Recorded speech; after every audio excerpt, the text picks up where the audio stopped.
Good roll. Alright, maybe I'll take one more day off, and knock out the rest of the work once I'm feeling up to it.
The food in the cafeteria is excellent.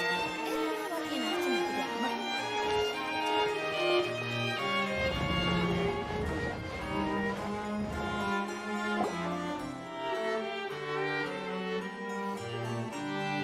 Meripede! We're here! Did you want to see us about something? Huh? Why were you just standing there? You daydreaming or thinking something over?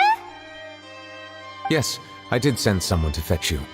But as for what I'd like to discuss next, well, I still have some reservations.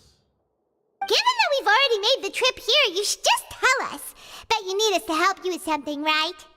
I do indeed have something I'd like to ask you to do. However, you should wait until after I tell you the details, then decide for yourselves whether you'd like to help or not. The situation is this. It has come to my attention that the Snezhnayan harbinger known as the Knave wants a diplomatic meeting with you, correct? I heard that she was originally from Fontaine, but for her to suddenly arrive here and abruptly request such a meeting like this, I sincerely advise you to refuse her invitation outright.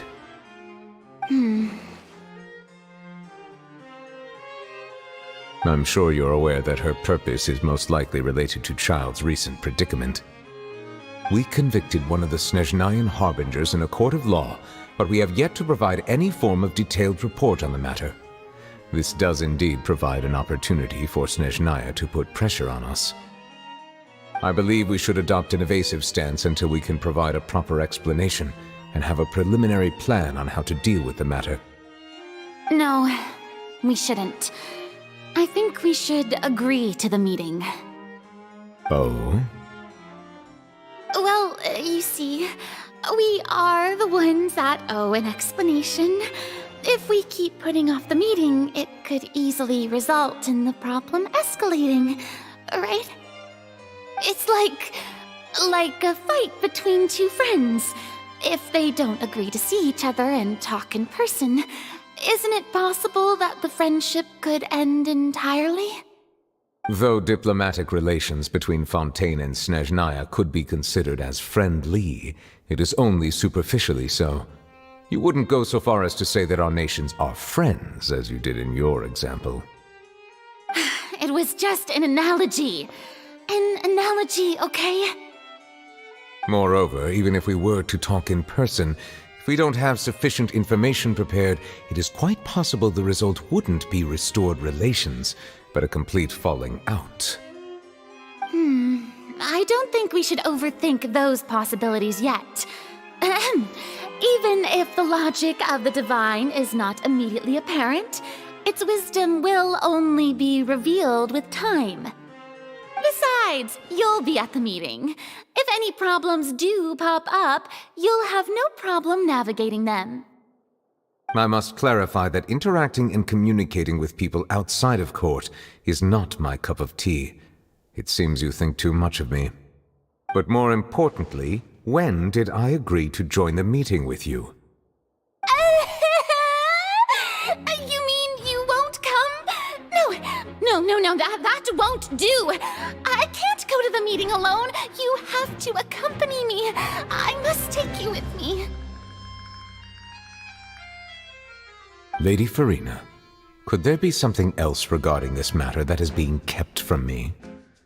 No, not at all. Look, I am the Hydro Archon of Fontaine, Focalor, the god of justice who is loved and adored by many. So I only hope that justice will be served in this matter. Don't overthink it. I'll go find someone to arrange the meeting.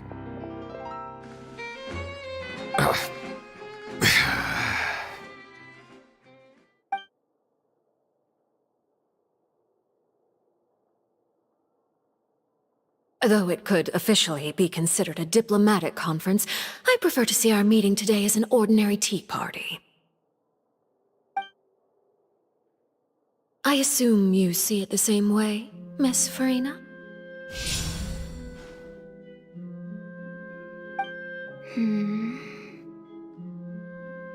Lady Farina?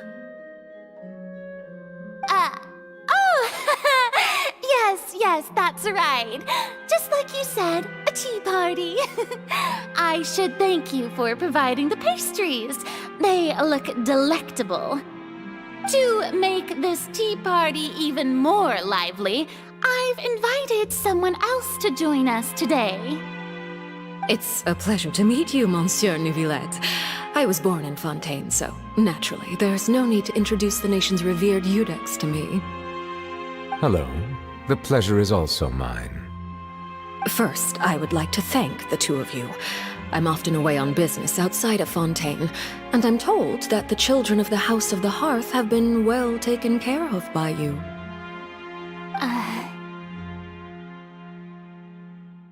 Oh, I'm not referring to when my children, Linny and Lynette, were falsely accused by you. Please don't misunderstand. The children of the House of the Hearth are often misunderstood, perhaps due to the reputation of the Fatui. There's no getting around that. All I meant to say is that Fontaine has been stable in recent years. The people are well off and the children lead happy, fulfilled lives. That is something truly worth cherishing, and no one wishes to disrupt such peace. Now then, you have come regarding the matter of child, correct? Well, yes. It appears the ever-busy Eudex Neuvillette doesn't wish to waste time with diplomatic pleasantries, and hopes that we can get straight to the point of our talk. Yes, as you surmised, understanding child's situation is indeed one of the goals of this trip.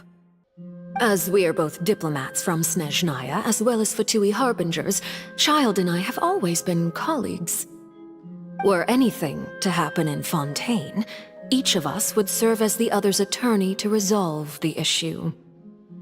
So now, in my capacity as his attorney, I request that Child be turned over to Snezhnaya. We have a responsibility to cooperate with Fontaine and resolve what has happened to him together.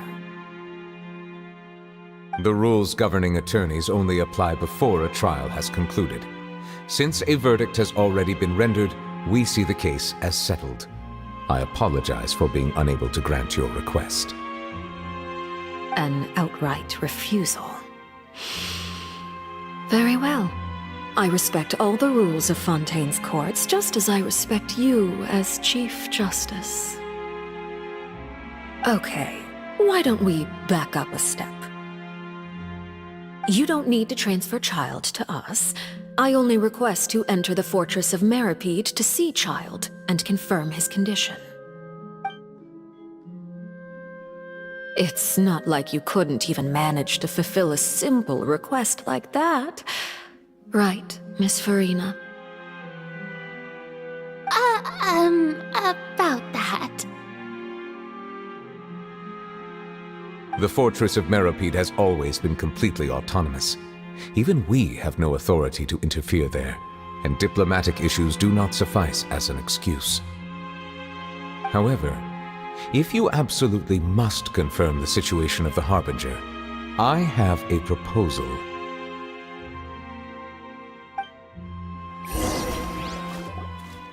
The knave showed up already? Well, Linny did say that father will be returning soon. We didn't even know that Linny was from the House of the Hearth at the time, so we kinda overlooked that information.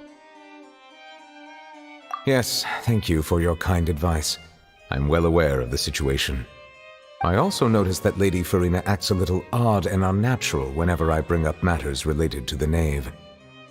Could the knave be threatening Lady Farina or something?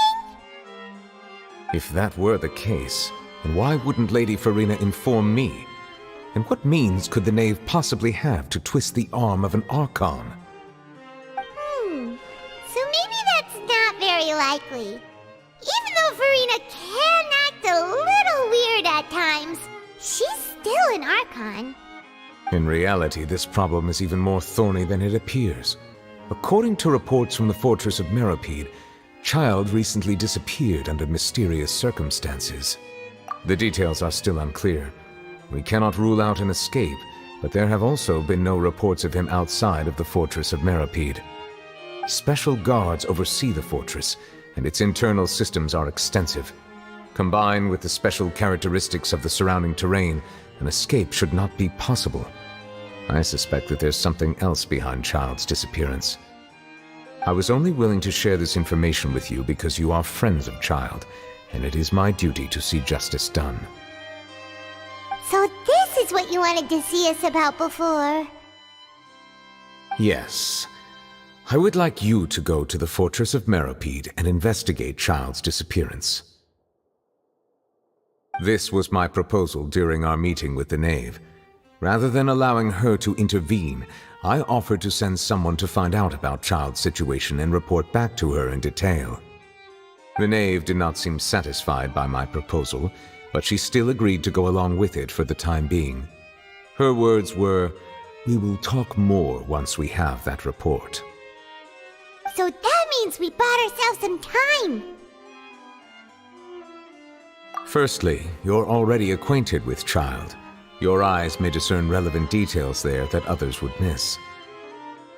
And secondly, is the consideration of the unique nature of the fortress of Meripede. Isn't it just Fontaine's prison? I would not define it so crudely. The fortress of Meripede is not affiliated with the court system of Fontaine on paper. It has always existed as an autonomous entity. Early in Fontaine's history, criminals were punished with exile, not imprisonment. Even today, sentences against convicted criminals still include exile, just as before. The fortress of Meripede may seem like a prison, but it should in fact be regarded as a gathering place for exiles. All we do is dispatch guards to keep watch and help maintain security, but we have no right to get involved with any other matters. Although I do have a personal relationship with the administrator there, neither myself nor the courts have the right to be directly involved with the investigation, no matter how serious the grounds. Oh, Paimon gets it now. That's why you need us to conduct our own investigation as a third party, right? Correct.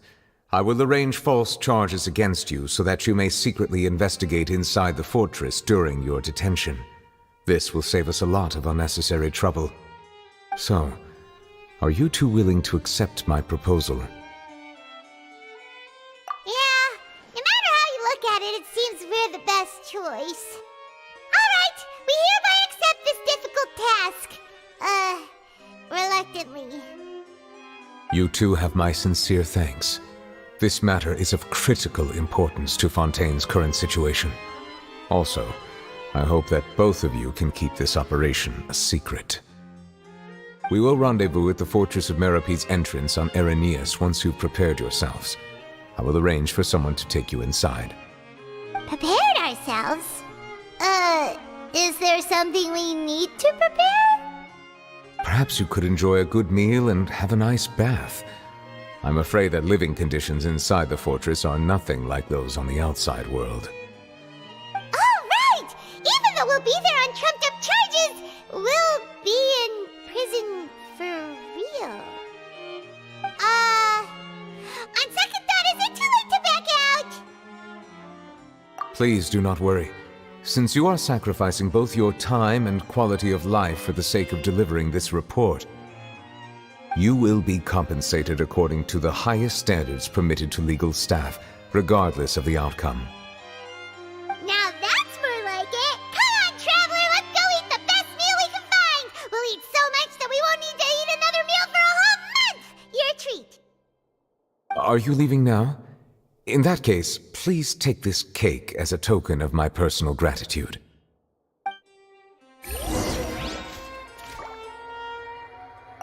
Oh, no need to thank me for it.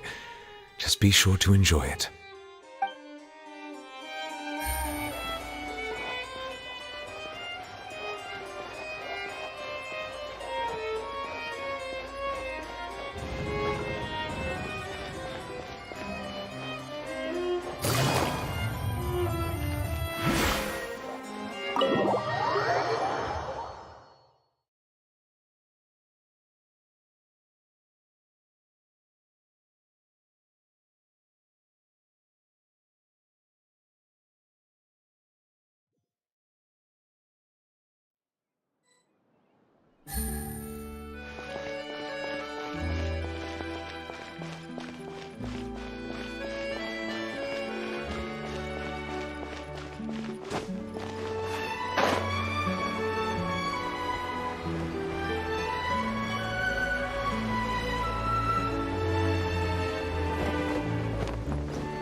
Was pretty good. But as soon as Paimon remembered that we're about to go to prison, Paimon's stomach suddenly became completely empty. Now that Paimon thinks about it, we've always been super careful ever since we arrived in Fontaine, just to avoid breaking any strange laws here. But here we are, about to willingly send ourselves off to the fortress of Meripede. Maybe this is what they call fate. Let's just try our best to investigate everything quickly once we get there. Paimon doesn't want to stay in prison too long. Oh, what is that I hear? Is it the taste of a breaking story? Hey! You can't hear a taste! And what are you doing here, Charlotte? Oh, don't remind me. I invited an eyewitness to a case to eat here, and I was planning to get some great material out of him. But he didn't even show up! Calm down, calm down. This is nothing new. As a journalist, you should be used to this by now. As long as you can score some juicy tidbits from the traveler, you might still be able to recover the cost of the meal. You know we can still hear you, Charlotte. Never mind. It's nothing. I just heard you mention the Fortress of Meripede. You didn't commit a crime, did you? Please tell me all about it. No way! We would never! We're just going there to...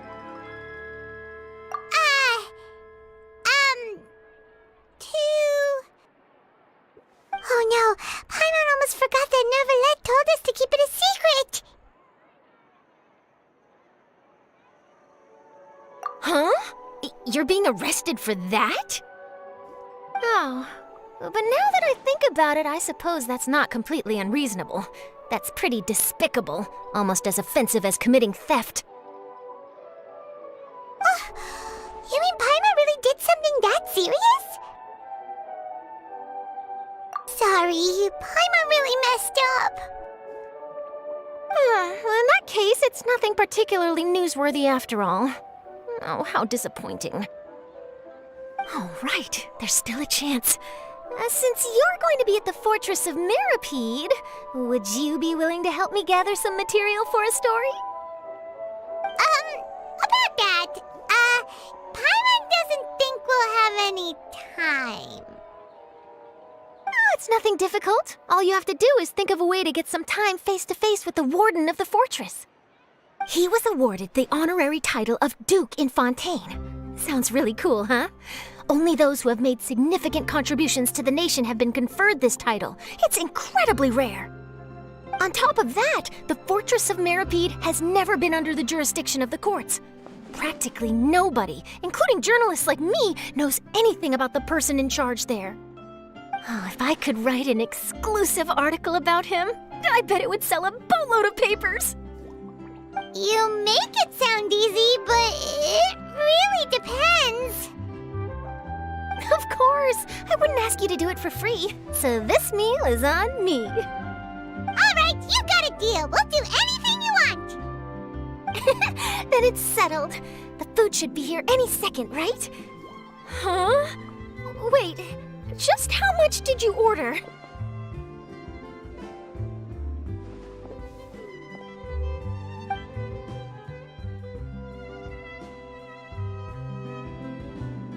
Oh, Paimon's so full. Well, guess we have nothing to regret now, so let's get going. Wait. Paimon just said something really ominous, didn't she? I had no idea you could eat so much. That didn't go according to plan. Please, please, don't forget about the material for my news article. The tea here just keeps getting worse.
Take it easy.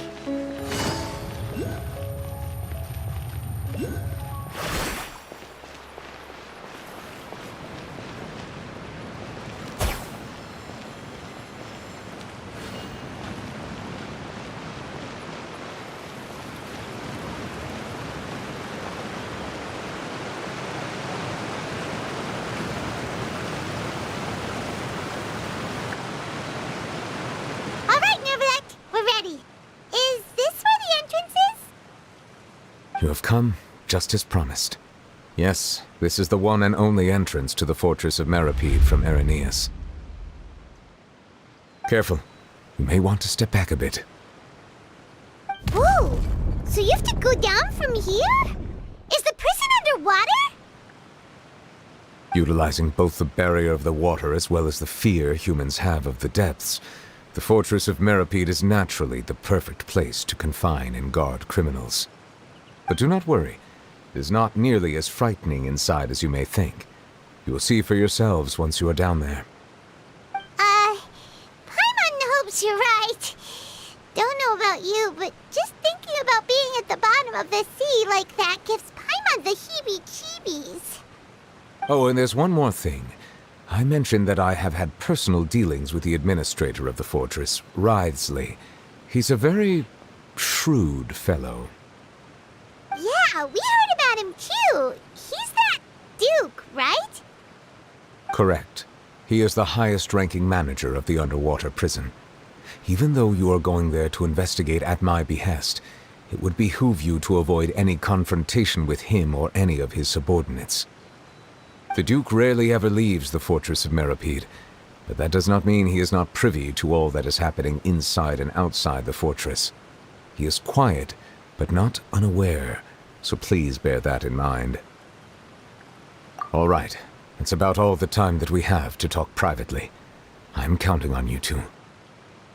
Don't worry, we won't let you down. Good.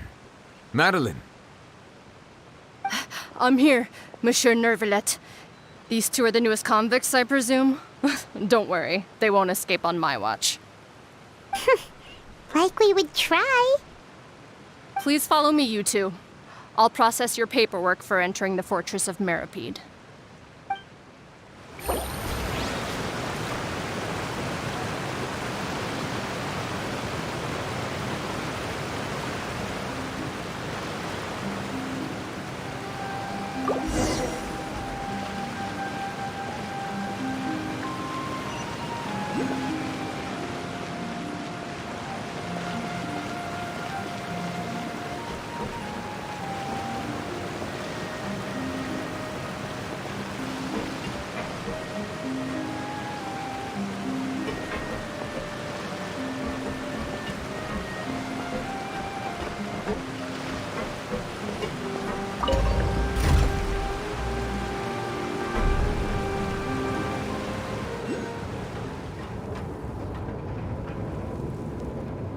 Are we already underwater now? Huh. So this is what it feels like to be a criminal in Fontaine. You two seem to be taking this pretty well. It's rare to see convicts in such a good mood.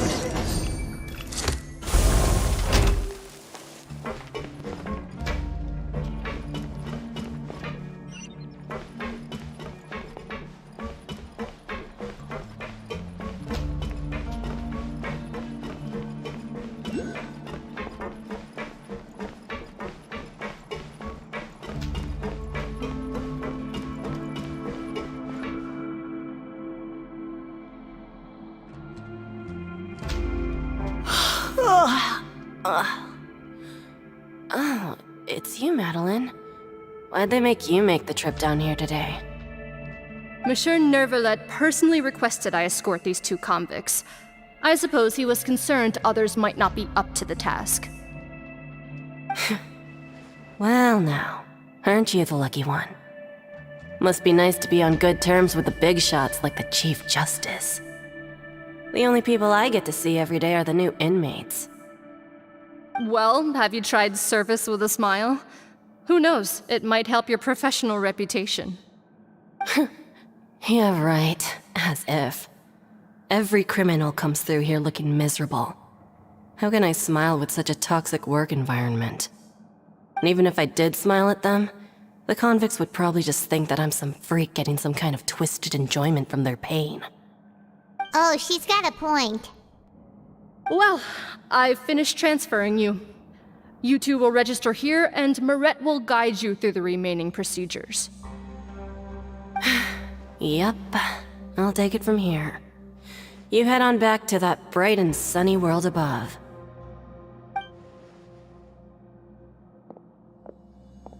Okay, let me see. You are the Traveler and Paimon, correct? That would be us!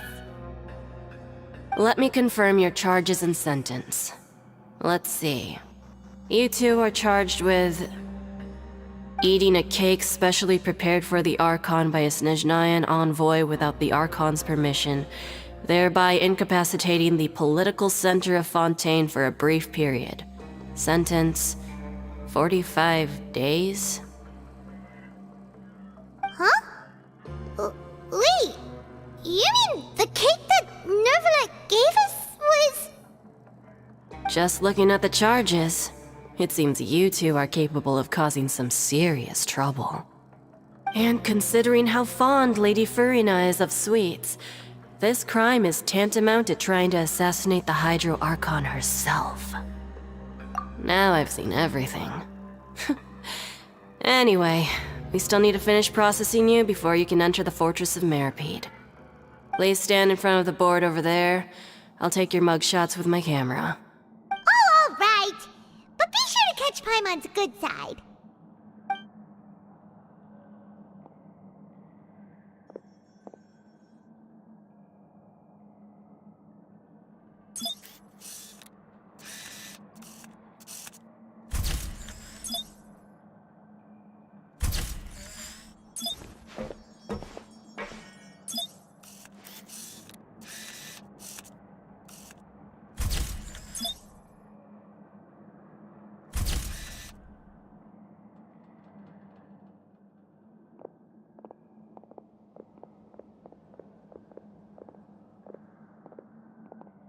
And we're done. Thank you for your cooperation. Next, someone will be along to guide you inside the fortress. Please be sure to cherish this opportunity for rebirth. Huh? Rebirth? Isn't that a little much? We're only gonna be here for 45 days! You two are the new inmates, right? Follow me. Oh, okay! Paimon is Paimon and this is the Traveler! Save it. Not like I'll remember your names. Move it.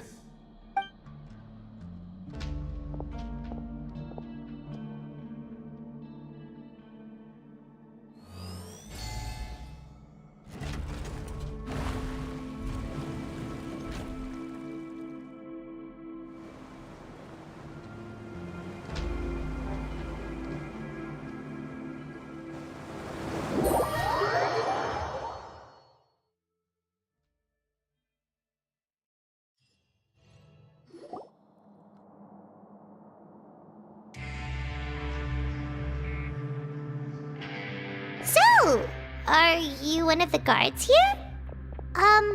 Is there anything we should be careful of while we're here?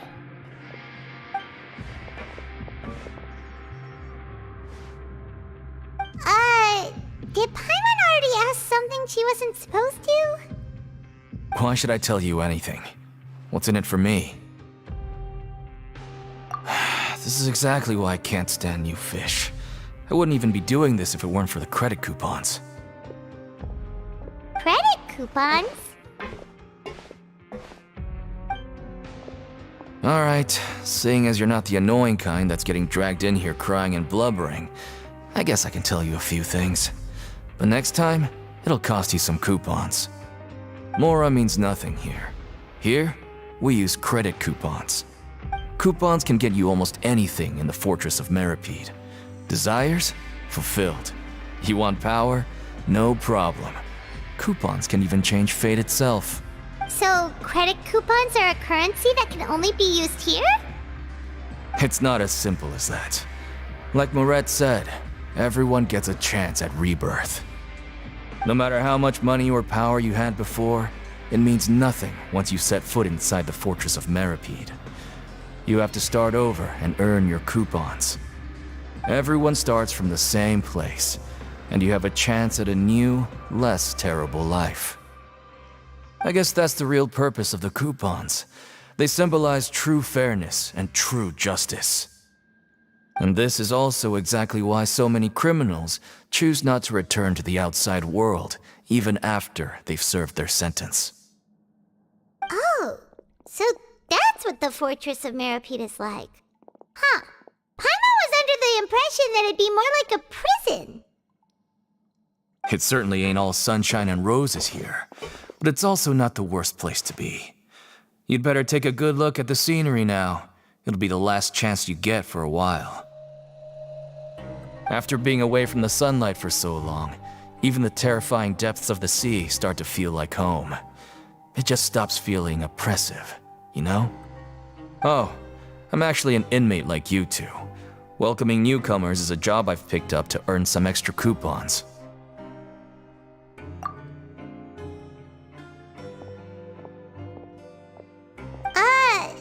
Why aren't you answering us again? I've told you enough for free. Any more info is gonna cost you. So all you care about is Mora! Wait, no. Coupons? Almost there. It's down through here. Your turn to give it a try.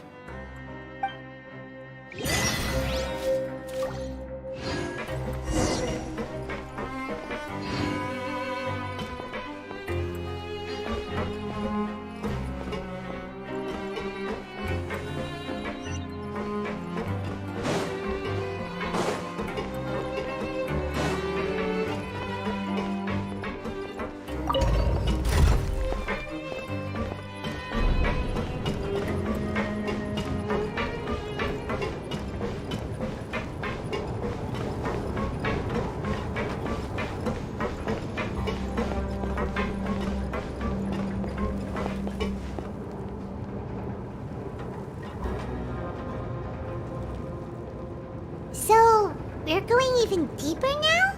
Just how deep down are we?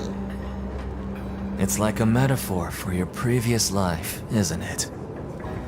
Our lives weren't that bad.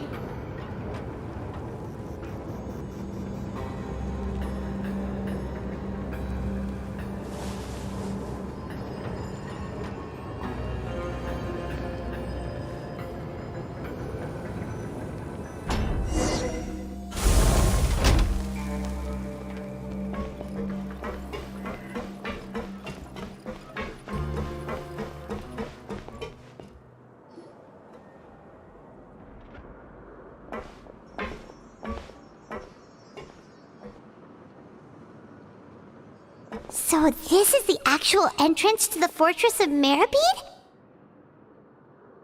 Huh. It looks like there are other new arrivals, too. Oh, they sure don't look happy.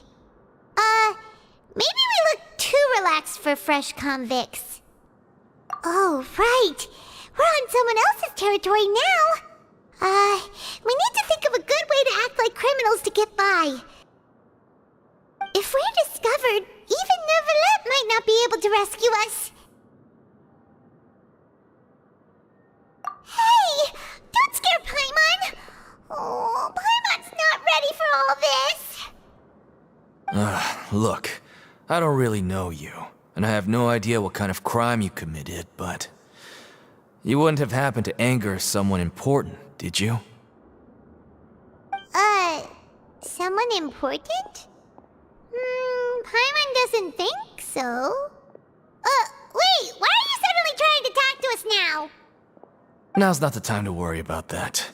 Anyway, it's over there, so... You just go on over there by yourselves. I've done my job, so... Good luck.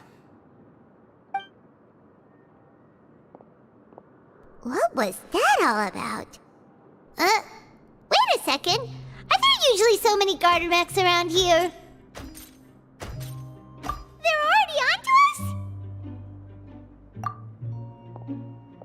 Prisoners numbers 7459 and 7560. Welcome. Oh, no need to be anxious. These Gardamex aren't here to attack you. In fact, they're here as your honor guard. When I heard that you were friends of Monsieur Neuvillette, I had the Gardamex come and wait in formation. Wait! You know about our connection with Neuvillette? The seafloor isn't as cut off from the world as you might imagine. However, I'm afraid that I know nothing more than that you are friends of the Udex. And as you can see, committing a crime means being sentenced here, even if you're friends with the Chief Justice. Quite fair. The Duke! Greetings, Your Grace. Lovely weather today, isn't it? Oh, greetings, my good fellow. Well, I'm willing to imagine that the weather is as good outside the sea as you say it is.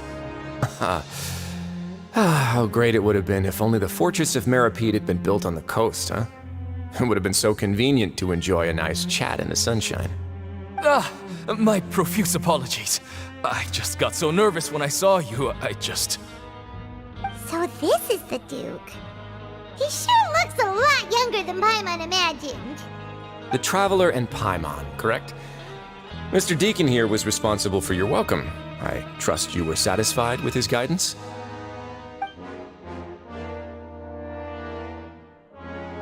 Ah, I see. In that case, I regret to announce that Deacon here has just missed the best opportunity in his prison career to be promoted. I admit that I was only thinking about the coupons. I'm sorry to have disappointed you, Your Grace. I once hoped for a chance to do some higher-level work. I had no idea you two were big shots who were worthy of speaking with His Grace. Losing out on such a big opportunity because I couldn't see past my own nose. Plenty of time ahead, Deacon. There'll be more opportunities. Well, I believe that concludes the introductions. We've already taken enough time here. Deacon, if you would. Yes, Your Grace. I'll take my leave now. Please, follow me. To make you feel more welcome, I'll show you around the various facilities of the Fortress of Meripede. I hope it'll help you adjust to life here. He's going to personally give us a cure? Huh. Paimon can't figure out what this guy's thinking at all. No wonder Charlotte's so interested in him. He's one of those mysterious types. Alright, let's keep up with him.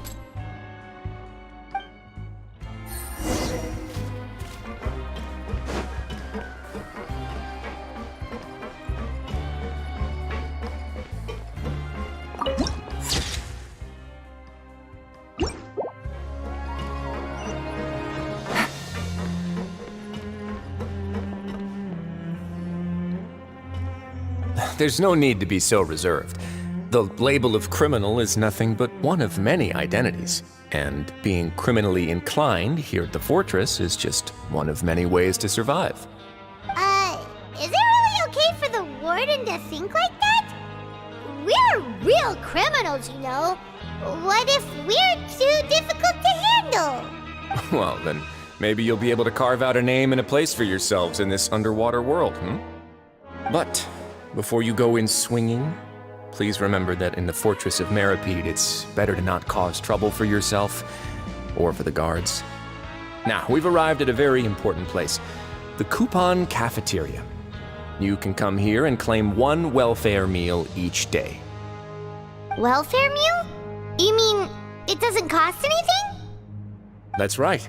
Criminals are essential to fortress operations, so we must guarantee that they at least have the basic means to survive. But that's not how it was. Back in the day, it cost your reward coupons just to get a cup of water here. For fish like you who just arrived with nothing, you'd have to go to work hungry until you earned enough coupons to eat. It was only after His Grace became the administrator that we got the free meal rule. Now everyone gets a square meal every day, even no-good slackers who've never picked up a wrench in their whole lives. Nobody starves to death here. In the Fortress of Meripede, credit coupons are the only currency, and everything must be purchased. In some sense, you could say using the coupons is a form of trade. But trade is always conducted by people. So if we want trade here to prosper, we need everyone to work hard and live their lives. If nobody could even afford a meal, then the whole fortress would be up in arms. And that would only make things more difficult for me. So, rather than saying that we're giving everyone a free meal here, you should say that everyone's hard work has improved the living conditions in the Fortress of Meripede. Your Grace's reasoning is correct, but what I said is also true.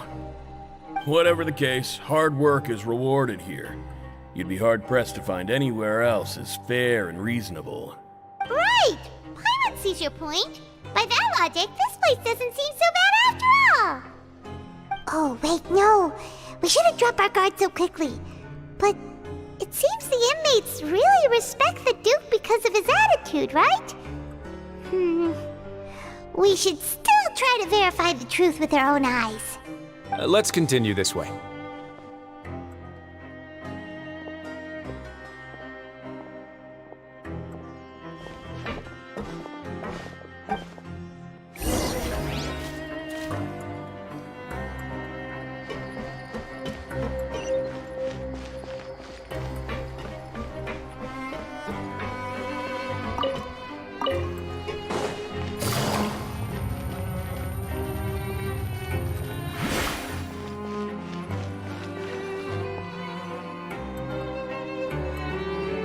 This place is known as the Pancration Ring.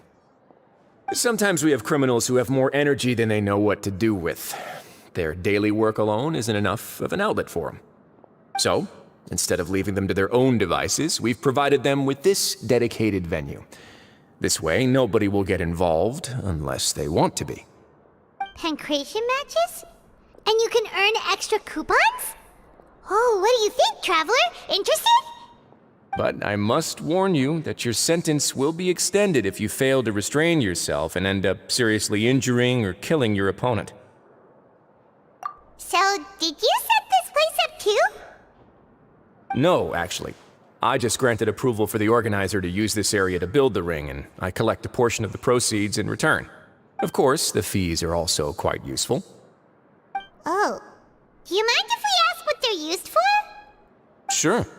Ensuring personal safety, maintaining the arena, and resolving any conflicts that arise. Why? Are you interested in how to manage a pancration ring? Oh, no. I was just wondering if that's how you paid for everyone's welfare meals. A reasonable guess. I see you have a talent for entrepreneurship. Oh, you hear that? Paimon has a talent! So we can start a business here? That is something you can discuss between yourselves later. Let's move on for now.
Your Grace.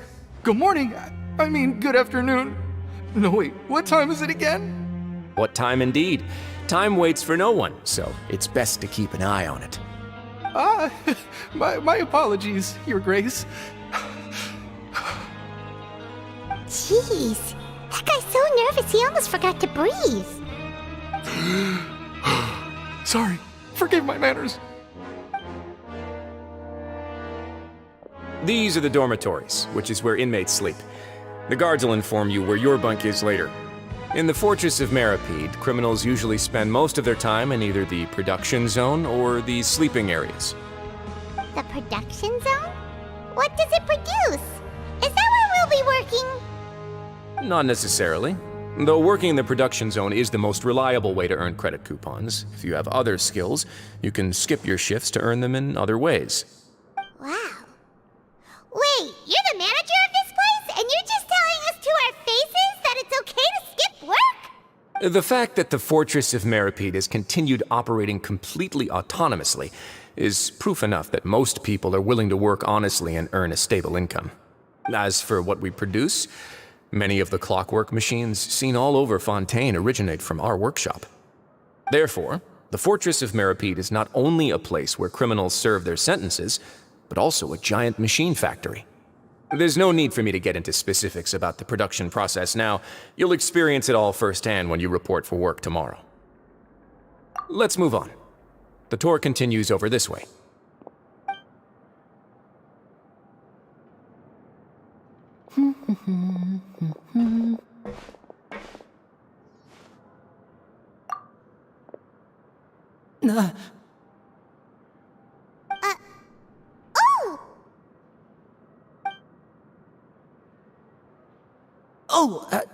You really scared me there. I didn't expect to see you here, Your Grace. I thought maybe I was so tired from work that I was starting to see things.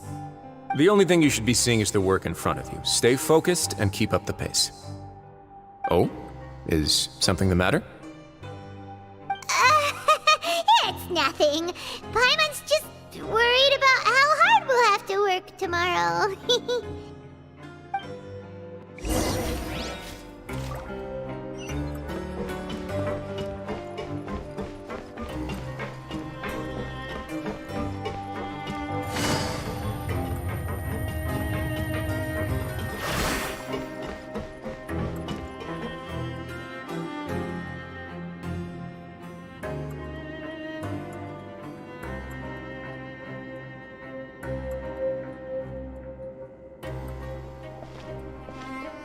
Your Grace?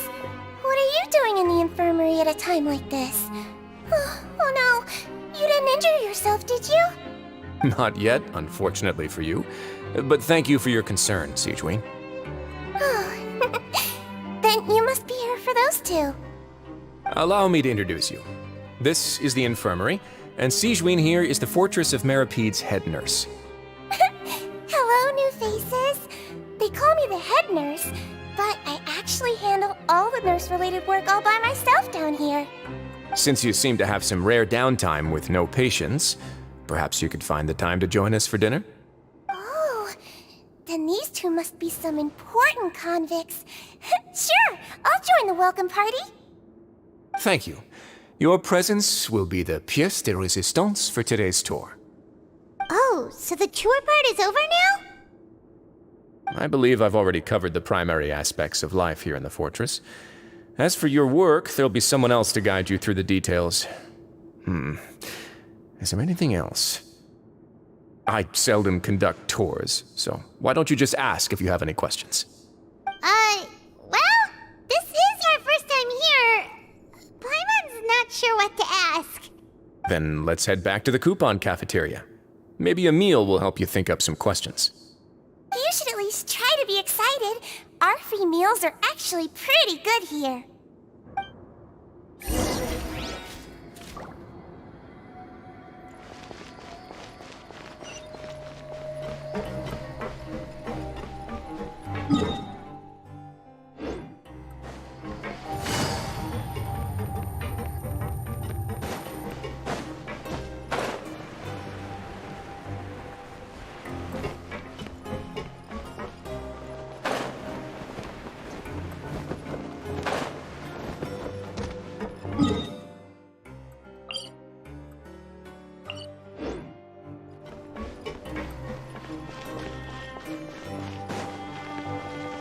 Grab yourself a welfare meal.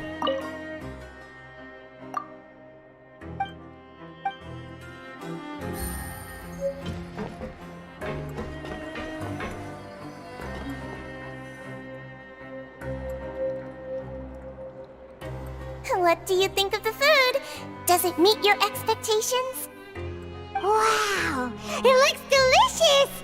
Neverlet made it sound like living conditions in the Fortress of Meripede wasn't very good. Who would have guessed that criminals get to eat tasty food like this every day? Oh, isn't that the meal box that only super lucky people manage to draw? Seems like you two are quite fortunate. It actually has nothing to do with luck in this case. I had a word with Walsey, so you didn't have to draw lots like everyone else. Oh, you mean the meals are random? Yes, what you get to eat depends completely on your luck. You could say that it's a distasteful little game that Chef Walsey likes to play here in the cafeteria. Paimon knew it! If criminals got to eat tasty food like this every meal, the crime rate in Fontaine would skyrocket for sure! Excuse me, did I hear you mention Nervulette just now? I've been wondering how he's doing. Is he busy with work? Has he been taking care of his health? He seems healthy no matter how you look at him, but he works so hard all the time, so it must be really tiring. Sounds like he hasn't changed a bit. Looks like you can stop worrying so much, Sigewinne. Oh, that's good. But I still feel like it's been too long since I've heard any news about him. No news is good news. Maybe next time I've got something to discuss with him, I can invite you to accompany us. But isn't the Fortress of Meripede independent from Fontaine's court system? What do you two have to discuss? Well, we provide all kinds of mechanical products for official use, and some essential goods have to be obtained from the overworld, so we naturally have to stay in touch about this and that. Monsieur Nervulette's character is unimpeachable. No matter the question, you can discuss it openly and freely with him. Talking with him feels quite effortless. In light of that, I am quite willing to go out of my way to show respect and accommodate him. In fact, right now, I'm treating you two as guests invited by Monsieur Nervulette. But unfortunately, I can only do so until the end of this meal. After this, you two will just be inmates here. You're very welcome. Well, your new life awaits.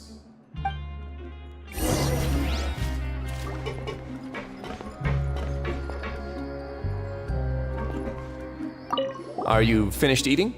Then I recommend that you return to the dormitories and rest. You have work to do tomorrow. Perhaps you were hoping to ask for some special privileges? Sorry, you'll have to use credit coupons like everyone else. It's not as comfy here as you might imagine. Now that I've gotten a good look at you two, I think you're very cute.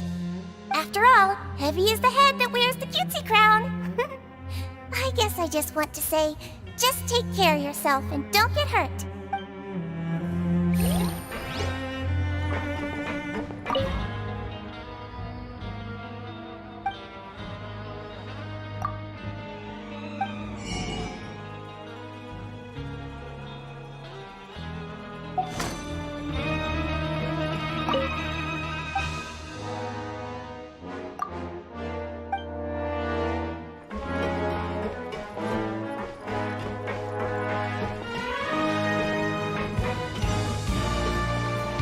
Take it easy.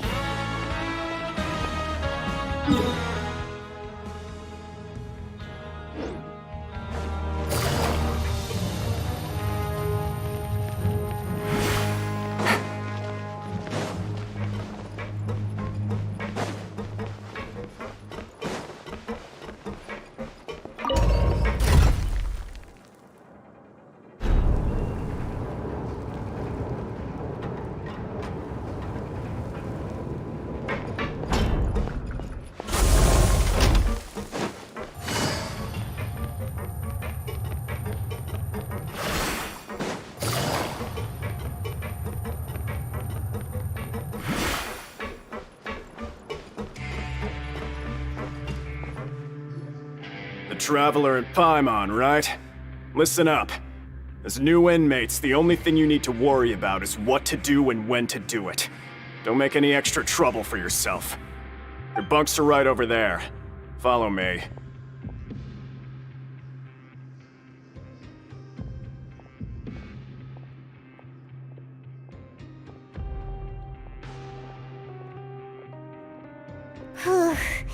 So this is where we'll be sleeping from now on. Oh, Paimon can't believe this! The days of staying home and reading detective stories are like a dream now. By the way, Traveler, we saw a lot of things worth investigating just now. Even though the Duke didn't say it too directly, judging from what he said at the end, it seems that he was only welcoming because we know Neuvillette.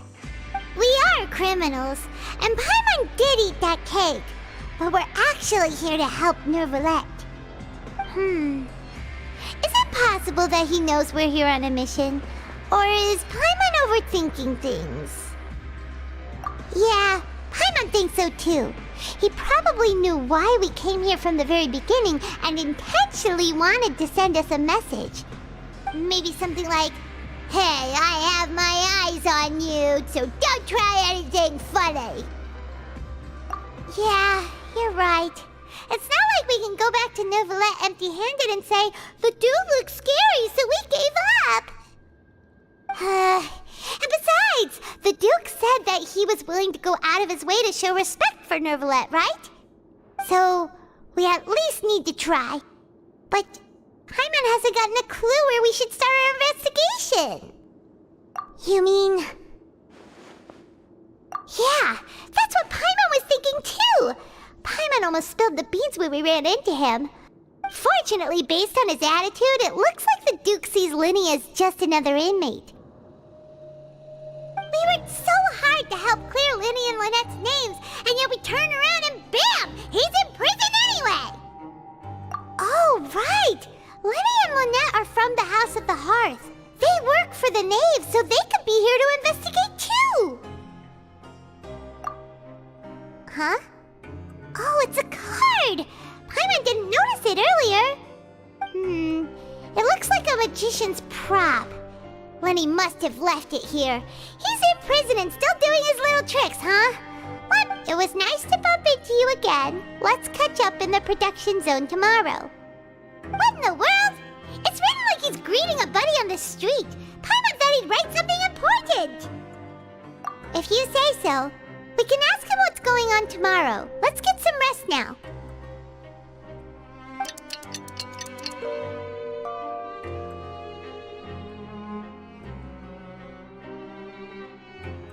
Hey, you're finally awake!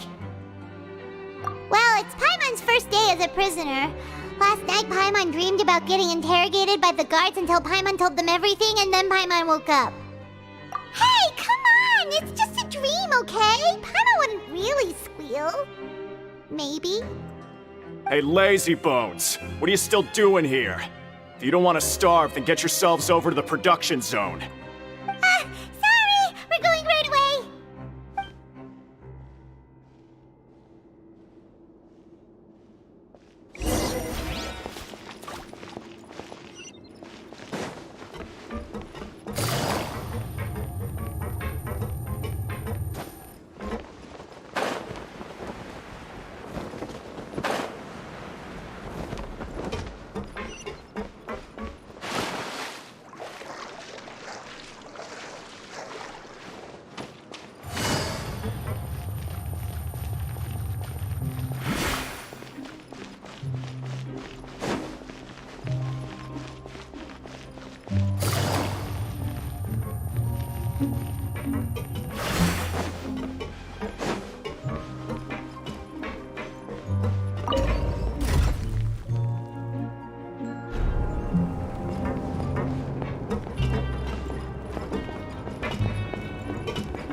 Take it easy.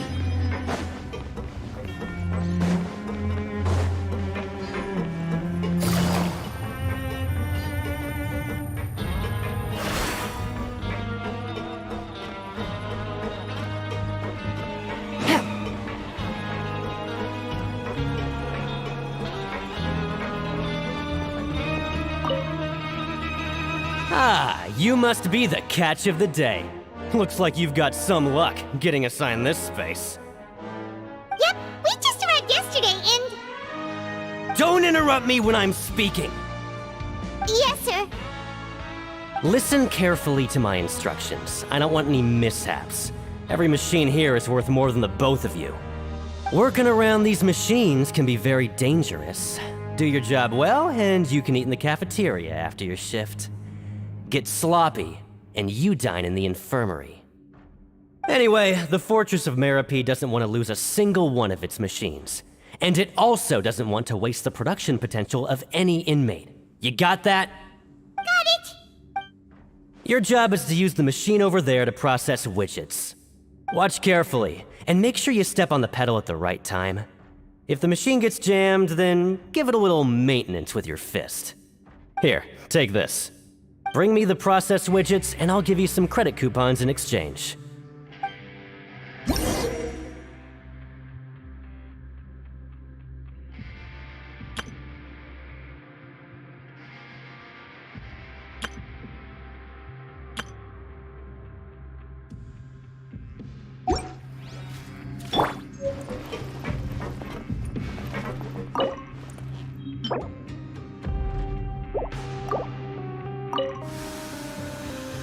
So if the machine gets jammed, you just need to attack it to fix the problem. Once the widget is hot enough to blow, jump to step on the pedal and hit the widget with the hammer.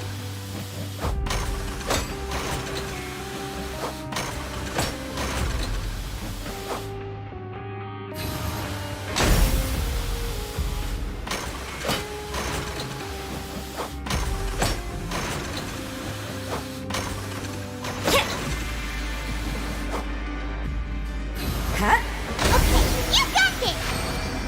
Great! Now we can report back to the foreman and give him the processed widgets! Huh. This one is tolerable. Though since the processing is done by machine, the product is all pretty much the same anyway. Alright, I'll pass you for now. And we'll count up how many credit coupons you've earned.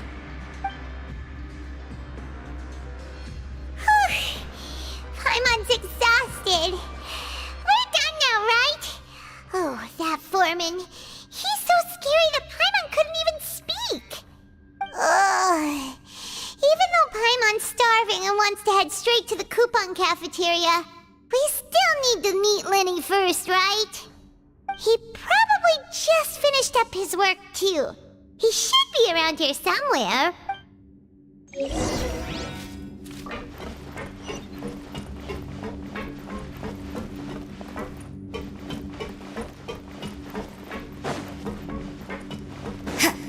Lenny? Mr. Magician? Where are you? Oh, this had better not be some disappearing act. He doesn't seem to be around here. Let's try looking somewhere else.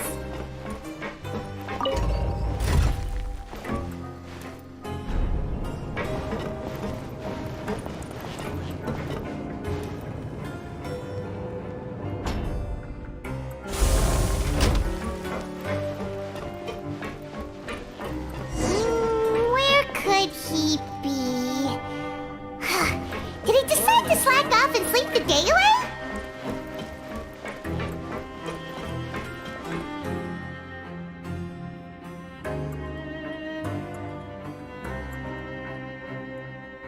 Hey, over here. Oh, you scared Paimon! How did you appear out of nowhere like that? Oh, you scare so easily now? Is there something worrying you these days? You little...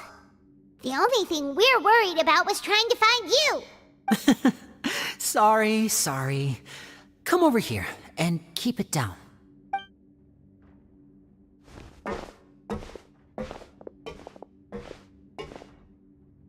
Oh, Lynette!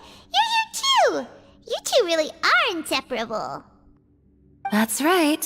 My brother simply can't stand to be away from me. It's not just Lynette. Fremine is also here. Do you still remember him? Oh, you mean that diver from the House of the Hearth, right? Pyro remember seeing him in the court of Fontaine before.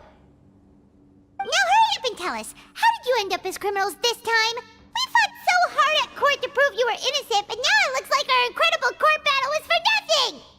Sadly, even the teeniest of things can land you in prison these days. I put together a street performance and used the popularity we gained from the Opera House incident to attract a big crowd. And then? Next, I invited several audience members to participate in the show. And then, with the entire audience watching, their wallet suddenly disappeared. My brother was charged with theft, and I was charged as his accomplice, having assisted him in his crime. It really isn't that bad. The missing wallets are all in the leftmost drawer of the Maison Gardiennage's big filing cabinet. We just need to see how long it takes to discover them. Yep, we should be released then. In terms of the magic trick itself, I think the performance went perfectly. Leave it to Lenny to magic himself into prison. Indeed. Last time I hid my identity from you, I promised that I'd tell you absolutely everything if you were angry about it. No more secrets. So I don't plan on keeping anything from you this time either. At the moment, the House of the Hearth's interests don't conflict with yours at all. We were instructed by the father of our house, the Knave, to come here and conduct an investigation. Told you so! See? Paimon guessed right! As for what we're investigating, perhaps you haven't heard, but the fortress of Meripede hides a secret. Some even say that the entire fortress exists just to protect it.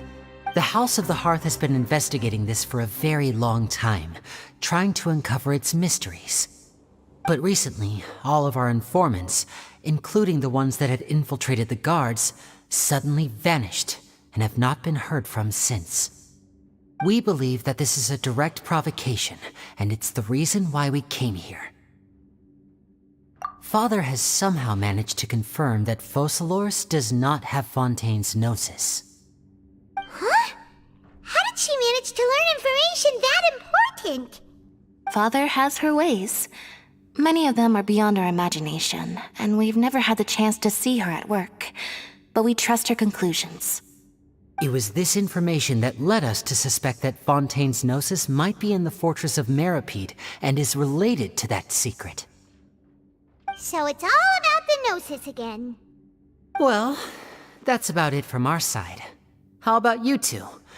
Did Monsieur Nervulette send you here? Bingo! The Knave has been applying a lot of pressure. She wants to know what happened to Child, so we came here to investigate. Traveler, are we allowed to tell them? You don't need to worry too much about that. She's just asking for a report on Master Child's predicament as a means of pressuring you. Father used this situation as a pretext to negotiate with two high-ranking officials in the court of Fontaine. She actually just wants to be able to make concessions on this matter for gains elsewhere, almost like a bargaining chip. Sometimes you need an excuse to do things you otherwise couldn't. And a harbinger is more valuable than you might imagine. Of course, it's not a complete farce.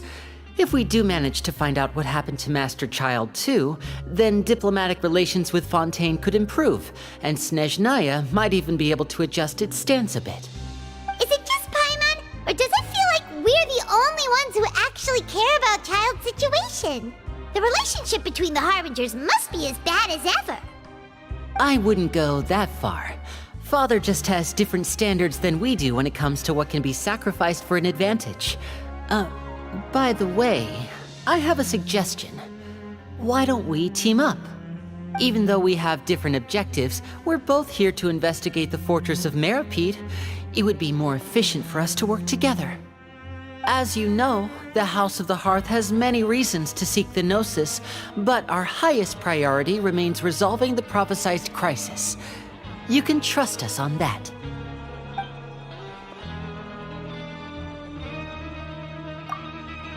See, I told you. Is that so? Sure enough, it won't be easy to convince them to cooperate with us. Lenny seems to be thinking pretty hard about something. Of course he is. Lenny has been looking forward to a chance to reach an understanding with you ever since last we met. Or, I should say, we were really looking forward to teaming up with you this time. Lynette, just tell them everything, why don't you? It's okay to open up a little. Very prudent of you, and consistent with your behavior since we first met. That's reasonable enough, and I agreed to cooperate on these terms as well. I was prepared for the worst, but you were actually more agreeable than I anticipated. All right then, there's no time to lose. I have some information to share, so listen carefully. Since Lynette and I arrived here, our investigation uncovered the fact that the fortress of Meripede has a forbidden zone.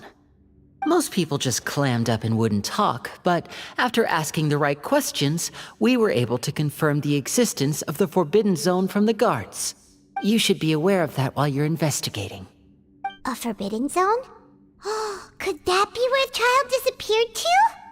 You're right, we'll definitely keep that in mind. Good. That's the most suspicious thing about the fortress that we know of so far. We have a few other unanswered questions, and we'll be investigating those as quickly as we can. Anyway, I hope you find our information useful at least. Oh, look at the time. You two must be hungry. You should go to the coupon cafeteria and get something to eat. I'll use my cards to get in touch with you again in the future. Oh, that's just what Paimon wanted to hear! Paimon's starving after all that work today. We can talk more about the investigation later. Let's go get some grub!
Oh, he wasn't kidding. Today's meal is nowhere near as good as last time. Oh, who knows how long it'll be until we're lucky enough to get that super tasty meal again. Forget about it then. We'll just deal with the regular food for the time being. Let's just get out of here as soon as possible. But life here doesn't seem all that bad. Other than the foreman being kinda mean and the work being pretty tiring. You think so, mate? If I had a coupon for every fish who said that. Seems you fishies still haven't learned your lessons from your life up on the surface. If you take things at face value, then by the time you reach a dead end, you won't even know how you ended up on that road in the first place. I like your attitude. I can, let you in on a little something. Everyone's been telling you to just follow the rules and not cause any trouble for yourself. Am I right? But what they don't tell you is that the rules aren't exactly what they pretend to be. The rules for being a prisoner. The truth is, this place has a lot of hidden rules. Huh? Hidden rules? What do you mean? Not everyone knows about those rules, but whether you know them or not, once you break one, you might encounter something even worse than death. Really? Oh, now you're really scaring poor Paimon. Don't joke around like that! Of course. And I'd say that just disappearing would be one of the better outcomes. Oh, you mean that if there really are hidden rules, then Child's disappearance might have something to do with that? In that case, would you tell us some hidden rules? We definitely want to avoid breaking them. Come on, mate. This is valuable information. The difference between life and death. Do you really think you can just ask and I would tell you? Paimon understands, but we don't have many credit coupons yet. Yeah, I know. Not like I'm going anywhere. Just come talk to me after you've saved enough. Moreover, you're new fish, freshly caught, and completely out of your element. What'd be the point in even telling you anything before you've gotten a handle on your new lives? Come and find me once you've been here longer. I'm usually around the Rag and Bone shop. Just call me V-Doc. Bye-bye now. He left. Just like that. Huh. Do you think he's just trying to scare us into buying fake information from him? Yeah. It might be a good place to start in our investigation. Hidden rules, huh? But, like he said, we don't have any coupons and we're still not familiar with this place. Oh, there's nothing we can do about it now. We were so busy talking, we almost forgot to eat! Even if it's not the best, it's probably better while it's warm. Come on, dig in before it gets cold!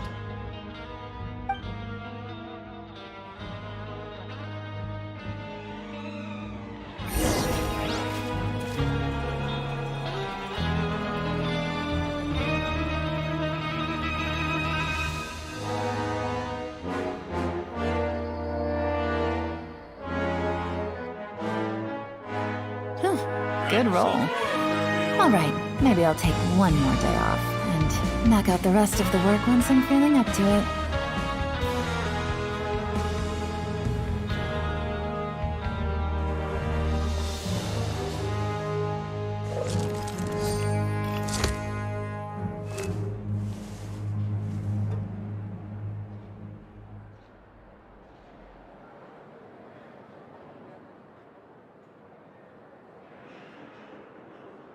Grab yourself a welfare meal.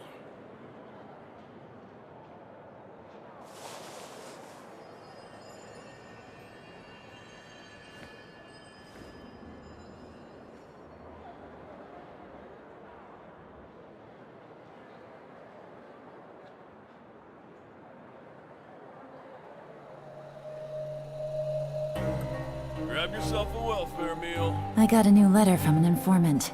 Looks like the situation has changed again.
So Paimon just confirmed with the guards that our shift is set for every morning, and we're free to do whatever we want all afternoon. But it seems like most of the other inmates choose to continue working through the afternoon to earn more credit coupons. Oh, and they also said that you can use coupons to skip work in the morning and free up your time. They weren't kidding. credit coupons really can be used to do anything here. Paimon's so tired. And we'll need to wake up and go to work in the morning. Without any credit coupons, it's not like we can really do anything else. Nighty-night, Traveler. Paimon hopes we can keep making progress on our investigation tomorrow.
What's wrong? You seem to have something on your mind. Did you dream about something last night? Is that even possible? Unless it wasn't an ordinary dream? Oh, child's vision! So you had it with you this whole time? Maybe the vision connected child's consciousness to yours.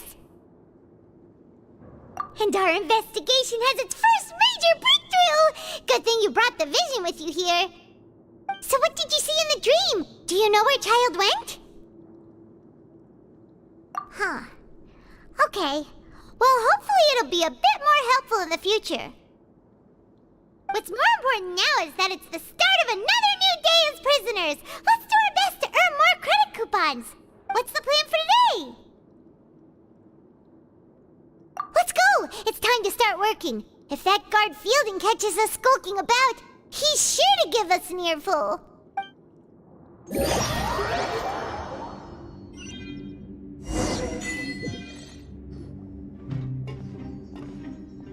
Look who decided to show up! Get your butts in gear and get to work. Time's a-wasting. Good, here you go. Remember to give me the widget once you've finished processing it.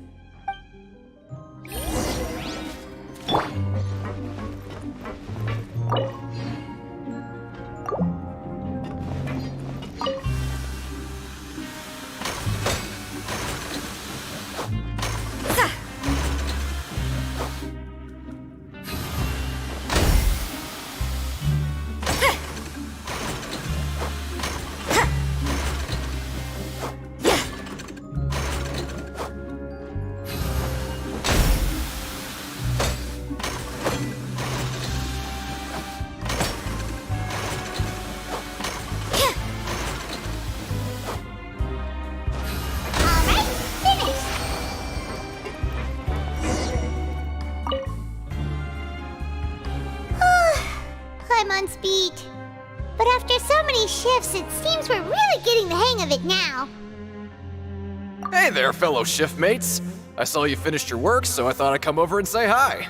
Oh, hey there! We've seen you before. Your assigned workspace is really close, isn't it? That's right. The name's Rowan. This past few days, I couldn't help but notice the new faces working nearby. I guess we were destined to meet. I've been working here for almost 15 years. Even the foreman, Grainville, always calls me Chief. Whoa, you've been working here a long time, Chief. If there's anything you'd like to know, just ask me. I know the work here in the production zone better than the back of my hand. All right, Chief. We'll be sure to come to you first.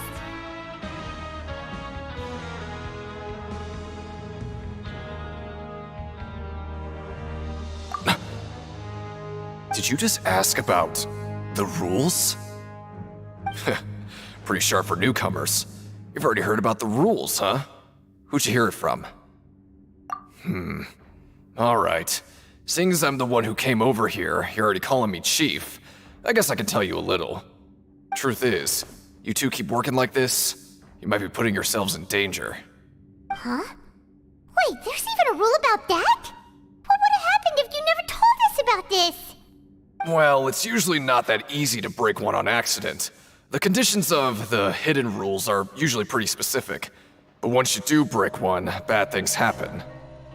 If you work continuously in the production zone for 3 days, and if all you do besides eating and sleeping is just work, then something bad will happen during lunch on the 3rd day. Huh? Like what? Oh, don't scare Paimon!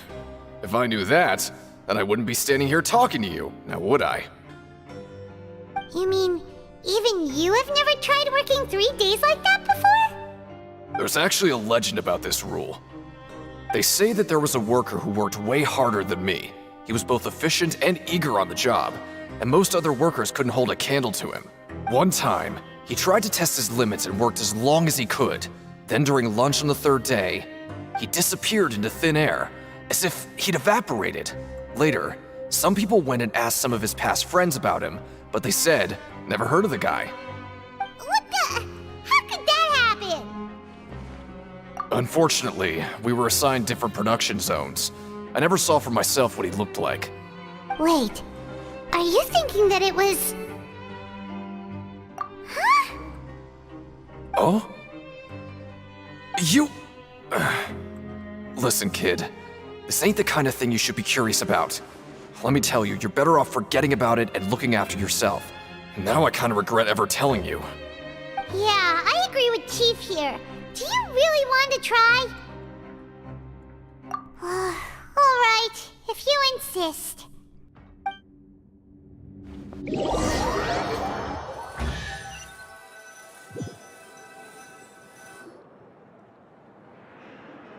Whoa! Isn't this Paimon's gonna take her time and savor every bite? What would you like to do this afternoon?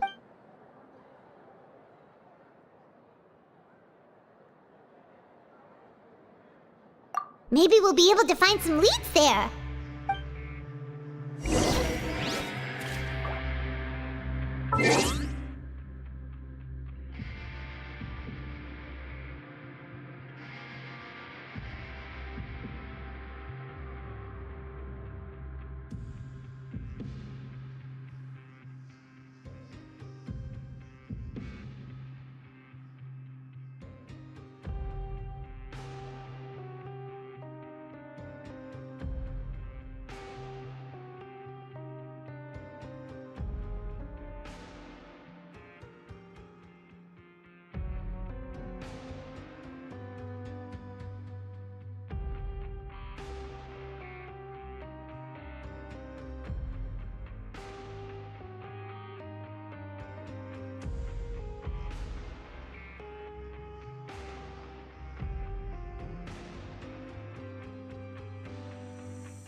Work hard and live each day to the fullest. That is what life in Mondstadt is all about, isn't it?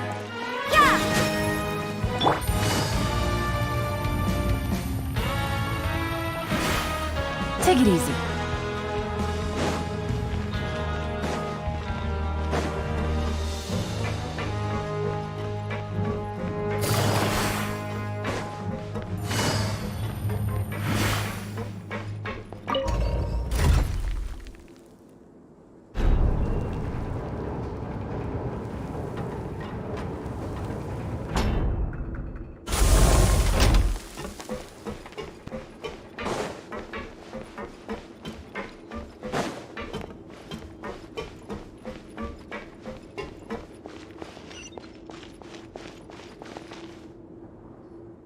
Oh, you must be the Traveler, huh? Sorry, mate, but competitors as strong as you are prohibited from participating. I don't make the rules, mind you, but I was given very specific instructions. Even convicts value their lives, don't they? I hope you can understand. But we have a game here that'll let you show off your strength, and you'll even earn some credit coupons in the process. What do you think? Interested? If we lose the game, will it cost us credit coupons? Of course. That's the cruel reality facing every competitor in a place like the Pancration Ring. Okay, great. Let me walk you through the rules. The targets in front of you will pop up one after another. You'll need to hit the targets in the same order that they popped up. If you can complete a few rounds in a row with no mistakes, then you'll win credit coupons. But the second you mess up the order, you'll lose. Game over. The game costs 300 credit coupons to have it go. So, you up for it? Thanks for your patronage, mate. Now, let the game begin.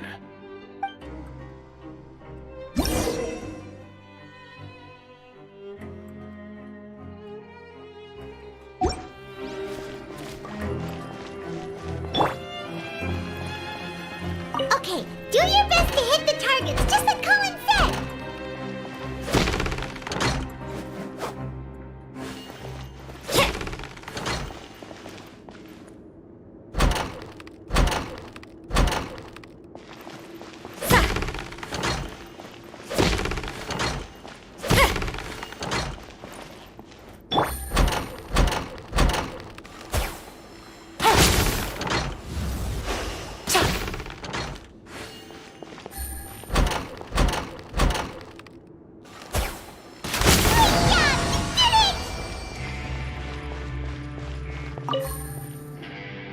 I'll be.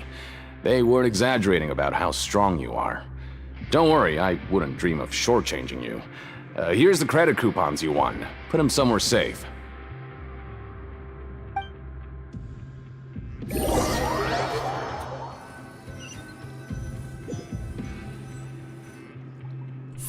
a productive day. Hope we can make even more progress tomorrow.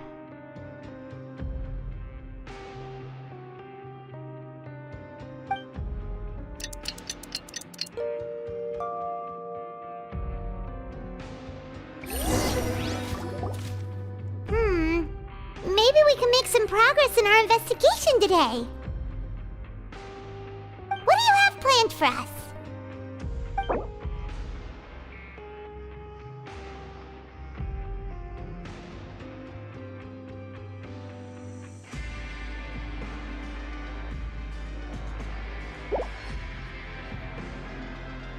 Let's go! Credit coupons, here we come!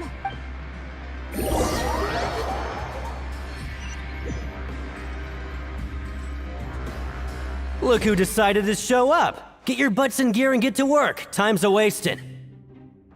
Oh? What's with suddenly wanting to work so hard? You need coupons that badly?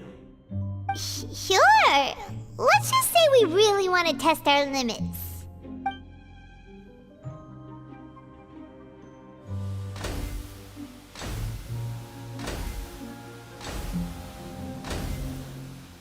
Nice! We did well today. Let's keep it up!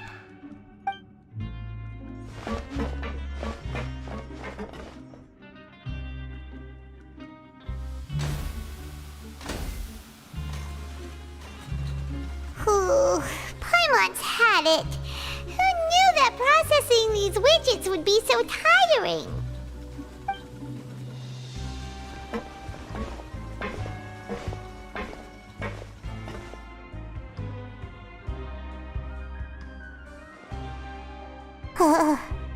That's it. Paimon doesn't even have the energy to talk anymore. Is it time to eat yet?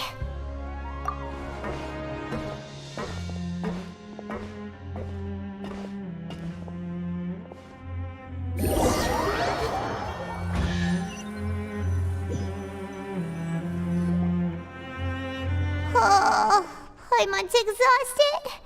It's just work, work, and more work. Paimon's little body can't handle this much longer. Wait a sec. Now that Paimon thinks about it, haven't we been working non-stop for 3 days now? And now it's lunchtime! Oh, Paimon feels a shiver going down her spine. What's going to happen? But it doesn't seem like anything's changed at all. And we made it to the coupon cafeteria safely. Are the so-called hidden rules only a rumor after all? Well, there's no use to just guessing all day. Paimon's stomach has been grumbling the whole time. Let's just eat already. Paimon wonders what we'll get today. Maybe we'll get the super lucky meal. Wait, what? What in the world is this? What's with Paimon's food? And yours is the same. Is this stuff meat? But it looks and feels so bizarre. What kind of chef would make food like this? What do you think is going on? Is this the bad thing that Rowan was talking about? No, stop right there. Paimon gets what you mean, just don't say it. Hey, isn't that Woolsey over there? He must have made the food, right? So let's just ask him about... Hey, Woolsey, have a moment? What is it? I'm about to go report the numbers for today's free meal, so you'd better make it quick. It's about the meat in our meals. Look, does it seem normal to you? The meat? Oh, that. Looks perfectly fine to me. Totally normal. You better hurry up and chow down. How could this be fun? Hey, don't leave! You barely even looked at it! Hey! What should we do now? Woolsey wouldn't even give us the time of day. Yeah, looks like we have no other choice. Paimon was positively famished a minute ago, but now she's lost her appetite.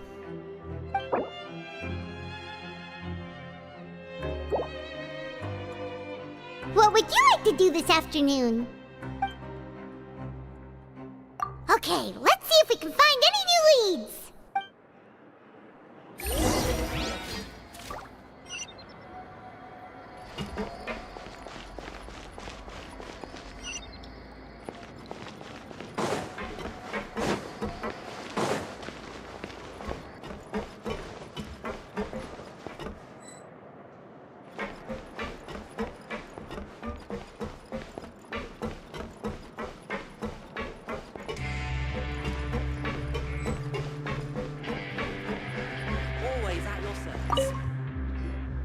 Oh, hello. You two are the ones who were with His Grace. No need to be so nervous. Sorry, I couldn't help but think of His Grace once I saw you, and well, it's hard to say. Maybe I am. He's got a very overwhelming presence. It makes me feel like I'm just some insignificant little bug. Wait, seriously? Oh, I'm always indecisive, and I tend to make a mess of things. It's like a reflex. I just instantly start to tense up the moment I see a smart and capable person like His Grace. What? Please, don't say anything like that out loud. How could you possibly think something like that?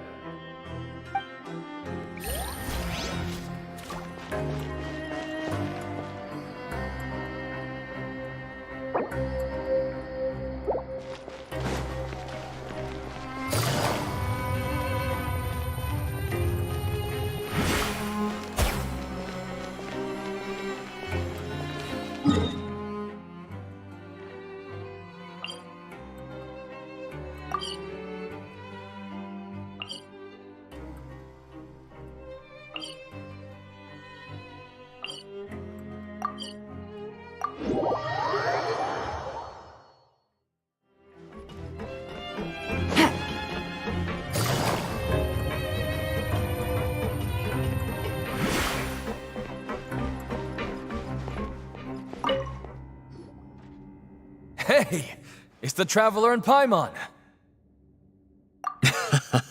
No need to tease me, okay? I won't trip on the same step twice. Just like His Grace said, paying attention to every little detail is the key to prosperity.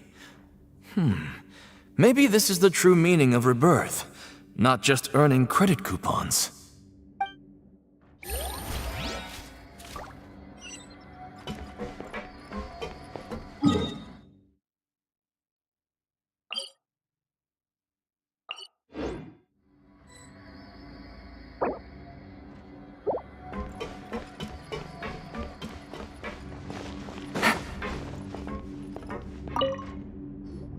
Siegewing? Aren't you supposed to be in the infirmary? What are you doing in the production zone? Hello, Traveler. Paimon. Everyone's usually busy around now, and we don't have any patients to look after in the infirmary. I thought I'd come here and enjoy the sight of everyone hard at work. Enjoy? What's there to enjoy here? It's really worth watching. I often stand here and observe everyone. Humans are just so interesting and adorable. I like to watch your expressions while you work. Are you talking about pets or people? Oh, I can see why you think that, but you shouldn't jump to conclusions. See, we Melazines are a different species, and we see the world very differently from humans. It's very easy for me to observe everyone's condition. All it takes is one look, and I can tell which workers are exhausted. Wait, Melazines can see that? Huh. That does sound useful for being a nurse. Yes, running around tending to everyone's health is very fulfilling. But I'd much prefer it if you're all happy and free from exhaustion and pain in the first place. Take care of your body and make sure you eat well.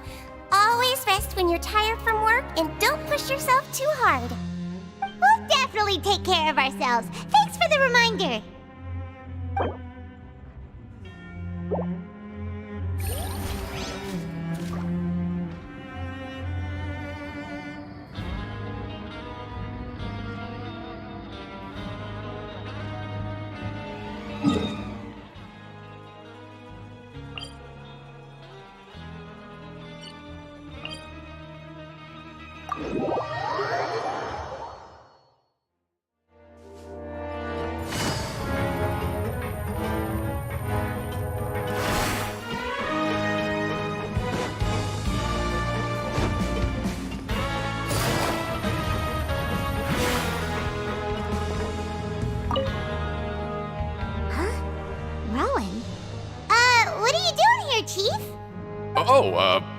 I was injured a bit just now. Nothing major, I think I just pulled something. Little mishaps like this are unavoidable at work, you know? someone as experienced as the Chief would still get hurt on the job? I just knew you would say that. This is pretty embarrassing. Where is Siegeween when you need her anyway? The one time I need to make a quick trip to the infirmary. Oh, you mean she wasn't in the infirmary? Yeah. The rumors say that there's never anybody in the infirmary in the half hour before lunch, and nobody knows where Siegeween gets off to. Huh. That's actually really strange. Siegeween's always super dedicated to her work. Where else would she possibly go? Forget it. I can take care of a small sprain like this on my own anyway. No need to trouble her.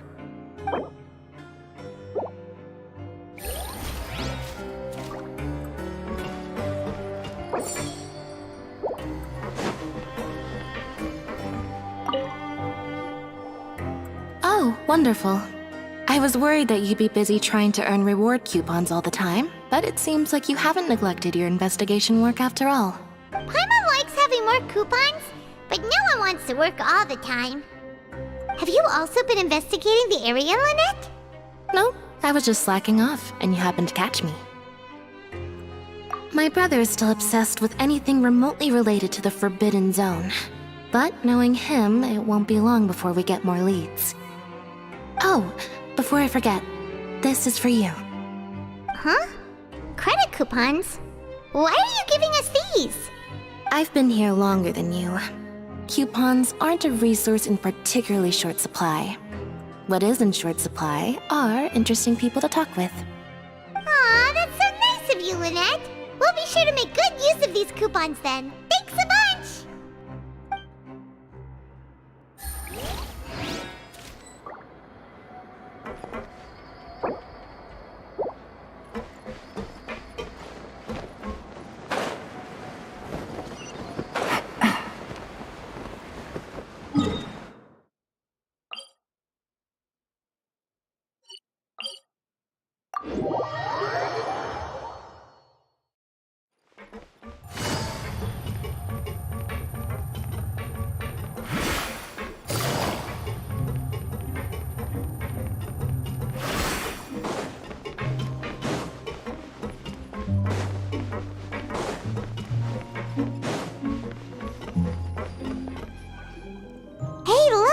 There's something here! Looks like a research notebook.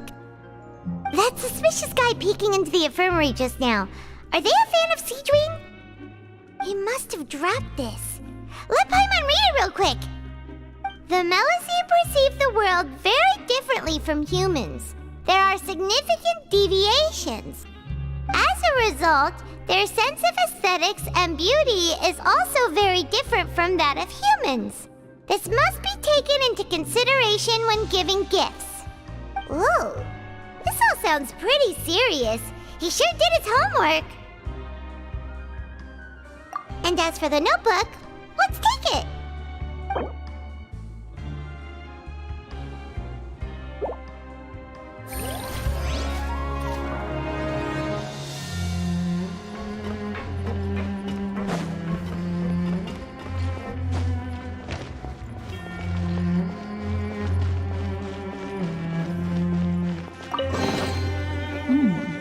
Easy money.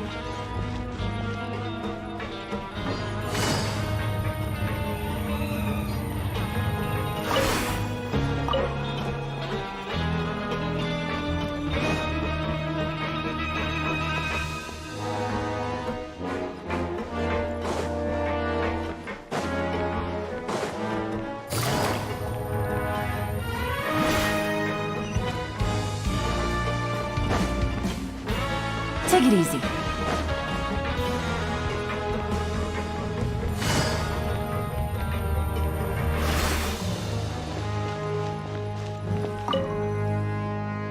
Oh, you want to stop investigating and go rest? Okay, you should rest up. We'll be back at it tomorrow. So after working a few days straight, we got some strange meat in our lunch. What was that all about? Has our investigation turned up anything useful recently? Really? Then it looks like that part of the investigation has hit a dead end. Well, we'll keep searching for more clues tomorrow. Good night, Traveler.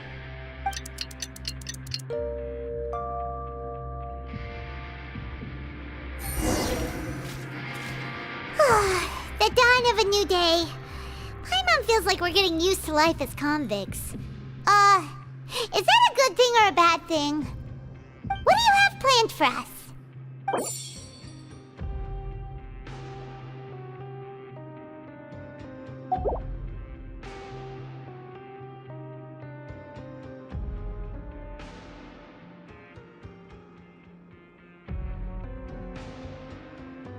After working here so long, we're really but doing the same thing all the time can get old pretty quick. Yeah, it's good.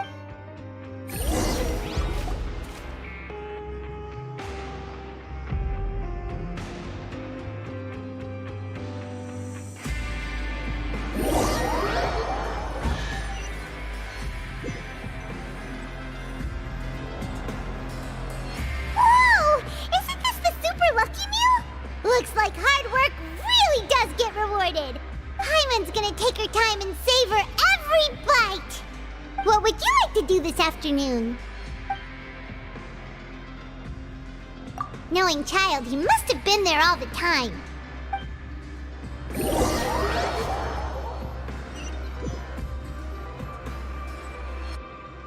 Oh, back for another try? I hope you brought enough credit coupons this time. All right, then get ready to play.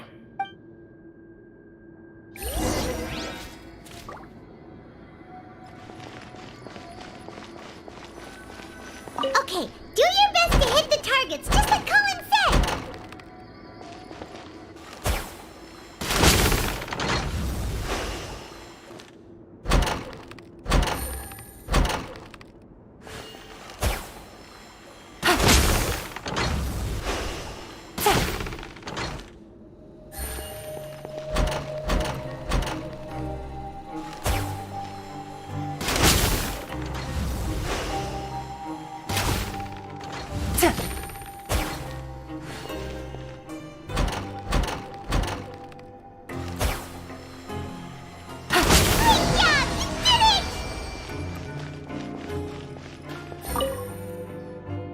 Your strength really shouldn't be underestimated. Now I get nobody who values their life would be willing to get in the ring with you. However, you two haven't tried betting on the outcome of a Pancration match yet, have you? Just go talk to Rusimov. Buy a ticket for whichever fighter you think will win. There's a big payout if the fighter you support comes out on top.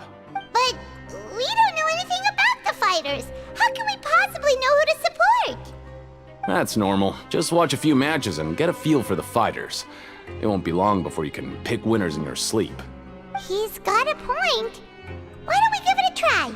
If we have enough coupons, we could probably bet at random until we figure everything out. Bet at random, huh? Well, how should I put it? It's not like you can't do that, but I'd advise you to give it some more thought first.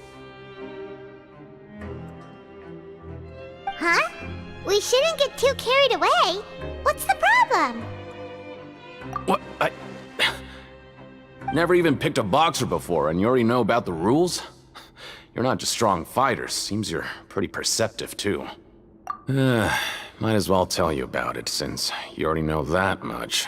Plus, I think you've got the potential to be one of my greatest customers. I think I can let you in a bid. Besides, I don't want to risk ever losing a customer like you. Is it that serious? Okay. The hidden rule here is, if you buy both boxers' tickets and support them both, something bad will happen the next morning. So the rule is that we shouldn't pick both boxers in the same fight. But if anyone actually did that, wouldn't they be guaranteed to lose coupons? Who would do that anyway? And what do you mean by something bad will happen? How would I know? Not like I'm stupid enough to do that. But I've heard a story about the rule. According to the rumor, there was a masked boxer who possessed incredible skill and power. None of his opponents even stood a chance against him. However, in the final match, the organizers told him to take off his mask. He refused and never showed up to the fight. And after that, he was never seen again. Some say he died, or that he was taken care of by the event's organizers. But everyone remembers that he was someone who cherished honor above all else. In his eyes, supporting both boxers in a match would dishonor the competition itself. So you mean it's like a curse? He'll take vengeance on anyone who does that? No, he was always wearing a mask, like he was intentionally trying to hide his identity. I don't even know anything about his past. Traveler, do you think that boxer was... Huh? We will? You're not serious, are you? Look, here I was just trying to be nice and warn you, yet here you are trying to break it on purpose? Yeah, it sounds pretty scary to Paimon.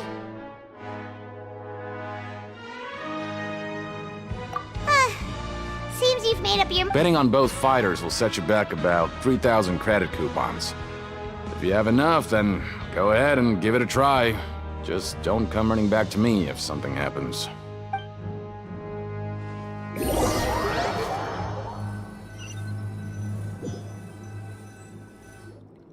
Aw, looks like we won't get a chance to sleep in as long as we're here. Let's get to bed early.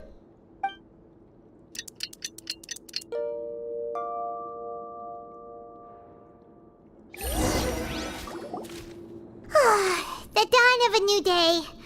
Paimon feels like we're getting used to life as convicts. Is that a good thing or a bad thing? What do you have planned for us?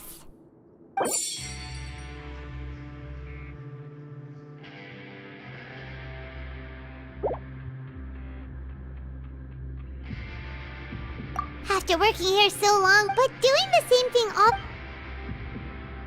Yeah, it's good.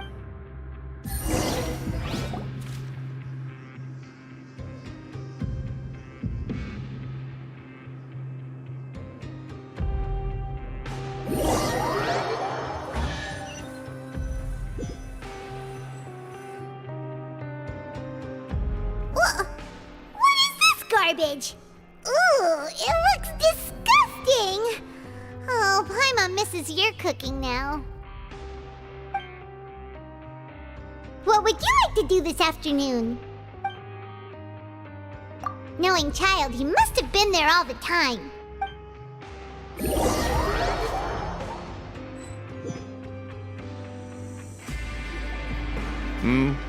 Are you two here to buy tickets? Better be quick about it. Another match is about to start. Who are the boxers in the next round? We have the reigning champ, Le Grappler, versus a contender from the Eastern Prison Block, Demon Horde. Are those their nicknames, or did they choose those names themselves? Either way, super weird. Since you're new around here, I'll help you out and give you a little suggestion. Even though Le Grappler is the crowd favorite, Demon Horde is a first-class dark horse with incredible potential. Anyway, for this match, I recommend that you pick... Huh? For both fighters? I could tell you're new to this, but I didn't think you were completely clueless. Maybe you don't quite understand the rules, no? Let me try to explain again for you more clearly. You see... Oh, no need. We're aware that we're going to lose coupons. Alright then, if you're absolutely sure. Remember, no refunds once you buy the tickets. Yeah, we got it! Just shut up and take our coupons!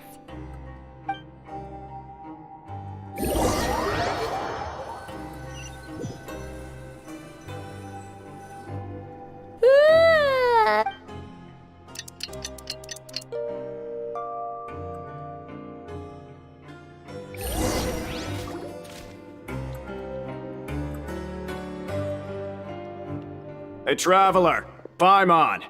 Package here for you. The next time you buy something, go pick it up yourself. I'm not a delivery man, you know. Huh? A package? For us? Did you buy something, Traveler? Paimon's not quite awake yet, so why don't you go take a look? Right! Yesterday we broke the hidden rule and bought tickets for both boxers.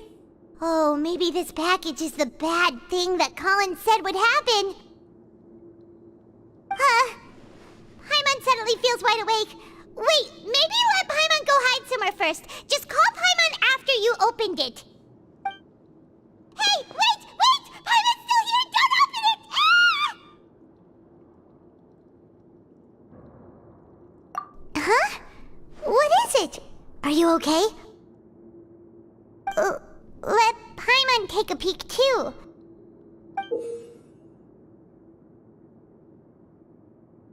Oh, it's just a small bottle. But the color of the liquid inside looks so wrong. Almost. Alright, that's enough of that. No need to say it out loud. Paimon already knows what you're trying to say. Ugh, no way. Get that stuff away from Paimon. Paimon thinks we shouldn't open the bottle until we figured out what's going on. Just trust Paimon on this one, okay?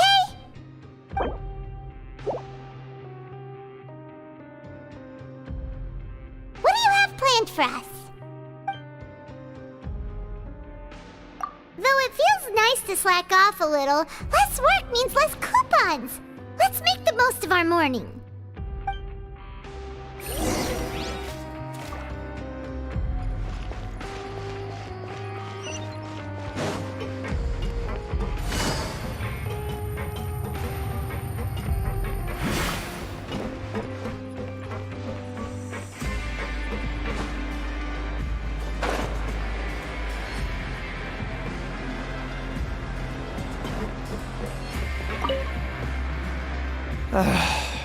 If there's no way to send it all out, maybe I'll never get a chance to leave.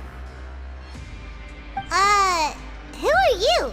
We've never seen you before, and you don't look like a fellow convict. I'm not! Of course I'm not.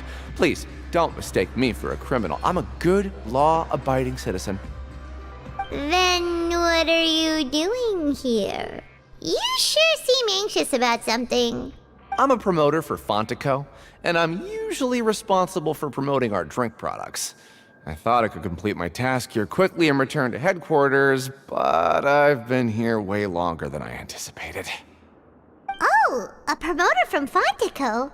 So what kind of problem did you run into? I'm so upset. It's all because of that Duke. After discussing the company's promotional plans with him, he told me outright that my project was worthless. However, in light of our long history of successful collaboration, I still tried to patiently explain the details. However, to my surprise, he just cut me off while I was speaking. Let me take a moment and recall his exact words. I'm just gonna stop you there and say no. If anything, I'm saving you time. It seems you don't fully understand the value of credit coupons here, nor do you understand the value of your own products. The former is because you are from the overworld. That's understandable, and I don't blame you for that. But as for the latter, only someone monumentally stupid, so breathtakingly stupid that they were completely ignorant of the value of credit coupons, despite living in the underworld, would ever possibly consider buying your drink. Let's just forget it. Anyway, that's how he rejected my proposal and asked me to come up with another solution with the condition that it doesn't cause any trouble for him. Can you believe that guy? Well, he is the head honcho here. Not much you can do about that. We met him too and could tell that he's the kind of guy that's hard to pin down. Fine. I know I should just let it go. I'm on his turf after all. His house, his rules.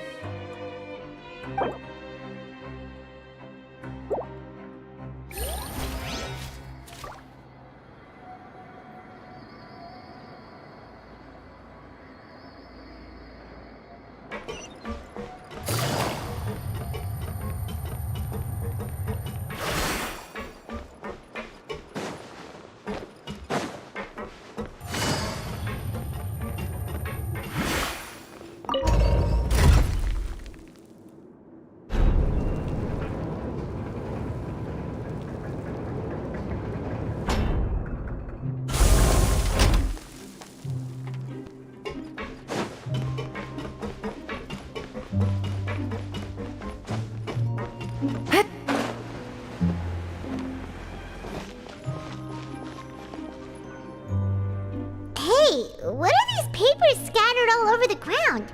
Are they registration forms or something? Maybe not. Every page has the Fontaco symbol on it. Maybe it's some flyers from the company.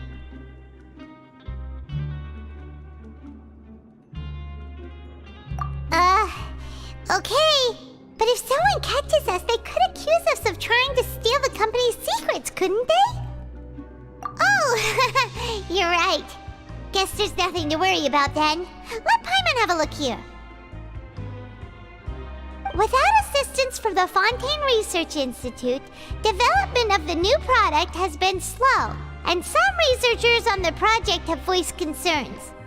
We have no choice but to let the new product undergo the first phase of promotional trials without a designated name or packaging. We will adjust the direction of future development according to feedback. We have decided to only conduct closed, small-scale trials for the time being. Sure doesn't seem like anything unusual. The company is just trying to develop some new products besides Fanta. But it sounds like things aren't going well at all. Let's put these papers back where we found them and make it look like nobody went through them. Okay, good.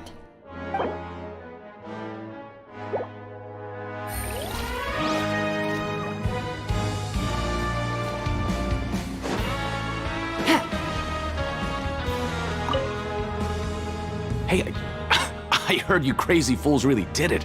You bought tickets to support both fighters, didn't ya? Well, did anything happen? Well, the next day we received a mysterious package, but we still haven't made any sense of the contents. So it is real. You didn't become cursed or anything like that, did ya? Are you both still okay? Wait, are you sure that it's still you controlling your bodies right now? Paimon's not sure. What do you think, Traveler? Is Paimon still Paimon? Oh, okay. Well, that's good. Yeah, you two don't seem to have changed at all. But I wouldn't let your guard down just yet.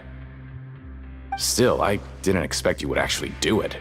You'd actually throw away coupons like that just to satisfy your curiosity? Even if we bought tickets like everybody else, it's not like we could hope to earn any coupons. When it comes to things like this, it's always the organizer who makes the real profits. Hey, just what are you trying to imply? The Pancration Ring is an honest business, and we really don't make much from selling tickets. We make so little that even the current tournaments can only be held thanks to funding from the producer of Fanta. Oh, so it's the company that manufactures Fanta sponsoring the events? Paimon thought all of this was thanks to the Duke's support. Let's just say it's a mutually beneficial arrangement. They reached out to us first, hoping to promote Fanta products in the fortress of Meripede. Anyway, you try and take extra good care of yourselves these next few days, you hear?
We ended up here without even thinking about it.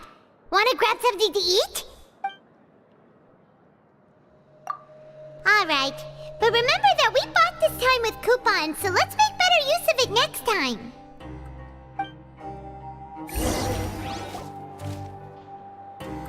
Oh, just a regular meal set. Guess Paimon shouldn't get her hopes up. What would you like to do this afternoon?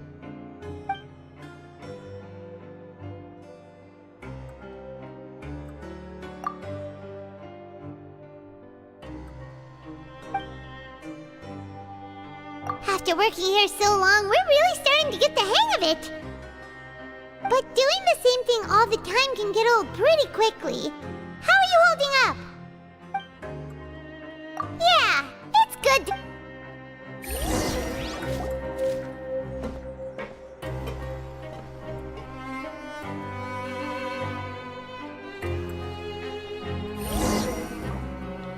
A mysterious box? A bottle of crimson liquid? Paimon still doesn't know what to make of it. Do you have any ideas, Traveler? Really? Then it looks like that part of the investigation led us nowhere. Well, maybe we'll have better luck tomorrow. Good night, Traveler.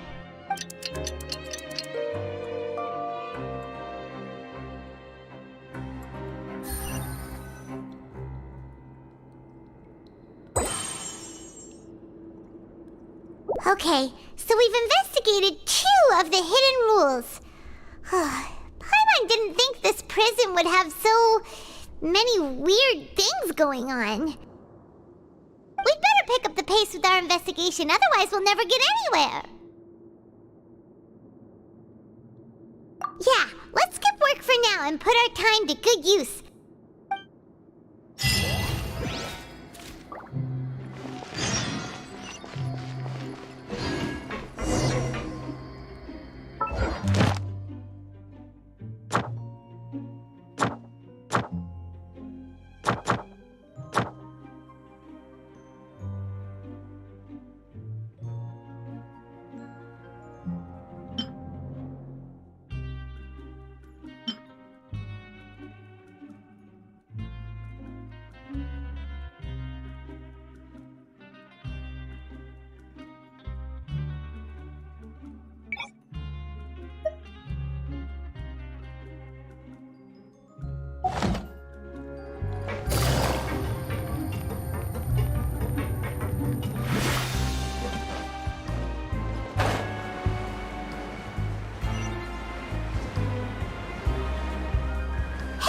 Isn't that Vidoc over there?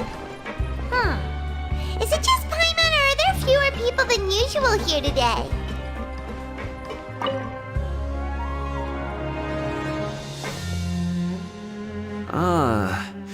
Seeing you at this time must mean you've already saved up a lot of credit coupons. Or at least enough to skip work. Seems you're getting into the swing of things around here. Impressive. Very impressive. So, now can you tell us about the hidden rules you know? If that's what you want to know, I guess you couldn't have come at a better time. Huh? What do you mean it's a good time? Leonid and those other pesky broke urchins have all gone to work in the production zone. I wouldn't want them listening in without paying up. We get it! Just tell us already! So, you know those pipes that make strange sounds? Don't ever, ever go near them at night. Even if you manage to avoid the guards, you might find something even more terrible there. Something even more terrible? Like what? A group of cannibals. Cannibals? In the fortress of Meripede? Every month, they meet a few times in the dead of night. Rumor has it they might be connected to the people that have disappeared here. But what's even scarier is that they have a special proclivity. Since they have no way to dispose of the leftover remains, they have ways to transform them into other forms and keep them in the fortress forever. Paimon might already know what you mean by other forms. So that's what's going on here. Oh, Paimon's stomach doesn't feel so good. You two look pretty skeptical. No matter, learning the truth behind dark secrets isn't necessarily a good thing. I've got things to do too. I suggest you just act like I never told you anything. Traveler, can we just trust him on this one? Oh, Paimon doesn't want her blood and flesh entombed here for all eternity? Oh, so that's how you see the situation. Huh. You know, Paimon does feel a little better about it now. When will all the secrets end?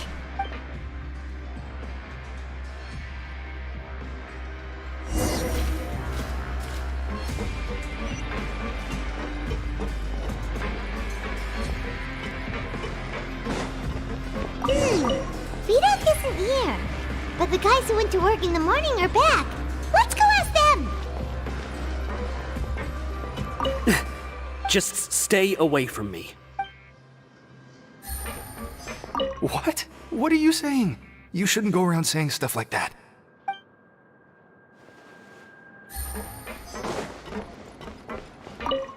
What are you talking about? Listen, you should keep your nose out of other people's business.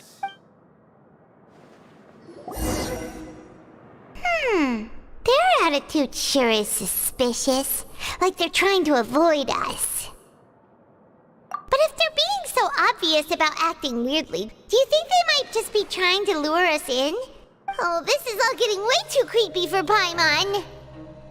So you mean we still need to investigate some more? Okay, if you say so.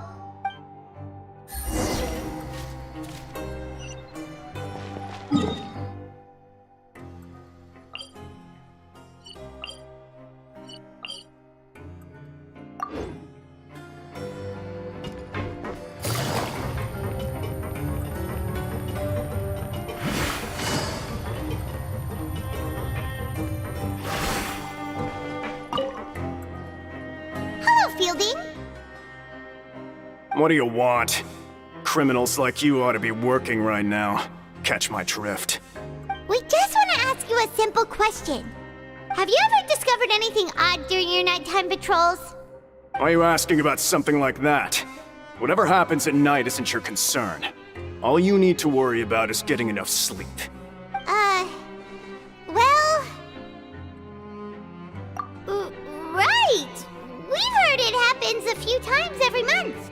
Paimon has sensitive ears, so it makes it hard to sleep. Really? I see. But it's not like I'm on duty every night.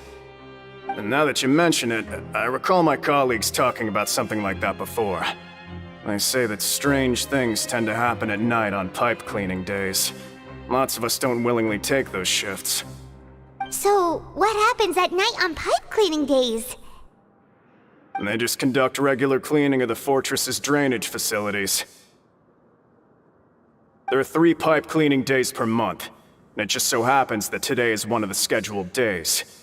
You can try to confirm the sounds tonight if you want, and if they're real, then I can report the issue to my superiors for you. Oh, okay. Then we'll keep both ears out tonight. If that's all, then I'll be leaving now. I advise you not to try anything funny, though. Even if I'm not on duty tonight, someone will still be watching you. Don't worry, we don't want any time added to our sentences. Oh, he left. So what do you think about the pipe cleaning days he mentioned?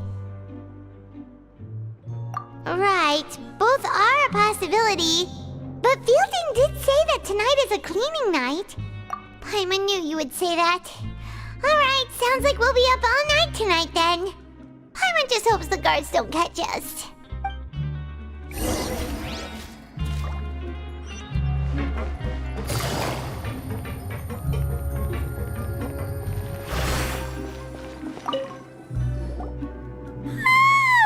Oh, Paimon's so tired. But we can't sleep yet. They'll be cleaning the pipes tonight, so it's the perfect chance for us to investigate. Whatever. Just be sure to wake Paimon if she dozes off. Paimon's worried something might happen if you go alone. Huh? Traveler? Did you fall asleep already?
Come on, wake up! Oh, it looked like you were just peacefully sleeping, the Paimon. Well, what did you see this time? Really? So we're finally starting to figure out what actually happened! But what about the cannibals? How do you explain them? Okay, well, it's about time for us to get moving. Just be careful to avoid the patrolling guards.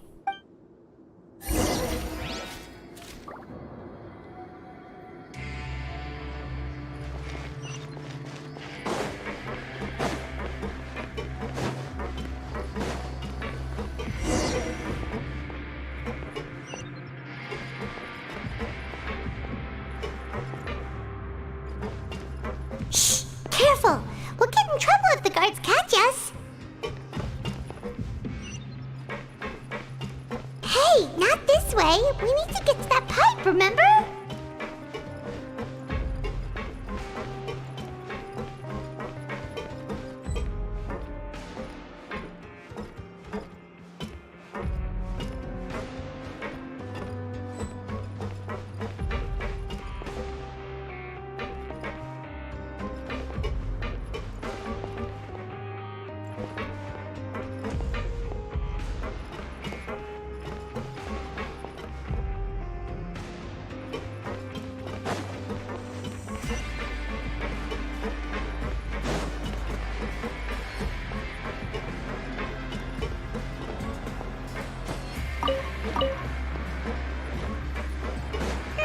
This should be the place.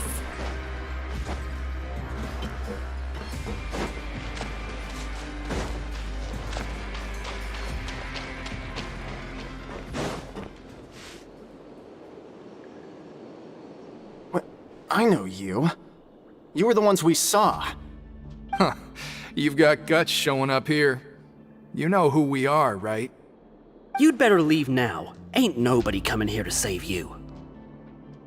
What'd you say? Yeah, so what if they were? If you push us, we can make those rumors a reality at any time. Hey, what's the point of all those rumors anyway? What exactly are you trying to do? I don't have to tell you anything. If you turn around, go back to the dormitories and act like you never saw anything, then I'll pretend that you never showed up here. Yeah, scram. Nothing worth seeing here. Huh? What did you say? Isn't that exactly what Boss said when he left? Hey, do you know our boss? Whoa. We had no idea our boss was such a big deal. He always kept his identity a secret. So, did he have you come here to find us? Oh, so your child's crew here? Seems like he had no problem fitting in. We're the only ones who heard him say those words when he left that night. So unless he somehow told you those exact same words after that... All right. I guess that's proof enough for me. I believe you. Wow, those dreams of yours sure come in handy. We gave him the business for a while and would always give him a hard time when he first came to the fortress of Meripede. But here in the fortress, the strong will always earn respect. He was working the longest hours and racking up wins in the Pancration Ring. You could always see how amazing he was, even when he was teaching us a lesson. So eventually, we all decided to follow him. But one day, he suddenly told us that he had to find a way to escape this place, no matter the cost. He said it was because he heard that call again. And as his crew, if the boss wants something, then it's our job to get it done. So, we got to work and used the hidden rules that were here to make up and spread the rumor about the cannibal rule. We just wanted to give him a better chance of escaping on a night after the pipes had been cleaned. Oh, thanks to your rumor, nobody would want to come anywhere near here, prisoner or guard. Wow, it sure is easy to exploit people's fear of the unknown. But has a child already escaped? Why are you all still coming here after pipe cleaning day? Because as far as we know, the pipe he went into isn't actually an exit. It should be a dead end. It leads to an abandoned factory area, and even if there were a way to escape from there into the sea, we're still way too deep. No one could ever reach the surface alive. But Boss still insisted on going in. It's like he was obsessed about it. So we told him that we'd pretend as if he never existed while he was gone. And that if he wanted to come back, he should wait for nighttime on a pipe cleaning day. That way, we could meet him here and help cover the whole thing up. So you come and wait here through the night a few times a month just because of that promise? Yeah, but it's been so long now. We already know in our hearts that he must have managed to escape somehow. Is it also possible that something unfortunate happened to him? Nothing could ever defeat Boss or slow him down. That's one thing we know for sure. Okay. Paimon was just brainstorming possibilities. Alright. Keep quiet and follow us.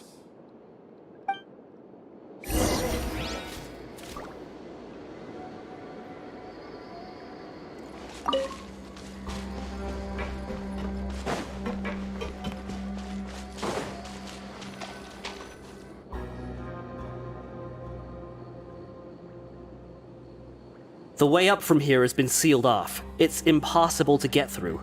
Boss left by going down from here. It wasn't full of water at the time. Later, we came back hoping to have a look. That's when we found out it had been completely flooded. It's impossible to navigate unless you're an extremely skilled diver. Do you think Child got trapped by the water? Not likely. We all know that Boss was an incredible swimmer. Really? Then have him come investigate, pronto. Just be sure to tell us if you get any news about Boss. It's getting late. We should leave before the guards come this way. Yeah, we learned a lot about what happened to Child here. Let's get going!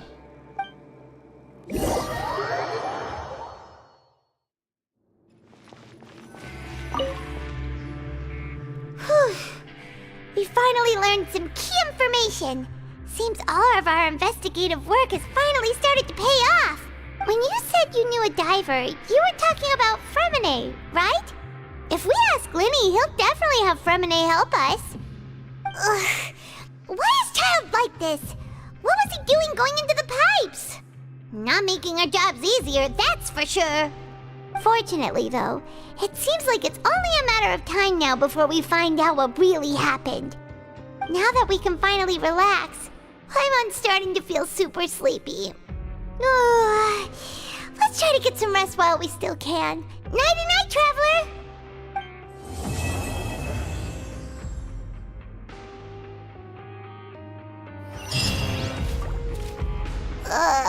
It's morning already? Paimon still needs more sleep. Huh? Wait, look over there! Isn't that... It's one of Linny's cards! Let Paimon see what's written on it! Maybe you haven't heard, but today is the monthly free day. Everyone has the day off today, which makes it the perfect time to do some investigating. It's been a while since we last talked. Have you been making any progress lately? Let's meet at our usual spot in the factory area before lunchtime. I have new information. Ooh, today's our lucky day. We have the day off. From the sound of it, Lenny's been making progress with his investigation. Wonder what he's discovered. We still have some time before we meet up. Let's talk with the people here for a bit more before we go.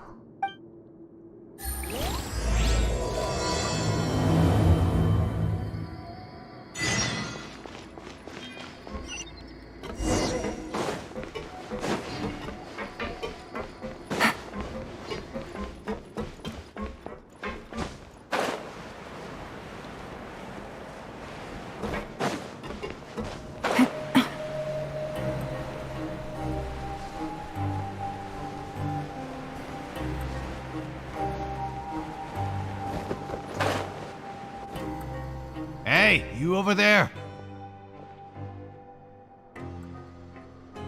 Yeah, you! Say, do you like playing card games? You know, like Genius Invocation TCG? You TCG TCG players are like mint in the wild, literally sprouting up everywhere. Hey, come on now. What's wrong with finding fellow invocation aficionados? Anyway, care to join me for a game? Alright. No pressure. But why would you be looking for people to play Genius Invocation in a place like this? Don't people usually come here to fight?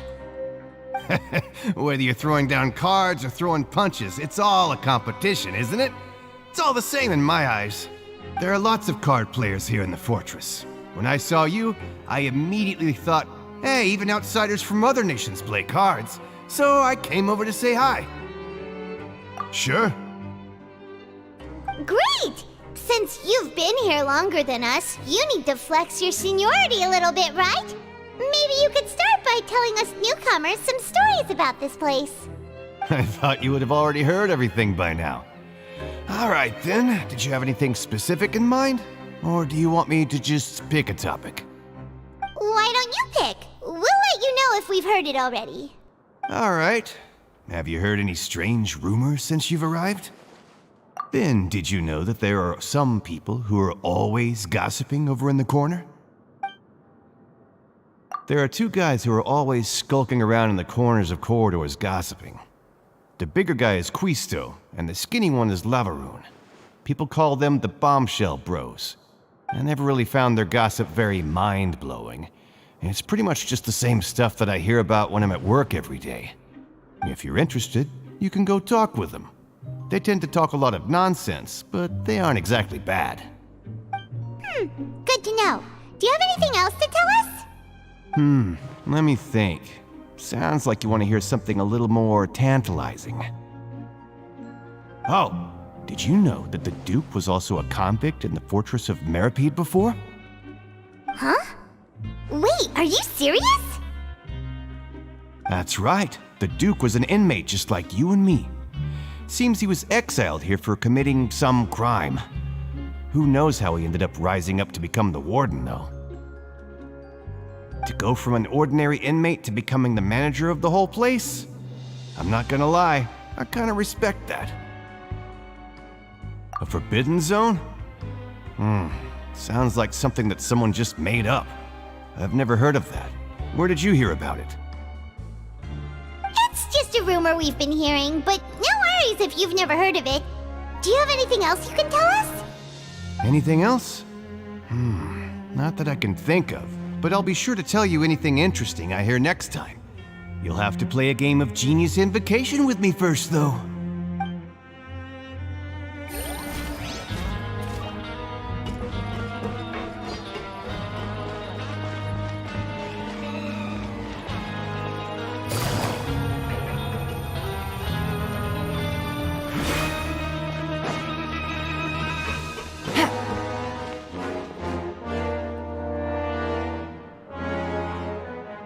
Look! There are some people talking over there! Let's listen in on the conversation.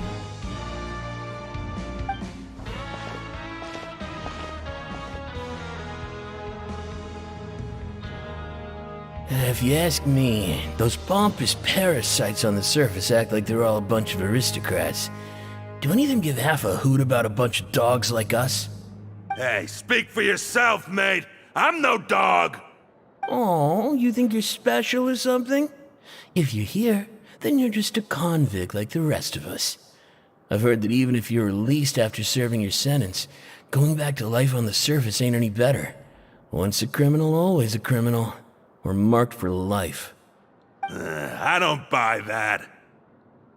Hey, how cool would it be if the whole world was destroyed by a giant flood and everyone had to start over from nothing? What kind of filthy bilgewater are you spewing? I have family up there. You best shut your sewer hole with talk like that. Listen, things ain't so great on the surface, but who says that you have to leave? I've heard that you can still stay here and work even after you've served your sentence. Not bad if you ask me. Who wants to live in the ruddy overworld anyway? And what makes you think they'd want to hire someone like you? It's one of the great mysteries of the universe, how someone as useless as you is so confident. Whoa. Sounds like they're really unhappy about the overworld. Speaking of which, Paimon never heard anyone use the words overworld or underworld when we were living up there. Is it only something the inmates down here say? That's true.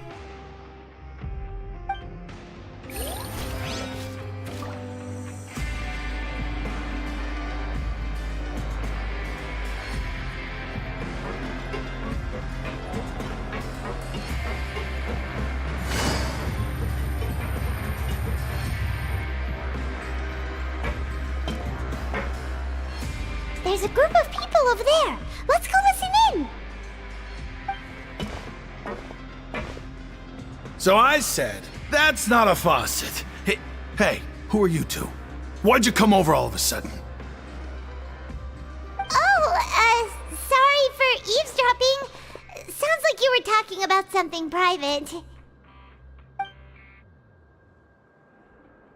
What's the matter? They're just looking to join in on our fun, that's all. Hey, don't pretend like it's okay for them to just interrupt us like that.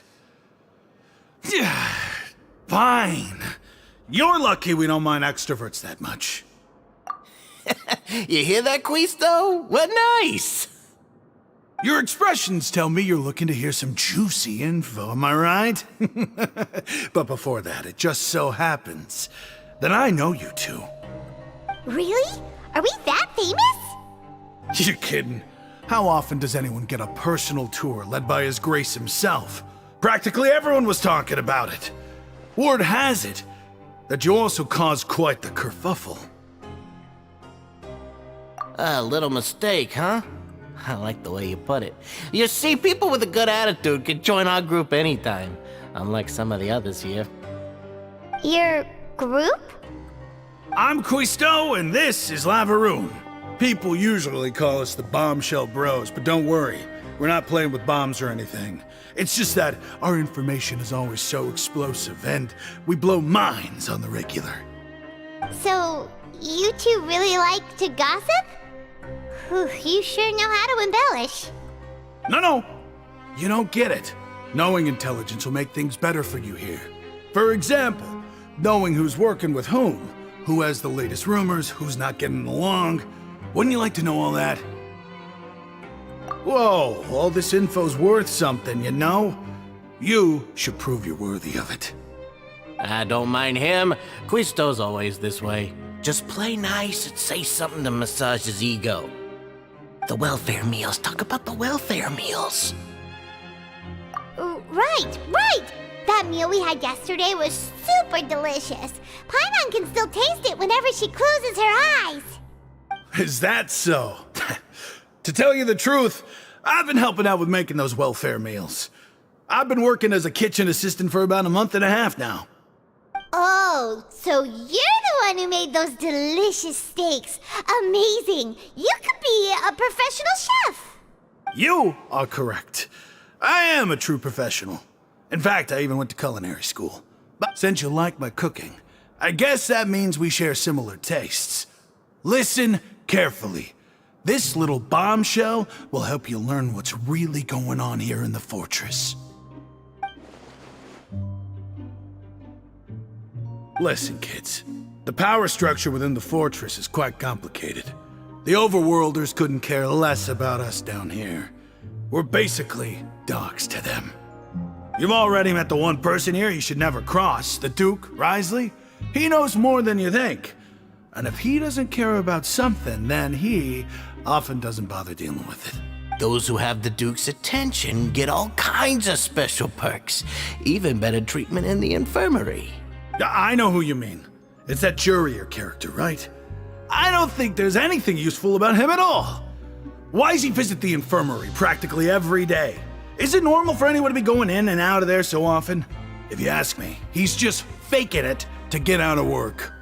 But did you know that Jurier was a talented researcher from the Fontaine Research Institute before he came here? There's no denying that. I don't care if he was a researcher that could turn dirt into Mora. Once you're in the fortress of Meripede, you're just another inmate like everybody else. Speaking of which, the last time I saw him, he was passing by in the corridor with Lorvine. I also heard they started arguing in the library and got into a fight, right? Guess that's just how terrible of a guy he is. You mean he hit a woman? Wow, I never imagined he was that bad. But that Lorvine's also quite the odd one, you know?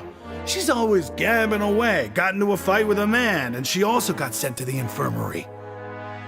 Come to think of it, I always see her going to the sick bay every couple of days, too. Wait a second. You don't think? Do you think could it be that they're secretly meeting there to go on dates? But it's really hard to imagine. After all, I do remember seeing Lorvine beat Jiraiya to a pulp that one time.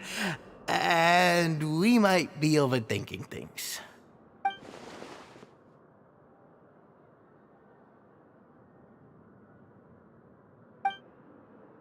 Okay, we've talked to just about everyone, and it's about time for us to go meet Linny. According to the card he left us, we should go meet him in the production zone.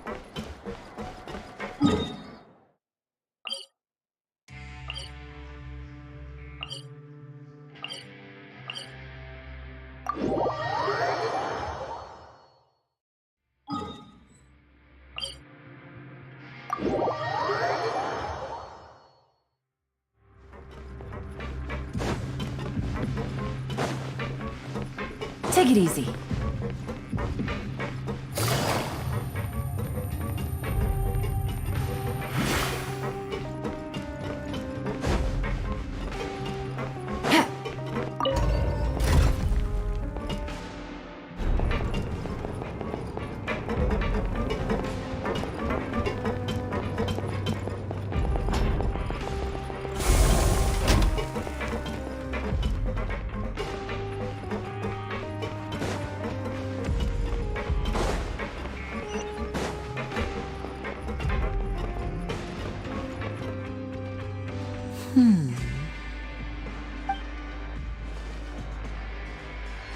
Huh?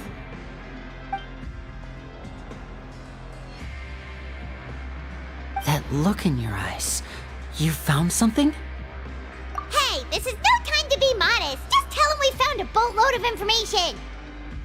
Oh, as expected of the legendary duo, you have my full and undivided attention. Huh. I'd have never guessed that myself. The rumors swirling about this place are unreliable after all, and Master Child probably went missing because he found a way out. He is a harbinger after all. I suppose he's much more resourceful than I initially gave him credit for. Unfortunately, this isn't enough for our final report to Father. We need to find out Master Child's exact whereabouts. Father told me that even though Master Child said he was just coming to Fontaine for a vacation, he actually had some personal reasons. His agenda might be linked to his disappearance.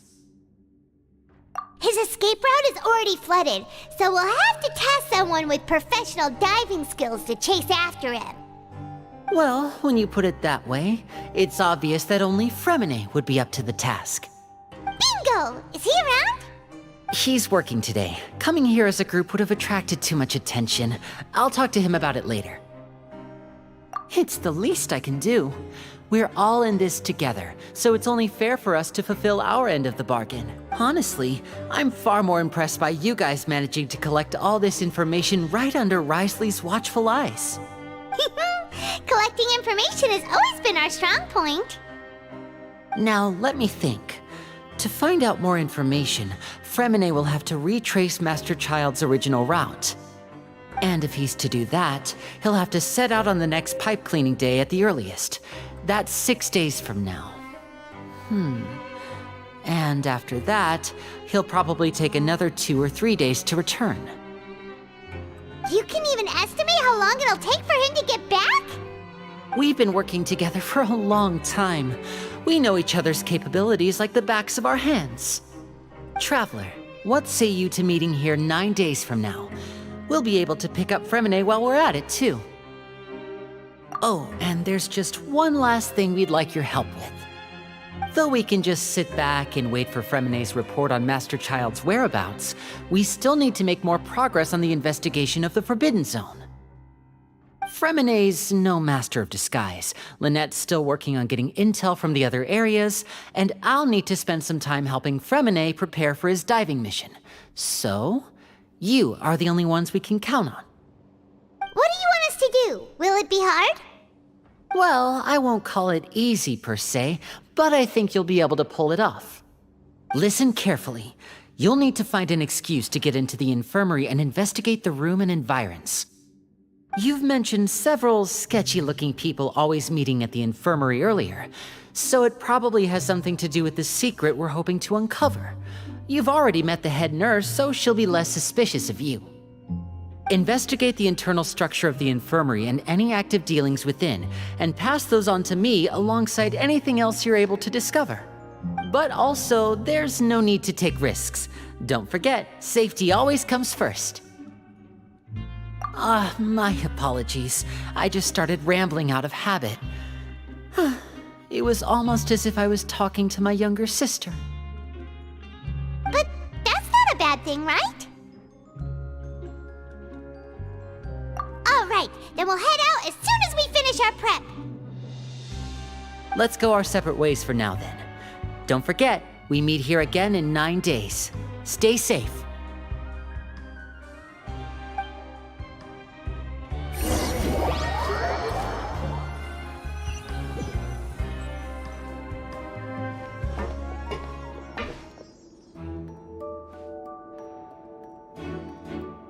Hey, stay here for now. Paimon will take a peek.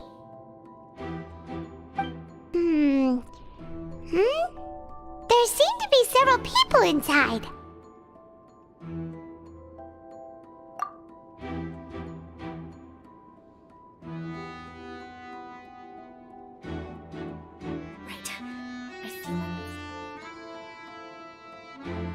It's not impossible.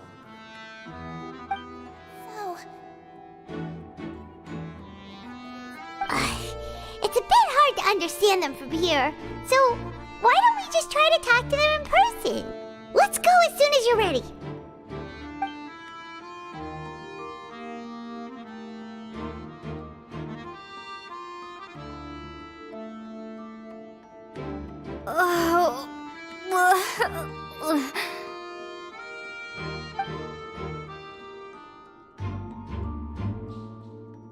Someone, please help!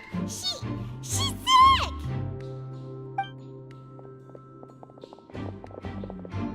Whoa, are you okay? Oh my! What's wrong, little one? There's no need to panic. Take a deep breath before you begin. The traveler started complaining of a stomachache, and then nausea, and then collapsed onto the ground. Paimon doesn't know what to do! Freezing limbs, twitching fingers, and pale complexion? Could it be poison? Let me take a look. Please, lie down over here.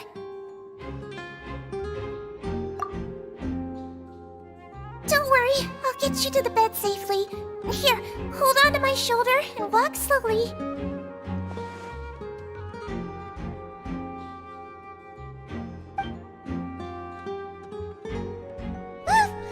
You can do it, traveler!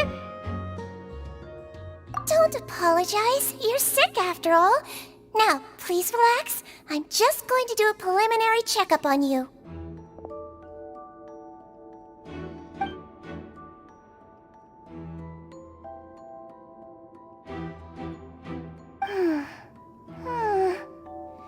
I see now. My checkup has confirmed that she's not in any mortal danger. That's our worst fear out of the way. Oh, that's good. But I'll continue my diagnosis of the patient now. Please, relax and take a deep breath.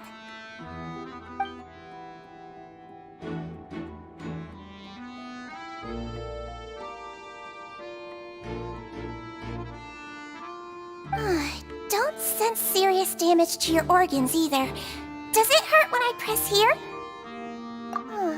And here? Huh? But based on my initial checkup, there shouldn't be a problem here. How strange.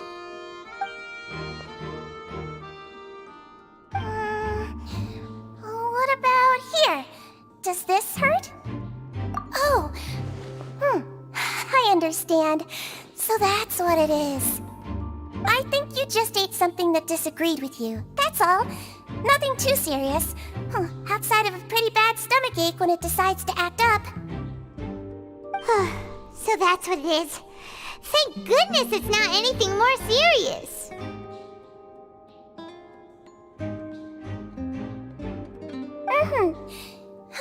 And there have been other inmates complaining about the food recently. I'll inform our head chef, Mr. Wolsey, of this problem as soon as possible.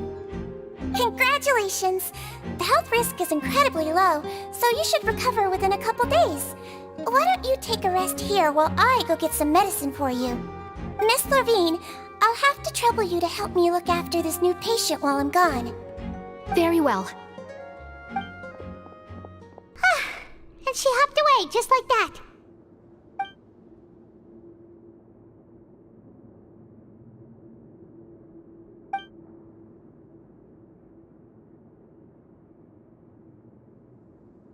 Hello. So how are you feeling now?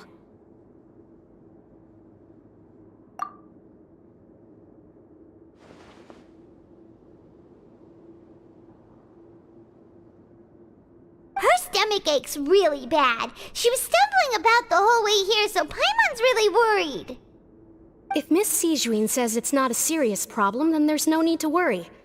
She's the best medic we've got down here. But it also looks like she's the only medic you've got down here. Well, that's true. What do you mean, that's true? That's really misrepresenting the situation.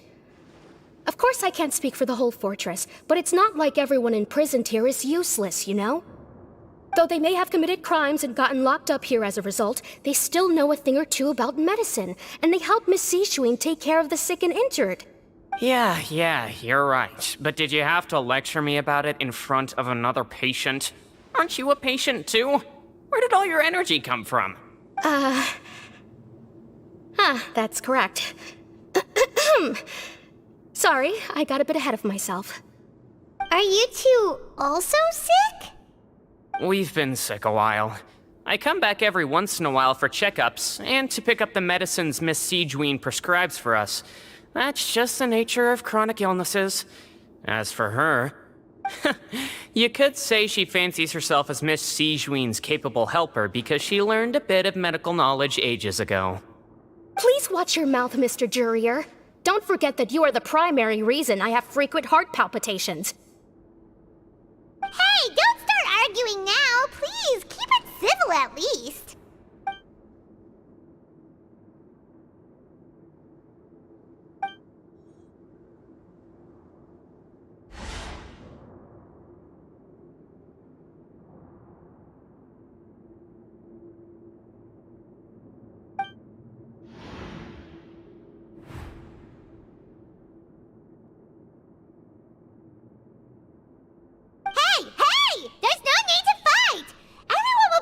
Someday, so there's no need to argue over silly things like this.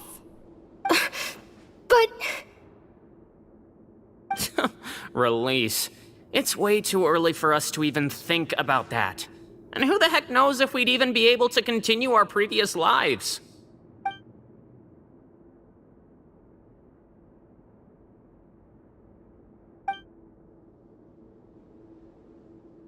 Please allow me to end this boring and useless conversation.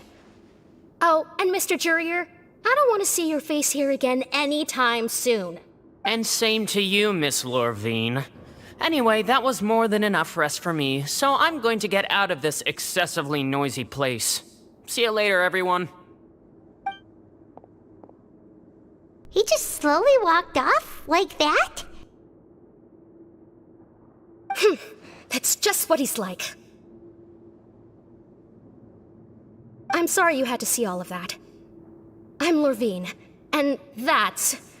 Well, his name is Jurier, but I hope you'll never have cause to remember his name. You really can't stand him, huh? I mean, can you blame me? Who would like someone who's as arrogant and obsessed with weird research topics as he is? But There's no need to keep dwelling on him. I'll accompany you two for a while. Miss Sishwin should be back soon, and I'm sure you'll feel better as soon as you've had some of her medicine. No, it's nothing. I'm back! Did you rest like you promised?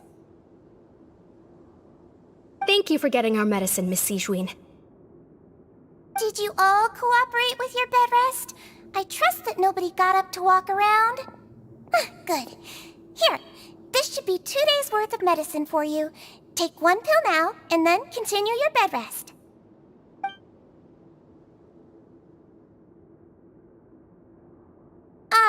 Miss Levine, I left in a bit of a hurry just now. Do you still remember if we discussed the color of the pill that you should be taking today? I remember. You said it should be yellow. Yellow, huh? I understand. These are yours. Please, make sure to go to bed early after taking them tonight. You'll benefit from a good night's sleep.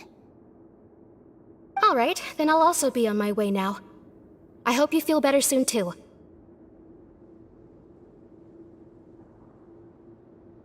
See ya!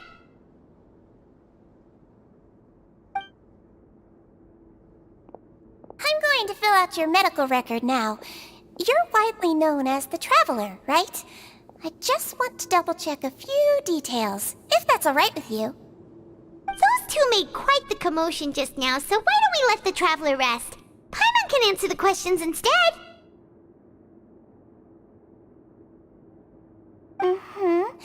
So her primary symptoms are abdominal pain, with secondary symptoms of nausea. Is there anything else? That's it. All right then. Is there anything we should know besides to take the meds? No, her base constitution is quite good, so I'm sure she'll recover quite quickly after taking the medicine. Please, make sure to stick to bland or less stimulating foods, and don't stay up too late at night.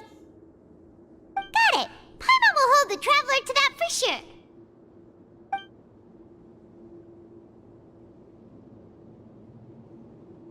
Oh, you're going to take a nap already? Okay then, you get some rest.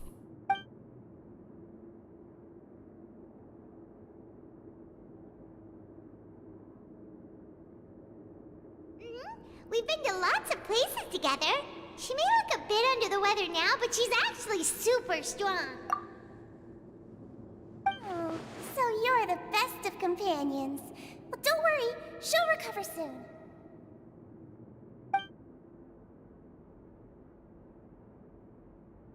You're awake! How do you feel? You slept for a really long time, but we never left! Well, now you can go back without a worry in the world. Remember to take your meds regularly, and remember bland foods! Thank you, Miss Sijween!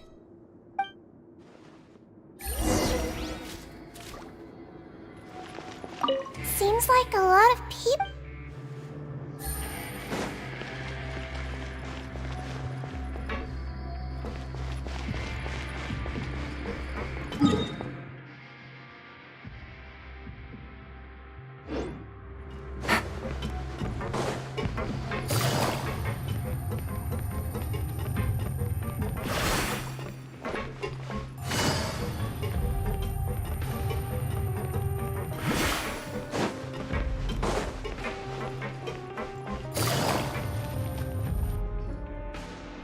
Are something. To be able to fall asleep like that and even sleep talk the entire time, you scared Paimon half to death!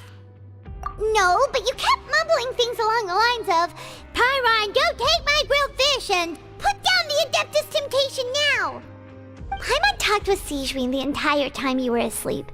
She seems like she's just a sincere nurse, and Paimon didn't notice anything unusual in the room. Are you sure we're not going off track with the infirmary?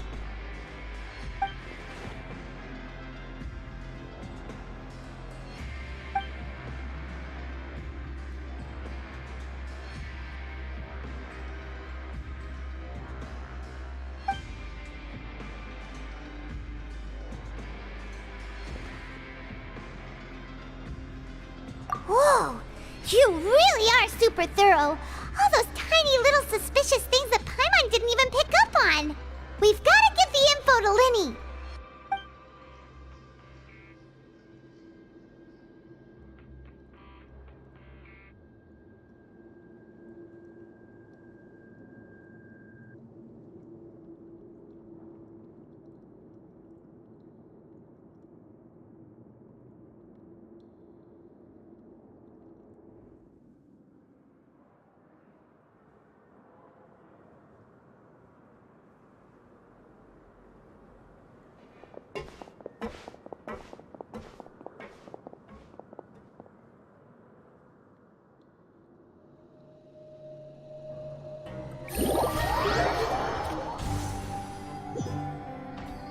Today's the day! Let's go meet up with Linny!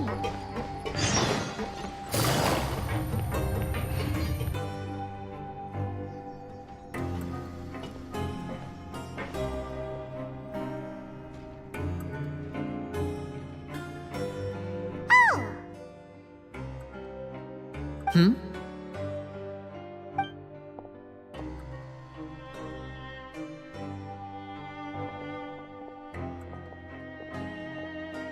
Did you two run into any trouble over the past few days? No, we just worked our shifts according to the schedule. Nothing weird happened. That's good. That means you didn't raise any suspicions when you infiltrated the infirmary. We've taken a look at the slip you've sent. Fremine successfully left the grounds via the pipes 2 days ago, and as of last night, Lynette has also infiltrated the infirmary after faking an illness. Wait, why is she getting involved as well? You already went above and beyond when you scoped out the infirmary. To put it more bluntly, even if we were to view that as something you did in exchange for Fremine's help, you've already done more than enough. Infiltrating a guarded stronghold is a different kind of job from a one-off investigation. We want to avoid using the same faces over and over and reduce the amount of suspicion that will fall on any given person. Lynette also felt like you have already taken the first step for us, so she should be the one to finish the job. So that's what Lynette thinks. Oh, Paimon hopes everything's going well for her. Then, let's go check on Lynette before Fremine returns. If everything went well, then she should be wrapping up her investigation right about now. Is now really a good time to go over?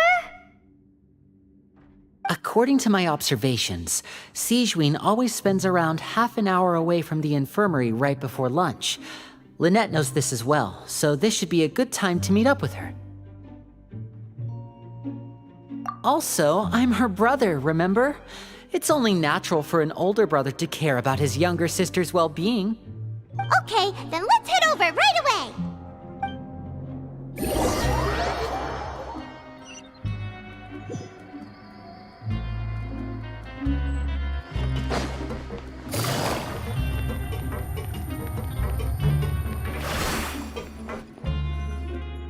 Lynette should be here right now. Huh. Strange. Lynette? As expected, Sijuin isn't here, but why isn't Lynette here? No, Lynette rarely deviates from the plan. We agreed that if she were to make changes on the fly, she'd find a way to let me know. Unless... Let's see if there are any clues around here. We can look while we wait for her. Who knows? Maybe she'll be back soon. Okay.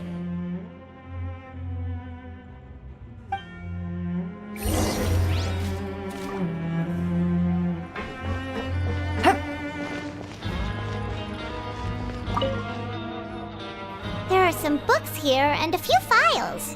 They all look like medical records.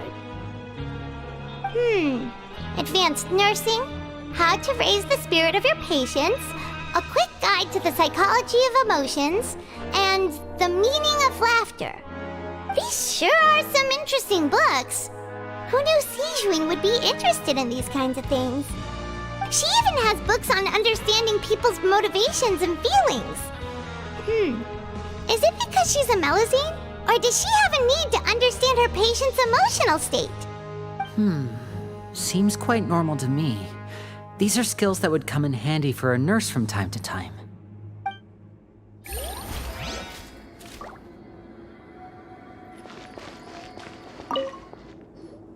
None of the beds have any signs of having been slept in, except that one over there. That's the one Lynette must have used, right? You said she was pretending to be sick. She would have said her migraine was having a particularly bad flare-up. Generally speaking, the head nurse would then ask her to lie down and rest while she left to retrieve the medication. Which means either the head nurse didn't return the entire time from when Lynette laid down up until she left the bed, or the nurse intentionally left it this way.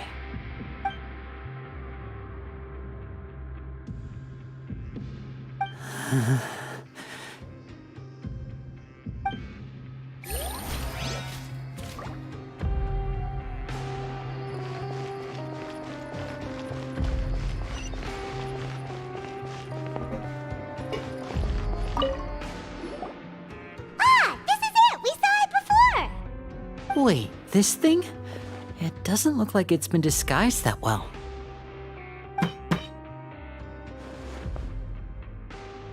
The space behind it is empty. From its size, I don't think it's an entrance that is meant to be taken apart. There's probably a mechanism around here somewhere. Could Lynette have tried to get inside? But if that's the case, she would have contacted me for sure.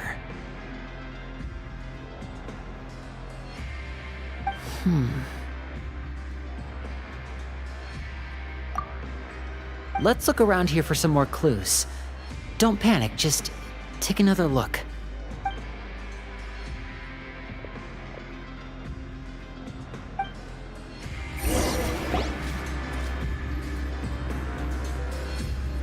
Hey, you guys, there's a slip of paper over here!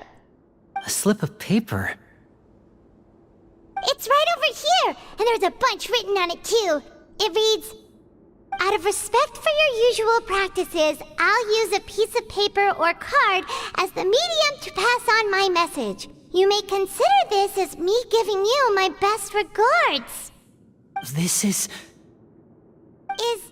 Is that all? The back! This is... Show me! Now! That look on your face! Paimon's reading it now!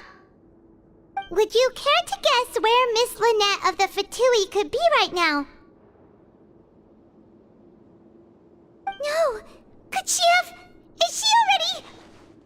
Writhsley.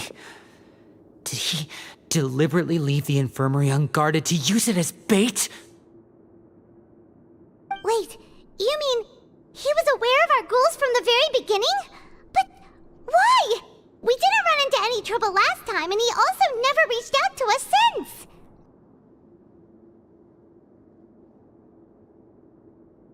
Yes, that is a crucial question. Writhsley, he doesn't do anything without a clear goal or reason. So this means he had no concerns about your activities from the very beginning. You're not from the same camp as us. You were sent down here by Nervulet, so you have no conflict of interest with Writhsley.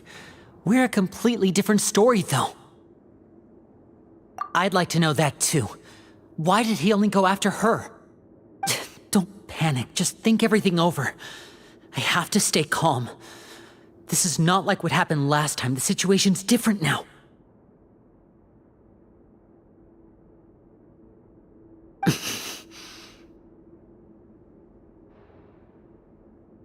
Wait, you're right. Wait, but that means... The fact that Fremine was able to leave the grounds, could Writhsley have let him go as well? But what does he gain by letting Fremine leave like that?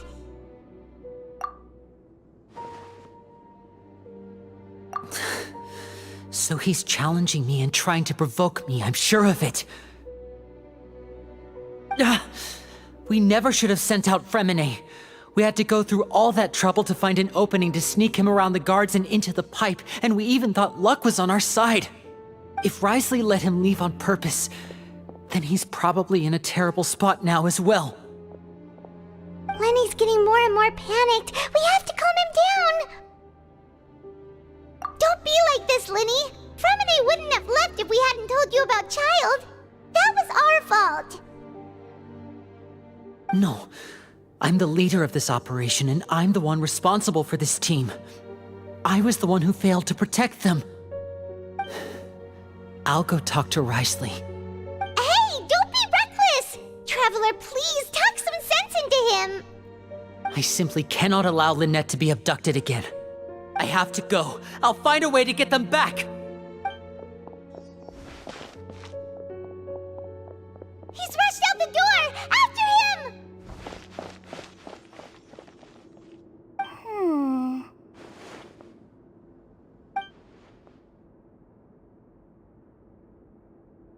Right.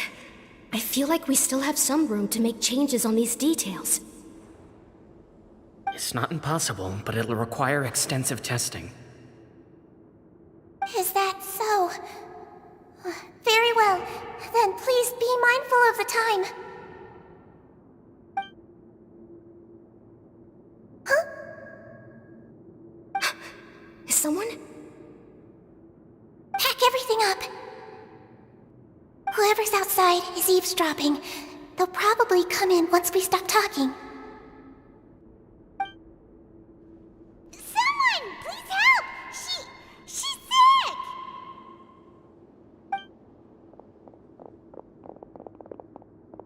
Whoa, are you okay?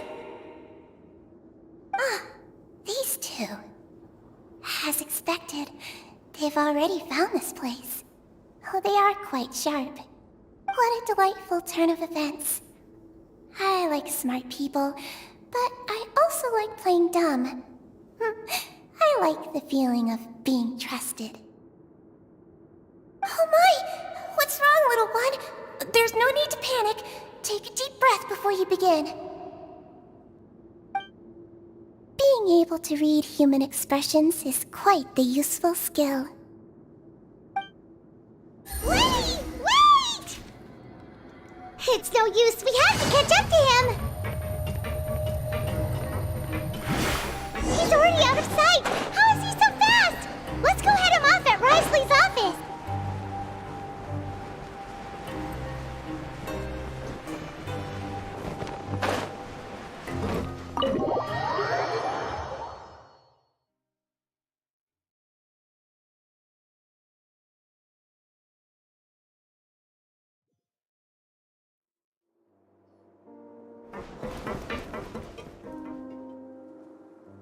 Come out and face me, Risley! Aren't we at an administrative office space? Why don't you at least try to follow even a couple rules from the fortress's indoor management regulations? What did you do to my sister? I ran into the young miss at the infirmary.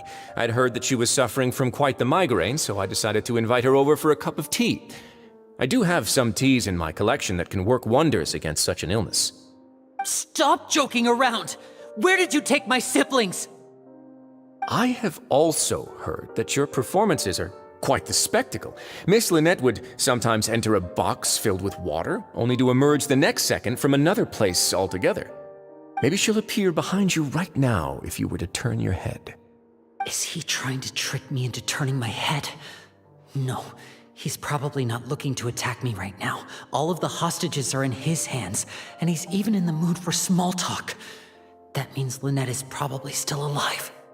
You knew we were investigating the infirmary from the start, so you deliberately aroused the Traveler's suspicions and baited us into continuing our investigation, just so that you'd be able to kidnap Lynette. As for Fremine, no, you probably didn't even interfere with Child's escape. You let him go, so you could purge the Fatui members that we had planted into your ranks. There was no need to do so. The fortress of Meripede is a pretty pleasant place. Most people enjoy their lives here. The only ones who act differently are those with personal agendas. It was quite easy to identify your colleagues. You removed our original members and spread the news of Child's escape so Father would assign our team to come down and investigate. Fremine has also fallen into your hands, right?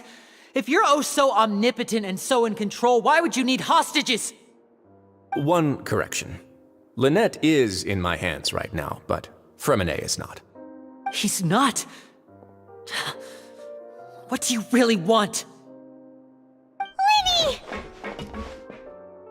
Oh, wonderful. Everyone is here, so I'll only need to say this once. Thank you so much for cooperating with me. Eager and to the point, I see.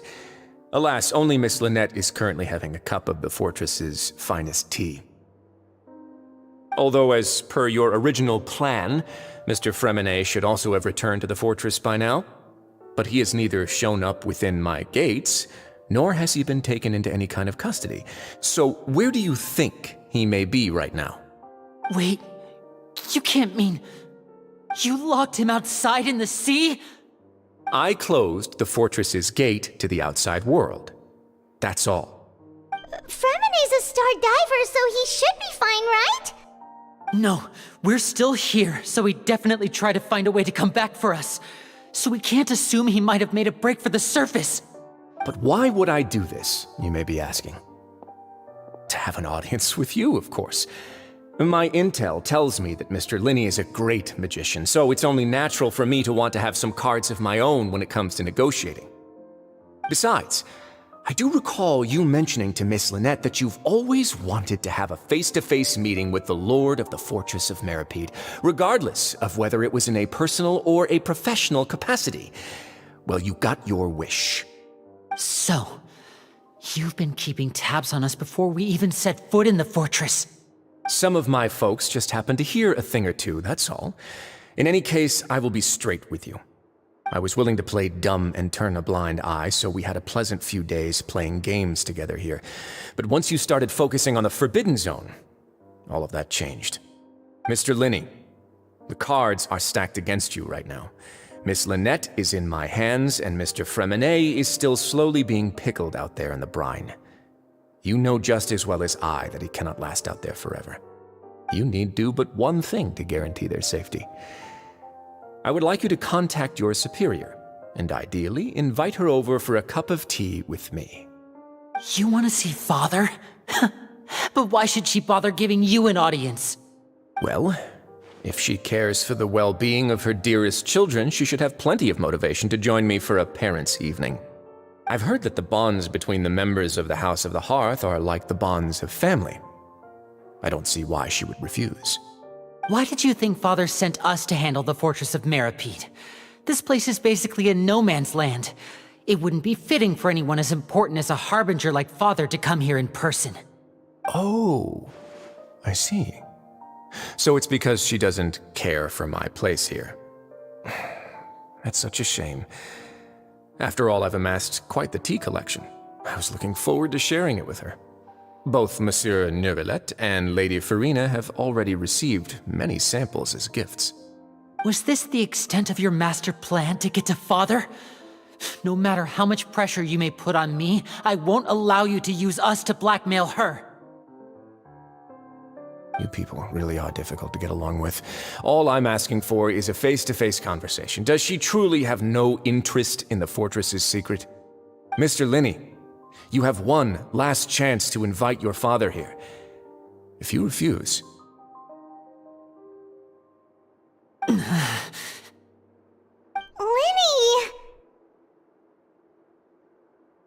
Instead of asking why I'm doing this, why don't you try to see things from my perspective for a second? From the very beginning, the Fatui has been actively infiltrating my fortress. I gave you a warning by cutting off the first few operatives I found, but that only caused you to double down. Had you given up on the fortress then and there, I'd have no reason to want to talk.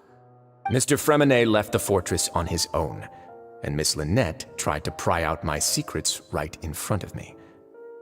No matter how you look at it, the responsibility for this falls on you. I shouldn't ask Father to do anything because of us.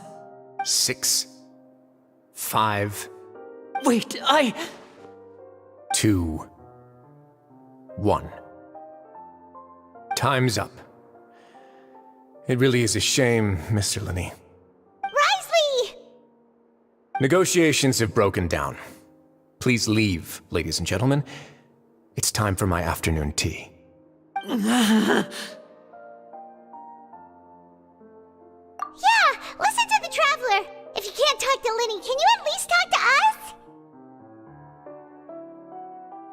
You do realize that I'm only letting you go because of Neuvillette, yes? You're here helping him out, and I've already done my best to stay out of your way. But that doesn't mean you can just do whatever you want. The fortress may be small and remote, but it still has its own set of laws. Then how about this? Those who are capable deserve respect. You've spent quite some time investigating my home turf by now, so why don't you tell me a thing or two about what you found, I'll ask you 3 questions. Answer all of them correctly, and I'll agree to your request. Question 1. Regarding the hidden rules of the production zone, what is the truth behind the one about not being allowed to work for 3 days in a row?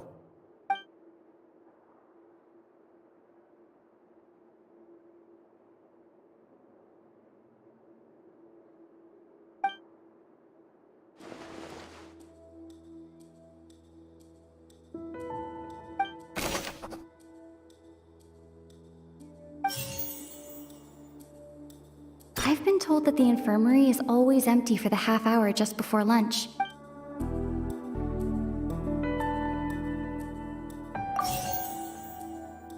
The Fonta promoter has been struggling because we often see Miss Sijuin observing the prisoners at work near the...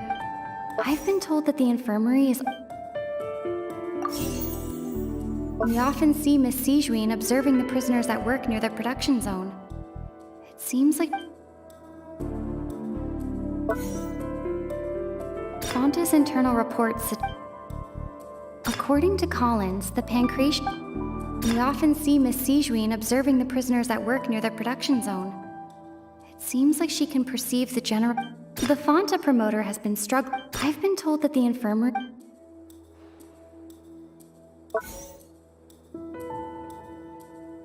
The Fonta promoter has been struggling... The research note said that the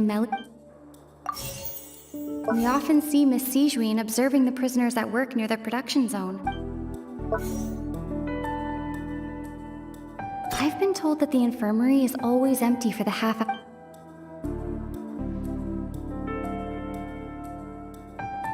The Fonta promoter has been... We often see Miss Sijuin observing the prisoners at work near the production zone. Fonta's internal reports... According to Collins, the I've been told that the infirmary is...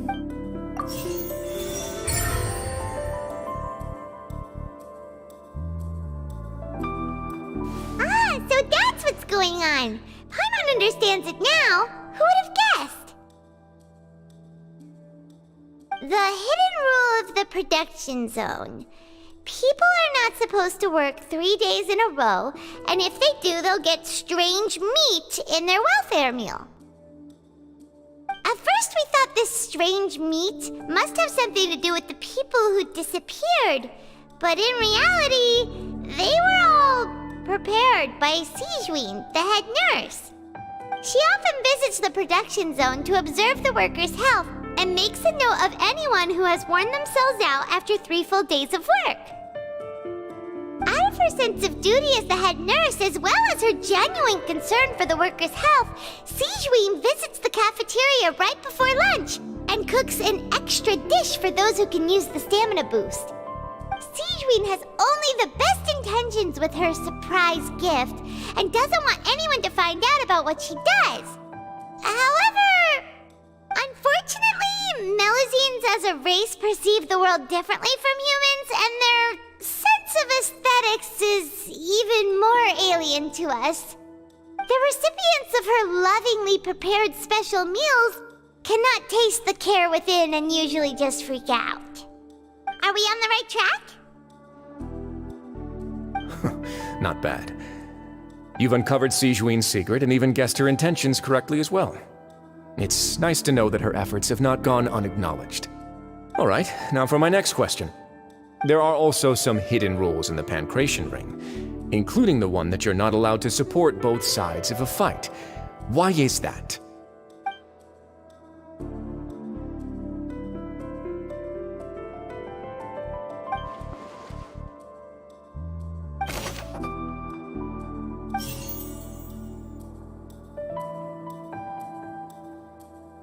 Fonta's internal reports suggest that they're starting a new trial of an... According to Collins, the Pancration tournament only took place because the Fonta company sponsored it. Fonta's internal reports suggest that they're starting a new trial of an unnamed and unpacked... The Fonta promoter has been struggling because he doesn't recognize the real value of coupons.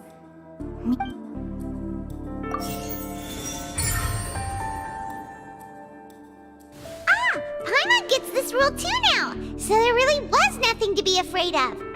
That hidden rule of the Pancration ring is about how, people are not supposed to bet on both boxers at the same time.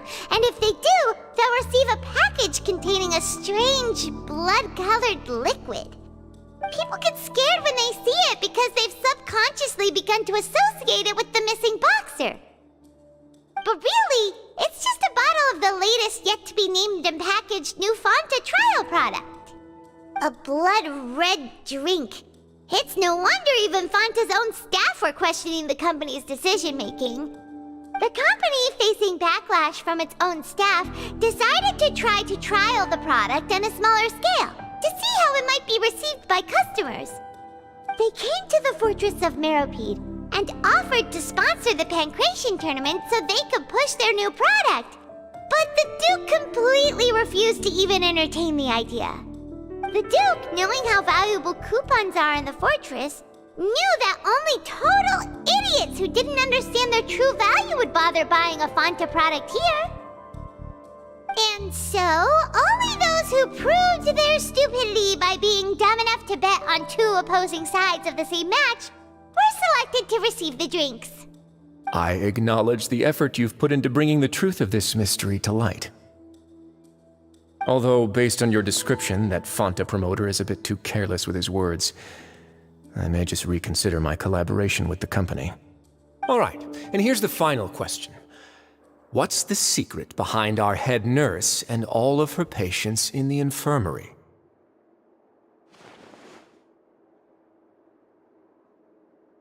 Stop your cruel and pointless games, Risley!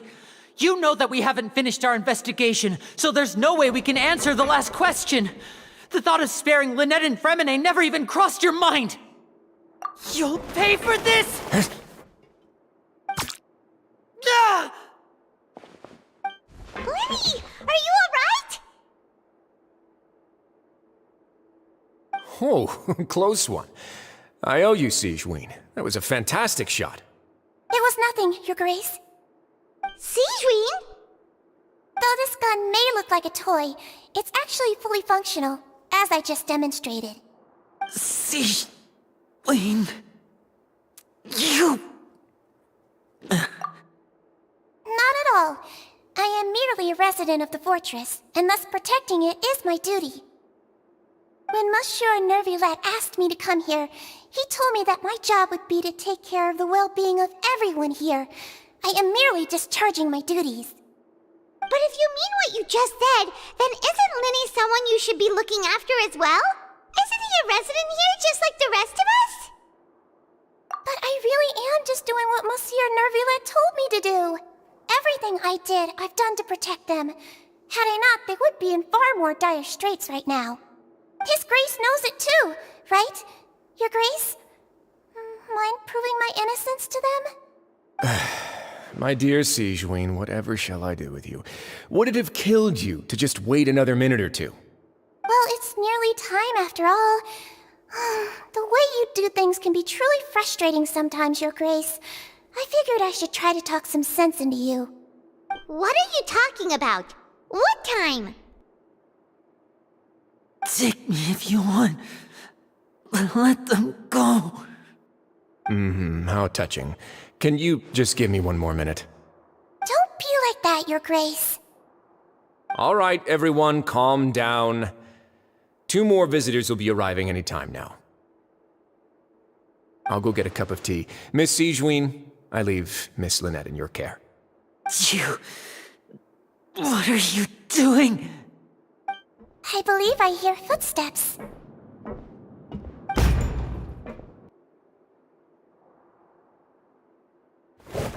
Some space, please. Ah, Miss Clarande. My door. Fremine! Fremine! What's going on? What is Clarande doing here? Work. I'm sorry about shooting you, Mr. Linney. The tranquilizing effect will begin to wear off soon. Please take it easy in the meantime, though. What happened to Fremine? Wasn't he diving just outside of the fortress? Why is he looking like this?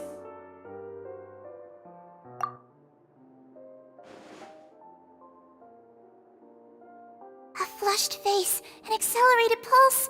He must have consumed primordial seawater. What did you say? Please, make some space. I'll need to give Mr. Fremine a more thorough checkup. Your Grace, I'll leave the rest to you. I'll talk to Clarande while you get Fremine to where he needs to be. Everything else can wait.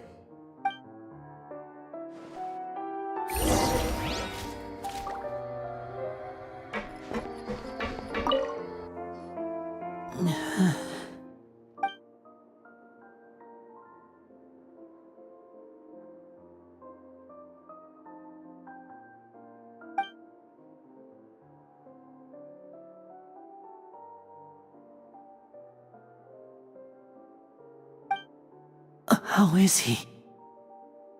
These symptoms are probably caused by an acute ingestion of a large amount of primordial seawater. Still, his condition is not critical. Of course, it would be best if he stayed for further observation. Let's leave him here for now, and move him to the infirmary once he's recovered a bit more. Sorry. I am aware that the infirmary may not be your favorite place in the world at the moment. We do only have a single clinic in the fortress, however. Why would he ingest a large amount of primordial seawater after leaving the fortress? How could that possibly happen? Please, look after Mr. Fremine for the moment. I'll go fetch some medicine and a respirator. Oh, I'll bring Miss Lynette back with me. Where is she? How is she right now? Oh, she just took a nap in an empty room after I tranquilized her. If my calculations are correct, she should also be waking up right around now. You might not believe me, but His Grace and I actually made some snacks and tea for her.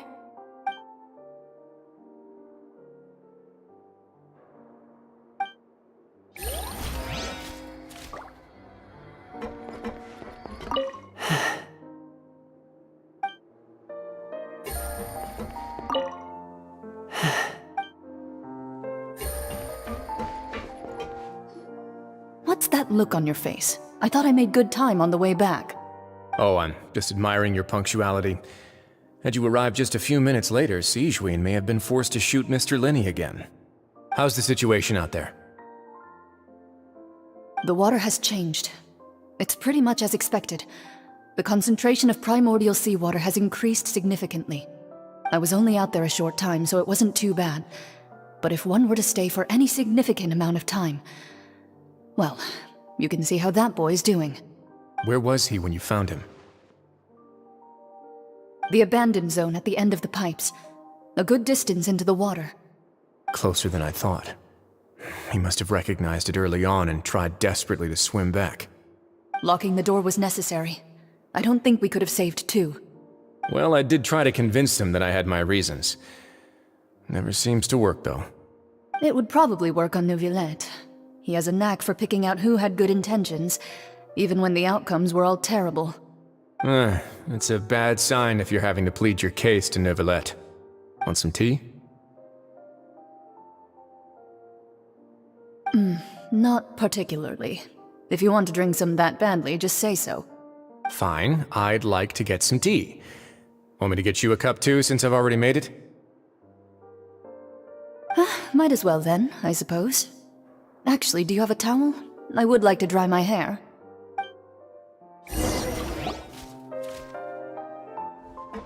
Linny, are you okay?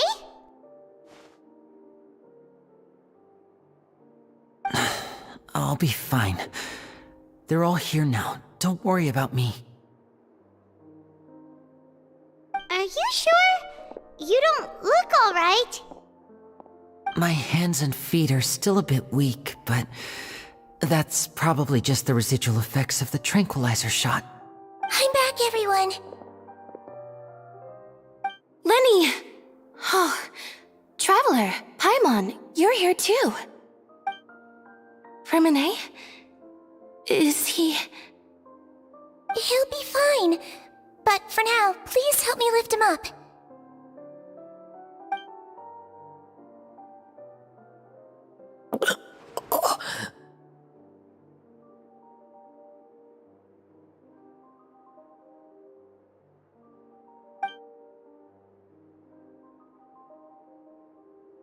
His breathing's beginning to slow down. Give me a hand and help me get him to the infirmary. Yeah, I'll take him from this side. Lynette, together? On it. Traveler, you seem pretty worried about him. Want to come with us? The Duke and Clarande are gone. They probably went to get some tea. The Duke will explain the truth in just a bit. Miss Clarande will need a break, since she only just returned from rescuing Fremine out of the sea.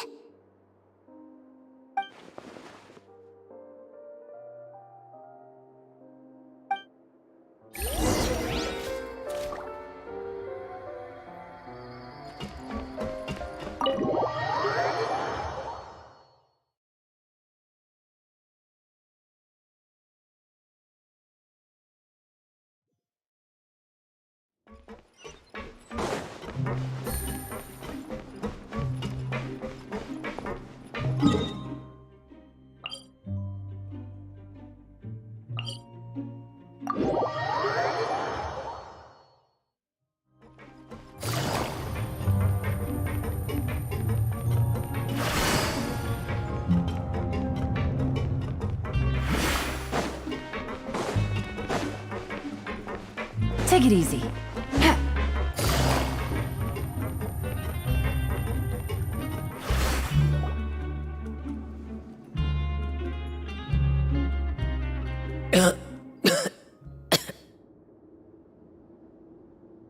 He's awake. Fremine, how do you feel? Lenny... Lynette... We're all here. Where am I? The infirmary, at the Fortress of Meripede, Mr. Fremine, and you are no longer in any danger. How do you feel? Don't push yourself if you're not feeling up to it. Traveler... Paimon... It's been so long. The sea! There's something wrong with the seawater. Shh, it's okay. We can talk about it after you've recovered. No, listen to me. This is really serious. There's primordial seawater mixed into the regular seawater. I don't know why it's there, but no one should touch it.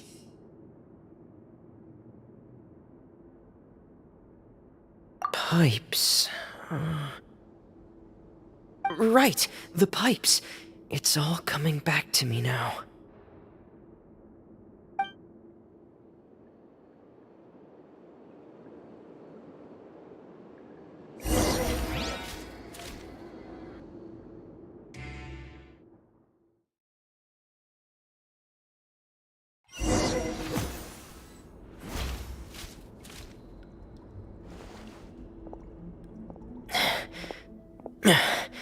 I'm in.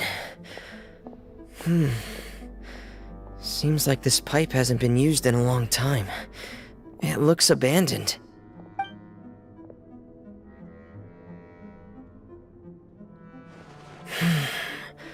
Where could Master Child be?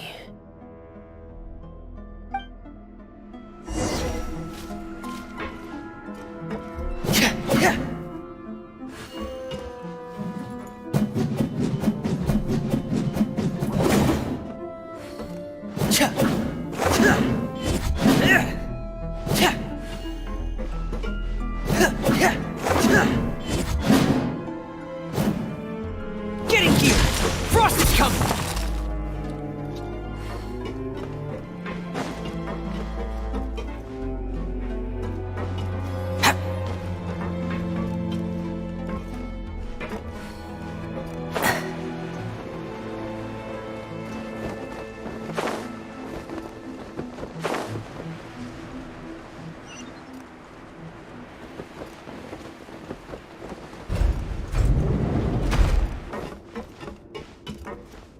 Huh. This mechanism looks like it's been tampered with. Could he have done it?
This is where the water starts.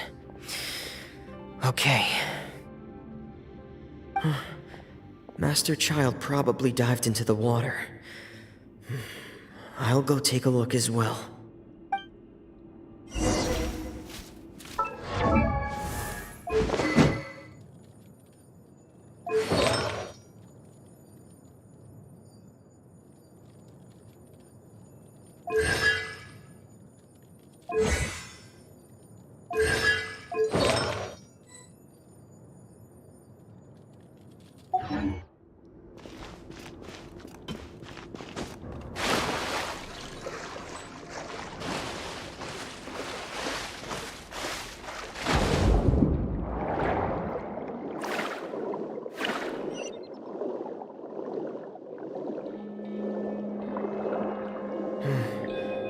The vegetation here is a bit more sparse.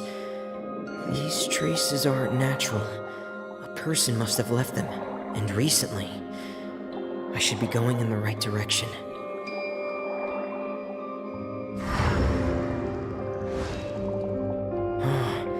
There are traces here too. I need to keep going.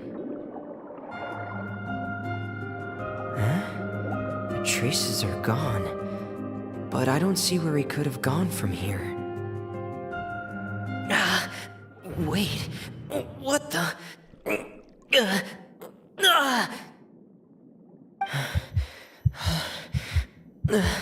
My heart is racing, and it's getting harder and harder to breathe. What's going on?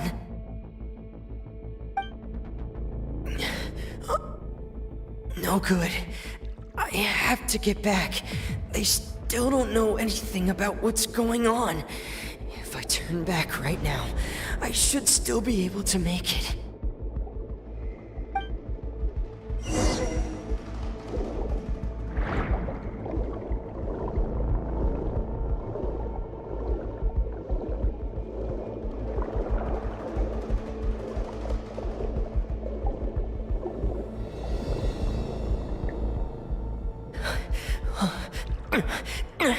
I can't die here.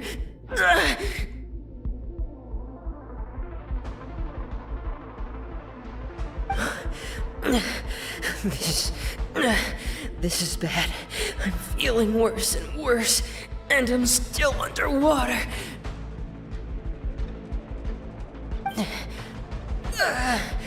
I have to push on.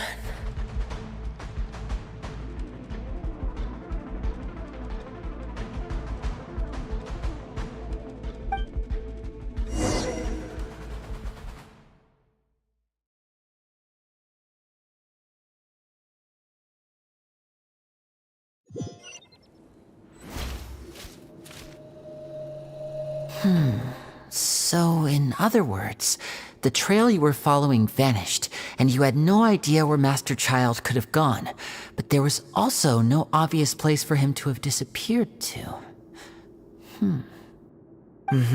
That's right. I tried my best to swim back, but I had already put some distance between myself and the fortress, and I just couldn't find the strength to keep going. I probably passed out some time after that, and you know the rest. Miss Clarande brought you back, but we also don't know why she just suddenly appeared at the fortress, or why she went out to save you. Miss Clarande, you say? I must go thank her in person. You're still too weak for Monet. You can go after you've had some more rest. Miss Lynette is right. I believe Miss Clarande will stay here as a guest for another few days, so there's no need to hurry. A guest? Then I can assume Risley was the one who invited her to come down here? You should ask His Grace about that. He'll be able to explain better than me. Yeah, it's about time he actually told us what's going on. Wanna come with us, Liddy? No, please go on without me. I don't want to leave just yet. Lenny. The logical part of my brain is aware that we're safe right now, but I still can't bring myself to leave. Both of you are just in danger. Understood. Then let's just sit together for a while. In that case, I'll leave the infirmary to you. The Traveler and I are going to head out for now. As long as you stay in here, I don't think you'll be disturbed. Thank you.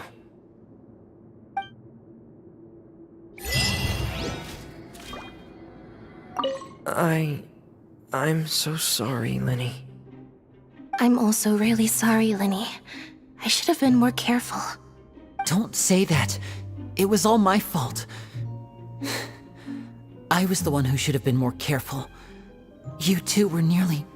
If I was stronger, maybe I would have already found Master Child. No, how can you say that? Huh? I'm sorry. What I'm hearing is, we all dropped the ball at some point during the mission, so the responsibility falls on all of us. Isn't that right? Yeah, that's right. It's on all of us. Lenny, we understand that you're worried about us, but we're worried about you as well. Please don't blame yourself. We want you to keep your spirits up. Yeah.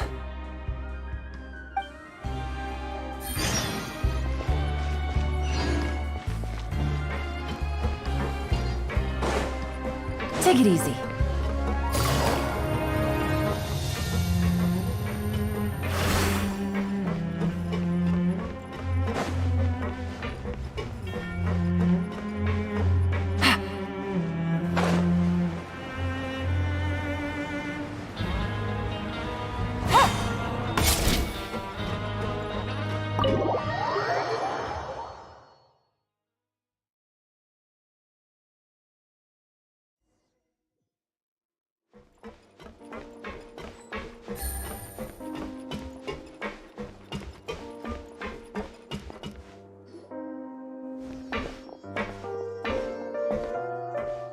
Excuse me! I take it Mr. Fremonet's condition has stabilized? Of course! I wouldn't have left the infirmary otherwise. I've been expecting those two, but might I inquire as to the purpose of your visit, Miss Siegewien?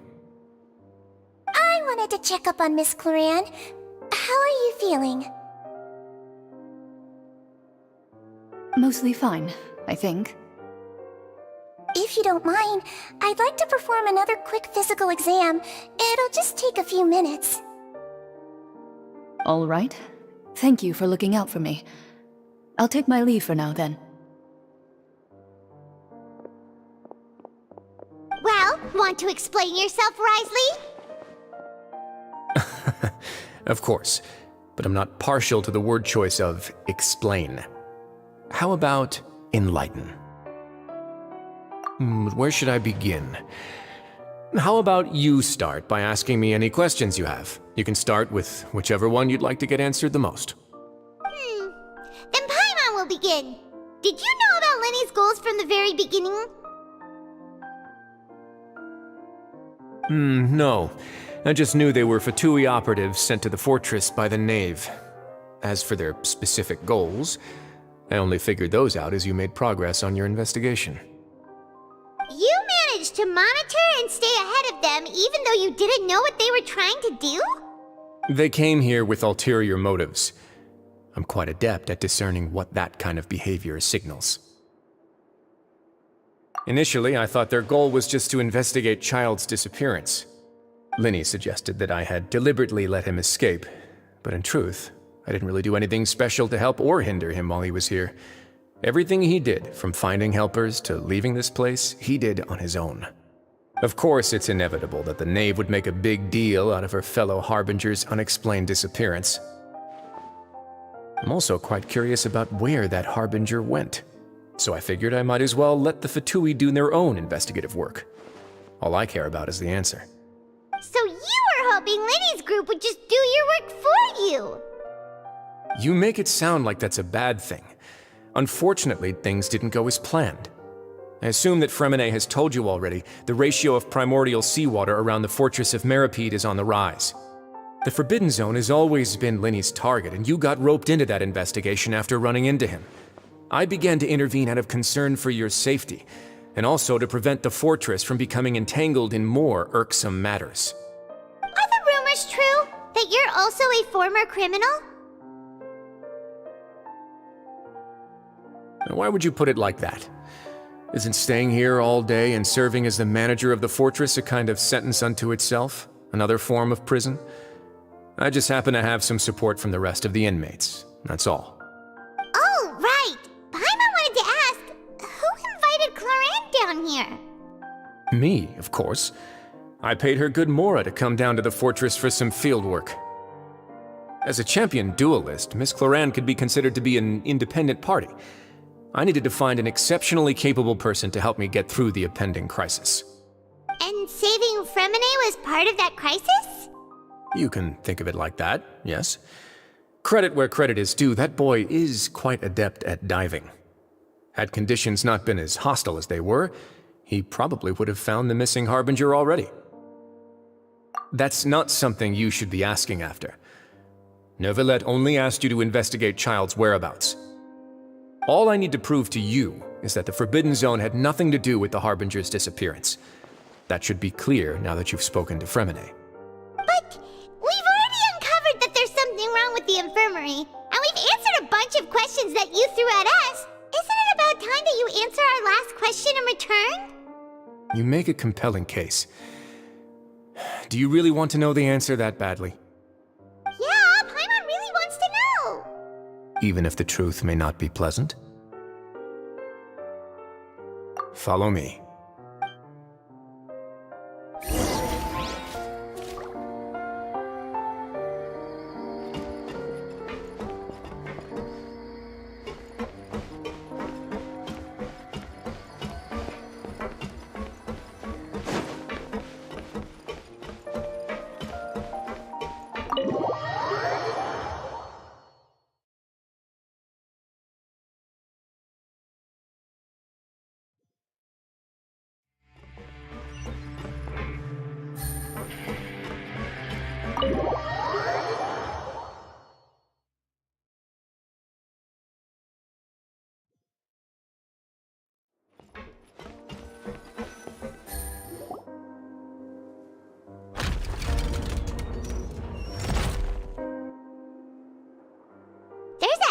Door here? And a whole basement serpent behind it. Huh. You're pretty good at hiding stuff, Risley. It seems you've forgotten just what kind of place the Fortress of Meripede is.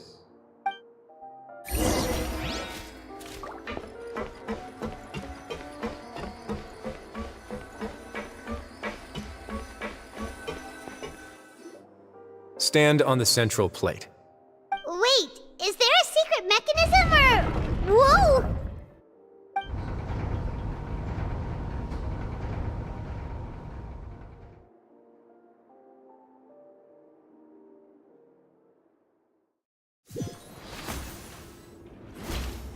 So, this is the Forbidden Zone? Honestly, for a place so well hidden, Paimon sure doesn't see anything special. What a huge door! There are 3 such isolation gates in total. Generally speaking, I'm the only one who's allowed to go inside. Hence the name Forbidden Zone. Am I correct to assume you're going to run on back and tell your little Fatui friends everything? Well, Paimon wasn't thinking of keeping anything from them. Well, I'd advise you wait until you've seen the whole truth of this place for yourself before deciding whether or not to tell them.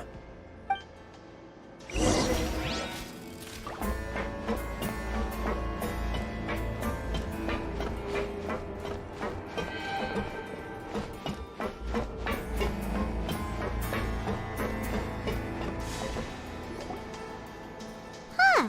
So there's a switch on the side. Stand back.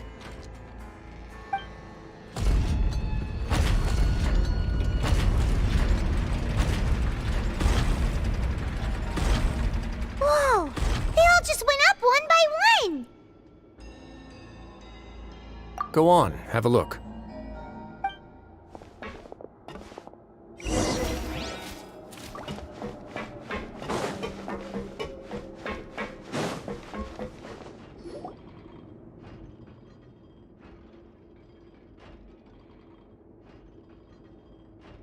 I've been interested in what lies beyond that gate ever since I assumed leadership of the Fortress of Meripede.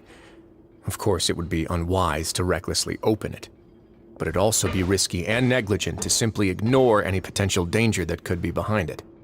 The readings on that dashboard have not budged since the day when I first laid eyes on this place.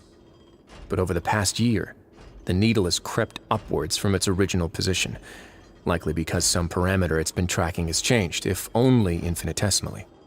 Normally, I would have ignored it, but I happened to have some free time when I noticed it, so I investigated. Any guesses what the reading could be tracking? Very reasonable guesses. I've considered both of those as well. Unfortunately, our dashboard is tracking something less ordinary. The temperature should vary with weather and climate changes, so for something that rarely shifts, the water pressure is more likely. We ran a few tests to increase the pressure from the outside, but the readings didn't change at all. Later on, a few more possibilities occurred to me, such as a potential connection with the primordial sea. I began to make a few preparations based on that hypothesis. Over the past few days, the needle has moved again. With that, and the symptoms that Fremine displayed after leaving the fortress, I can now confidently conclude that the readings represent the concentration of primordial seawater in the seawater nearby. The concentration of primordial seawater? But we're already under the sea! And that is precisely the problem. We're at the bottom of the sea, and now we're surrounded by toxic seawater. Somehow, primordial seawater got mixed in, and the concentration is steadily rising. Yes, that's very likely. But forget about the two of us! Not even Neuvillette knows where the primordial sea could be, much less where we could find and plug a leak. Oh. Oh! Seems like you've figured it out. I believe the primordial sea lies directly beneath this sluice gate. For some reason, the primordial seawater levels have risen significantly, and it's now very close to us. The indicators are now red. Although the gate still stands, some primordial seawater has already leaked out and mixed into the sea around us. If this continues, soon it will no longer be able to hold back the primordial sea at all. Yeah, you know what the legends say. If this place falls, then everyone in Fontaine will be turned into puddles in the span of a night. But that's just too weird! Why would the Fortress of Meripede be built right above a sluice gate for the Primordial Sea? Who built this place anyway? Your expression tells me you think this might be part of a vast, complicated conspiracy. To be honest, you might find the actual answer may be exceedingly boring. It's just that the secret of the Forbidden Zone had been long forgotten by the nation before I rediscovered it with my research. There's no single founder of the Fortress of Meripede in any traditional sense. What we know about its history has been left to us by the people who used to live here. When the previous Hydro Archon Egeria ruled the land, all convicted criminals from Fontaine were exiled.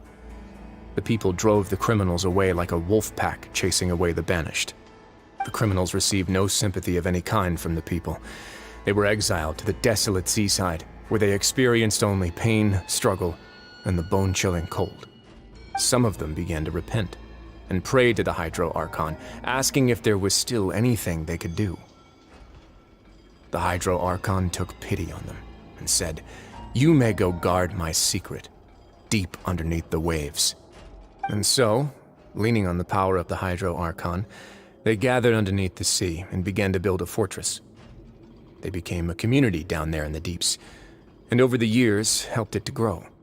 As the number of exiles increased, more and more people joined the community. When the first group of exiles died, they left the yet unfinished fortress to their successors. The Hydro Archon continued to lend her support, allowing the fortress and what it stood for to continue growing ever larger. Before long, this dark underwater fortress became the sinner's only home. And with that, the people here stopped referring to the fortress as a prison. They saw themselves as repenting sinners who would regain their freedom once they had sufficiently redeemed themselves. But as time went on, people also realized that the fortress was a lonely place. Once they had gotten used to life here, they could no longer feel comfortable living in the overworld. Once they had finished serving their sentences, some people left and some others chose to stay. They'd find some idle position and let their withered souls fade away with the ancient secrets of the past. After many, many centuries, few people still remember the reason for the fortress's founding. Now they just see it as an integral pillar of Fontainian society, as the place where criminals deserve to be sent. Now and again, researchers manage to break one law or another and live out their days in the fortress. I learned all this from an elderly historian. Everyone else just thought he'd made it all up. But now you know every part of that history is true. Indeed. It's just as the prophecy says. If this gate fails, then everyone will be dissolved into the sea.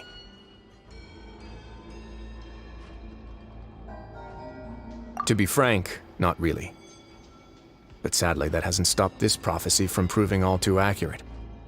Prophecies are troublesome things. Just hearing one will create the first wave of panic. Seeing signs of it will bring about the second, and actually witnessing it in real time, the third. Let's go somewhere else. I want to show you something.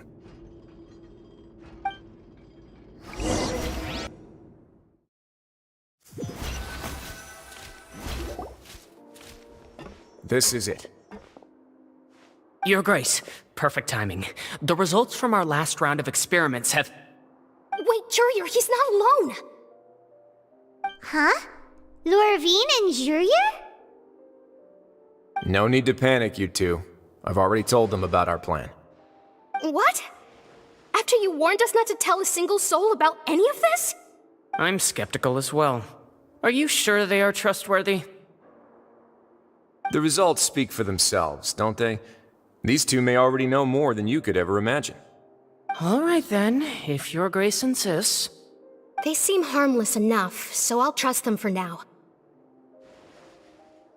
Well, how about some reintroductions? This is Jurier, one of the highest-ranked researchers from the Fontaine Research Institute. He used to work under Edwin. I trust that you've heard of Edwin? Good. Saves me a bit of time explaining. Edwin's main areas of research were archaeum and gravimeters. As his assistant, Jurier is quite familiar with them as well. I hired him to be my technical consultant. You want to blow up the fortress of Meripede? Ah, what a lovely idea. I'm already imagining it in my head.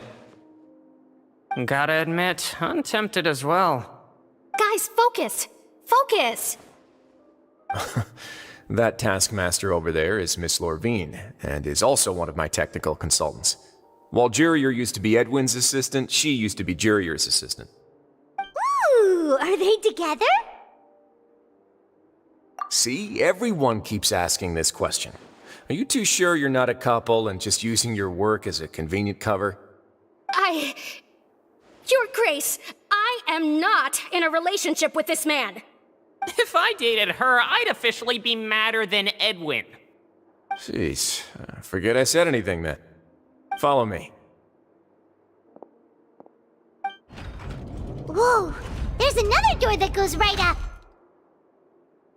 Your constant amazement makes it seem like the fortress can do anything. But Paimon really thinks everything's super cool.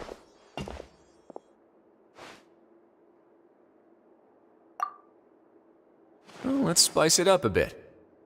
And here you go.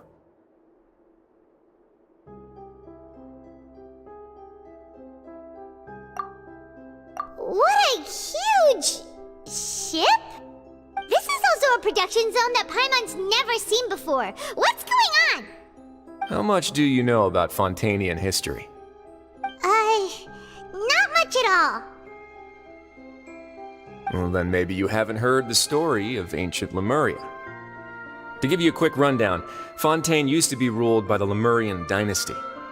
According to legend, the Lemurian king Remus came to this land after being inspired by divine revelation and found the seer Sibila, who had taken on the form of a golden bee. Taking the golden bee with him and riding on a huge ship, the Fortuna, he created his nation above the surging waves.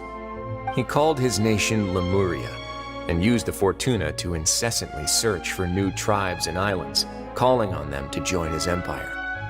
There's a ship in this story too? Where there's water, there'll be ships. People believe that hope can always be found at the end of a voyage. Do you believe that too? To a point, I think. As you've already seen, I have a whole factory's worth of labor, materials, and technology at my disposal.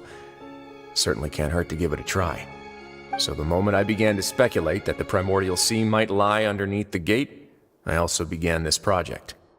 Were you inspired by the legendary Fortuna? Maybe. Fontanians need something to hold on to cope with the impending disaster. Were the workers to find out the truth behind this ship, riots would destroy the fortress faster than any catastrophe. As the fortress's administrator, I'd never make such a reckless call. Alright, that's enough talking for now. I'll need another 3 cups of tea to soothe my throat. Do you have any other questions? Seems like you're good. Come on, I'll take you back.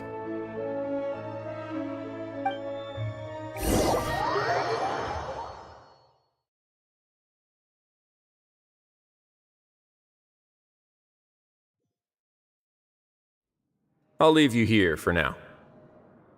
Oh, thank you so much. No worries. But don't forget, it's up to you whether or not you want to share what you just saw. What you do from here on out will likely affect those 3 as well.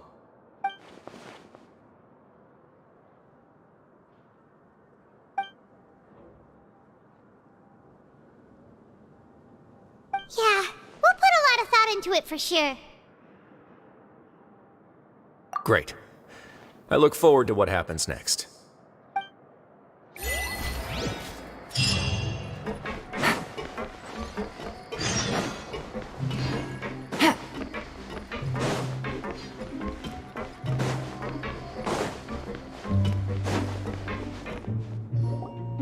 We're back!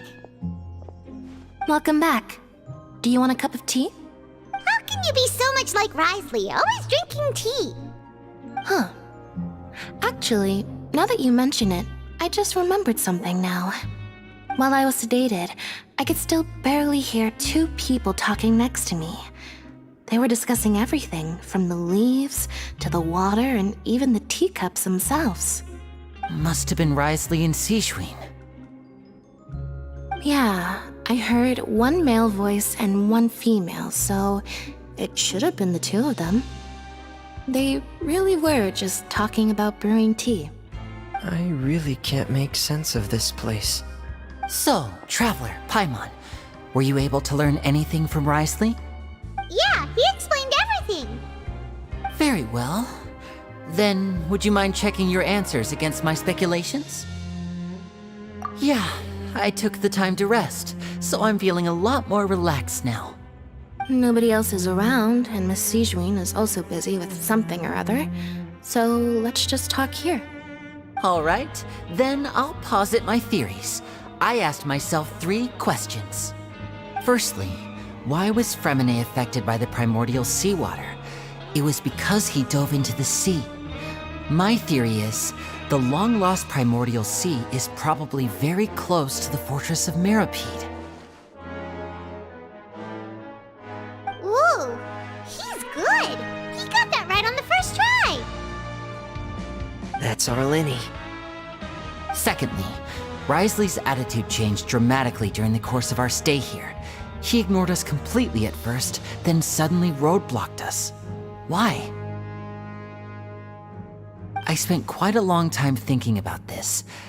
If he has been monitoring the Fatui since the very beginning, he probably ignored us at first because he was hoping we could find Master Child for him. What's more, the Fortress of Meripede is not part of Fontaine's court system, nor does it report to Udex Nervulet. Risley is basically the king of a no-man's land. As long as the fortress doesn't do anything about Master Child's disappearance, Father can use it to pressure the Fontaine authorities. And while the 2 factions are pitted against each other, Risley will be free to move between the parties of interest. If I had to guess, he probably has something that he's working on himself. It's likely related to the secret of the infirmary, but I just can't think of what it could be. You're super smart. Thanks so much. Then finally, there's the last question. If Risley does have a plan, what could it be? All I know for now is that his plan probably has something to do with the changing nature of the seawater. He's even gotten Cloran to help him out. That can't be the full extent of what he's doing. There's probably a secret passageway behind the block in the infirmary, and there's something big in the fortress that most people here never get to see. He has a bargaining chip, and it could be important enough for Father to deal with him directly. I don't have enough information, so I have no idea what his chip might be. But let me guess. You have the last piece of the puzzle.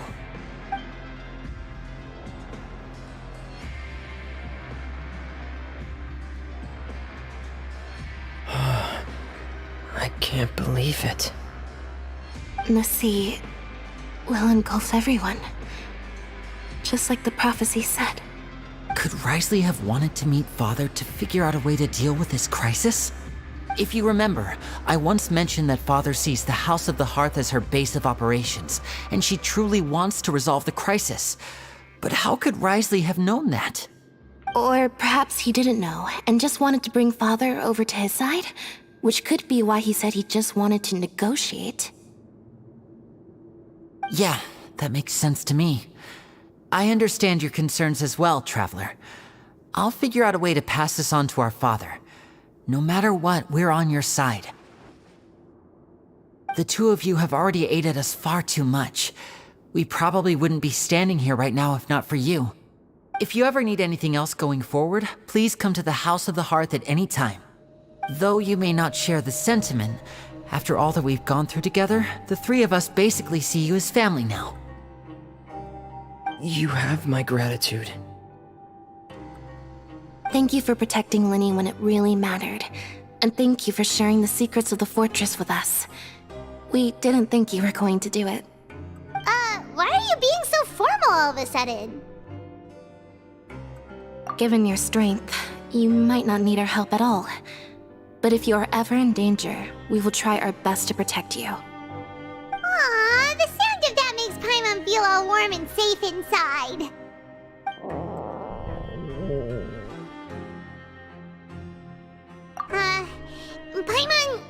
Paimon's hungry. Oh, you've done so much already. Go get some food. Alright, then we'll catch you guys another time.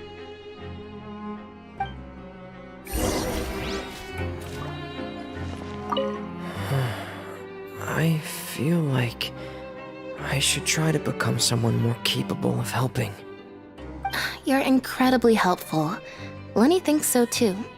Yeah, you two are always telling me not to push myself, but aren't you just like that as well?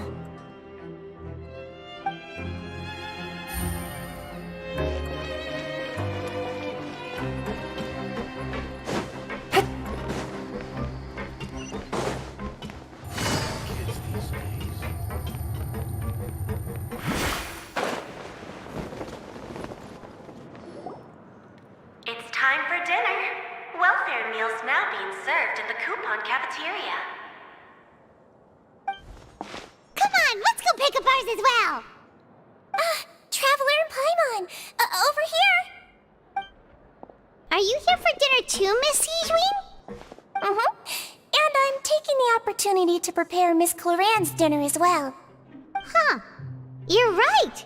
She's actually sitting in the fortress cafeteria. What would you like to eat? Yep, you can. I've already talked to our chef, Mr. Wolsey. It's all on me today, so you can get whatever you'd like. Me too! Don't forget Paimon! No problem. Just leave it to me.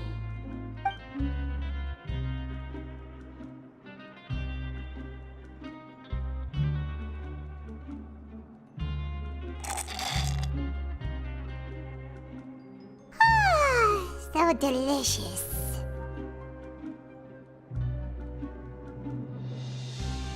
Paimon's so happy. Paimon wants to feast like this every day. Feeling full yet? How's the food? Delicious.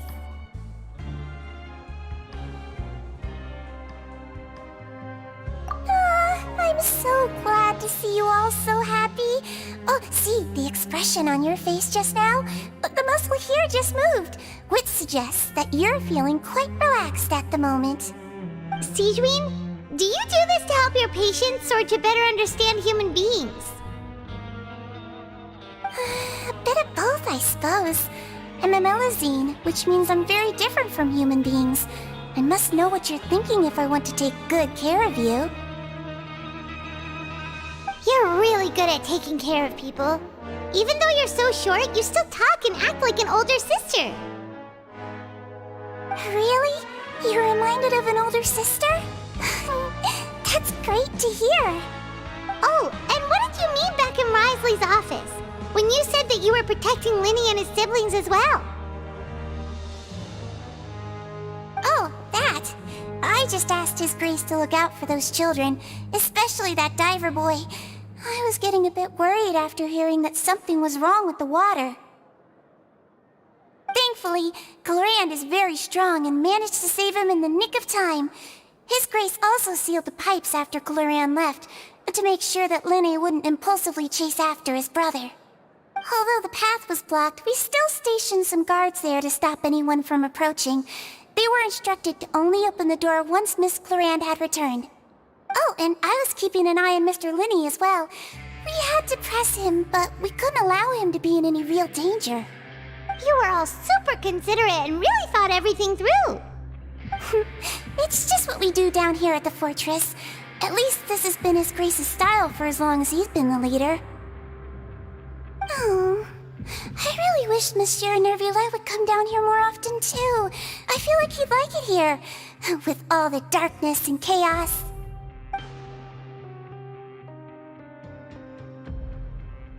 Get a good night's rest, you two.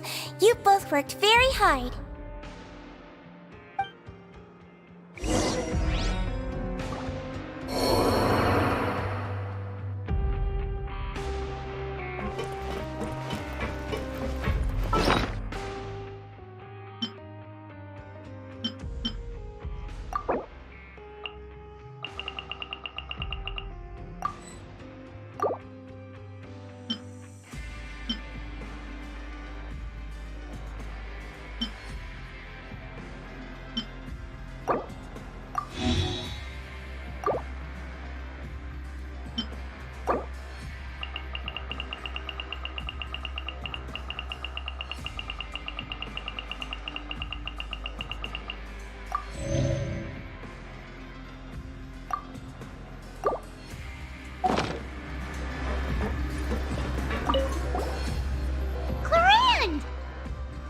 Ah, it's you two.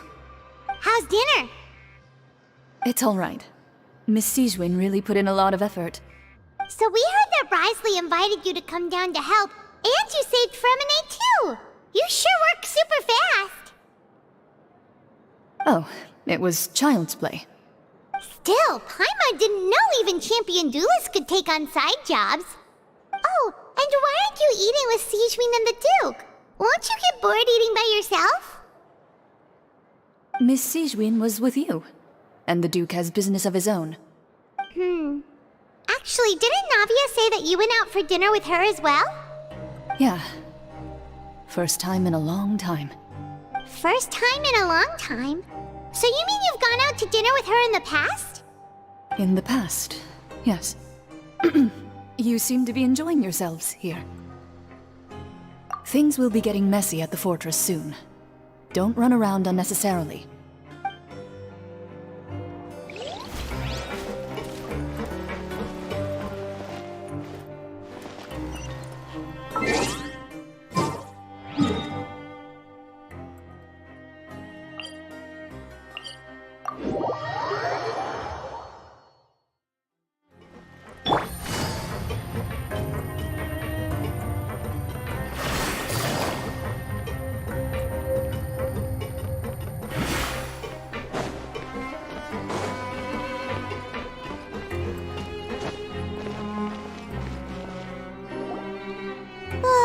So much has happened.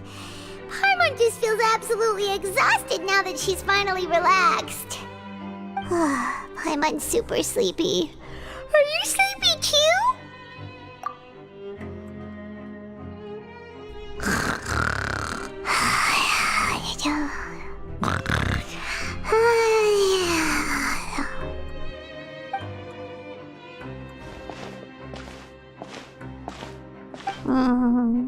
Delicious. Paimon wants seconds for free.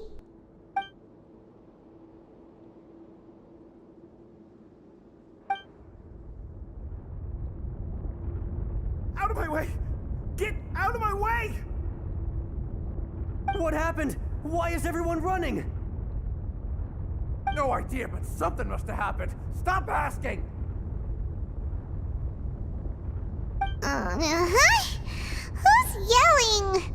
Paimon still wants to sleep.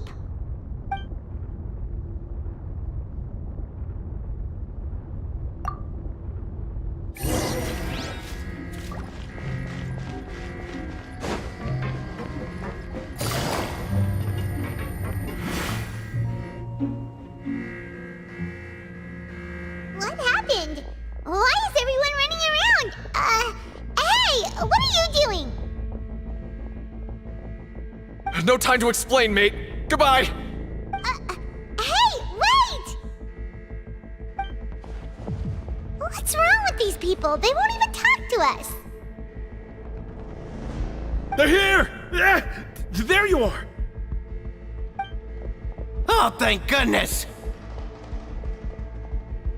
Quisto and Lavaroon, do you know what happened here? We came here especially to inform you. Something seems to have gone terribly wrong just now. His Grace is telling everyone to evacuate and get out of here. Lavaroon was saying you two are new here and you don't have many friends, so you might slip through the cracks. Haven't you heard all the stories like that? An evacuation is successfully completed, yet you only find out once you do a head count that 1 or 2 people are missing. Wait, weren't you the one who brought that up? Why is it suddenly my idea? Hey, shut up! Okay, whatever. The point is, you should come with us. Yeah, he said to get as far away as possible, upwards and outwards.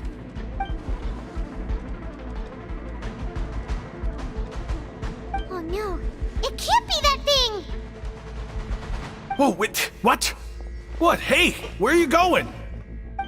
We have to go find the Duke! You two just go and get out! Go on without us! Hey, hey! Be careful! Attention! Please evacuate upwards and outwards, upwards and outwards. If you're already at the topmost layer, then try to move as far outwards as possible.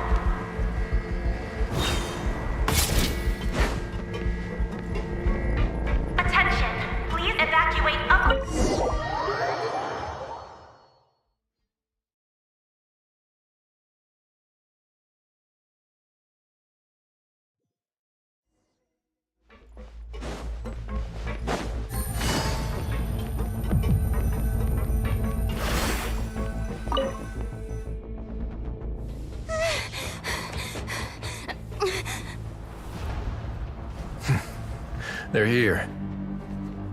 Just like I said. What happened?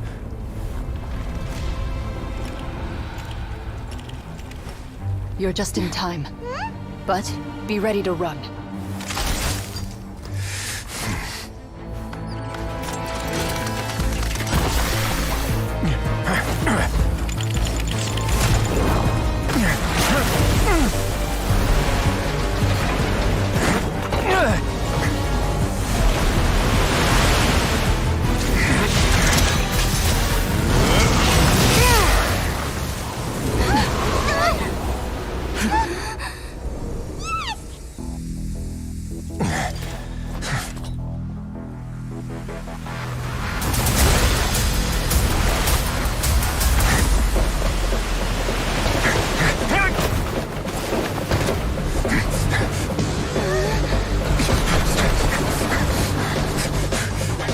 Three, 2, 1.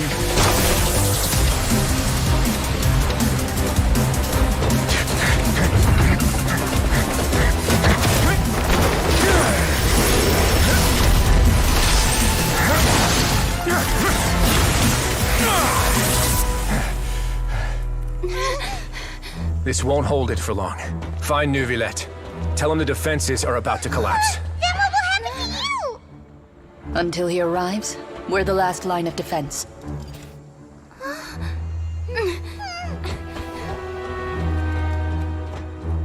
The gate. How long do you think it'll hold? That depends on us.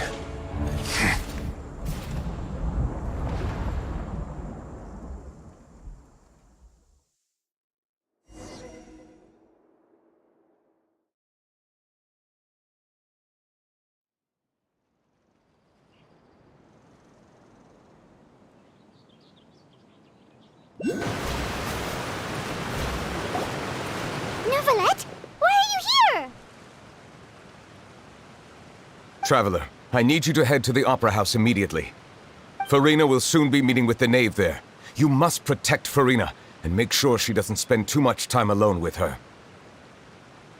Will do. You have my sincerest gratitude.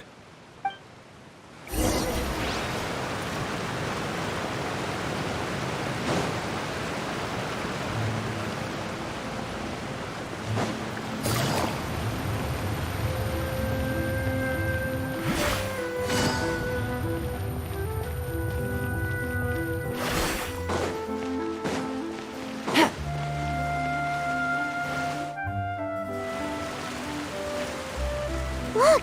There are a ton of Fatui and Palais Mermonia people over there! The knave is probably here already. We need to hurry! Are you two the traveler in Paimon? Monsieur Neuvillette has left instructions. Please follow me. Though I'm sure he's already explained, this should be a mostly cordial conversation, unlikely to give rise to violence. But it would be most appreciated if you could protect Lady Farina to the best of your abilities.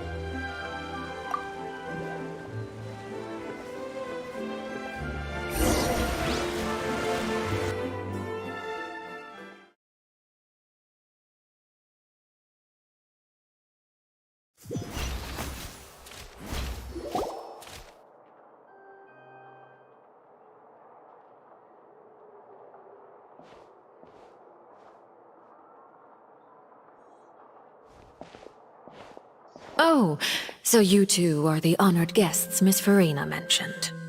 Of course, of course! How could they not attend a meeting such as this?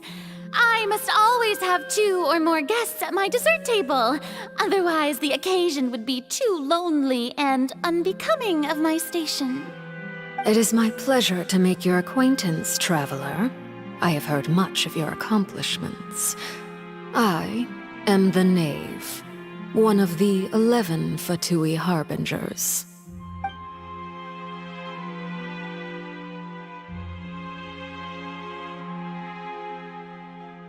I've already prepared seats for you. Come, sit beside me. Perhaps you two are unaware of how Miss Farina and I do things. You see, we actually recently agreed to get together for tea when we had the time. See this? This is a limited type of confectionery that Miss Farina simply adores. There are only 16 slices sold every day. Here, why don't you and Paimon have a taste?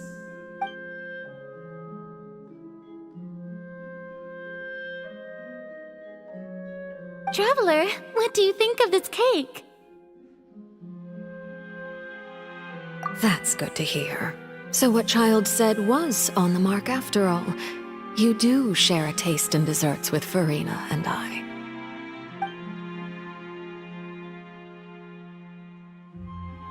I wonder how he's doing nowadays. You must have heard, right? He's suddenly gone missing. I'm really worried about his safety, you know. Here's to hoping that he's an excellent swimmer.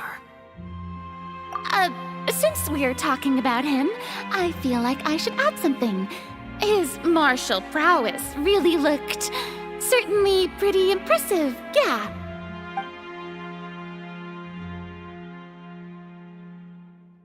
Oh, so you're also familiar with his aptitude for fighting, Miss Farina. Oh, right. I almost forgot. Child was subdued by Udex Nuvillette right in front of you. Against ordinary people, my colleague would never be on the back foot. But alas, he just never imagined he'd run into such a person. I must express my admiration for Monsieur Nuvillette. Coming from you, that's not surprising at all. But I thought you would be happier to hear the news. Of course, but it's still a bit of a shame. You see, I would have been far happier had I received this news somewhat earlier. As you well know, a long time has passed since Child disappeared.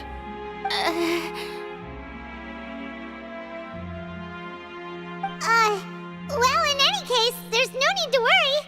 We know for sure that Child is still alive.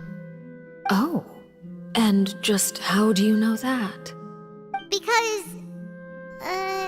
Because we found evidence that proved he left the Fortress of Meripede. And where did he go after leaving the fortress? Well...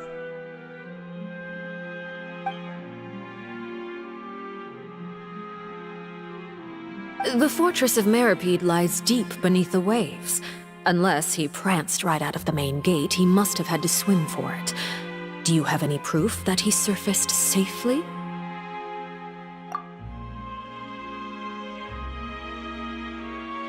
Ah, that is good news at least.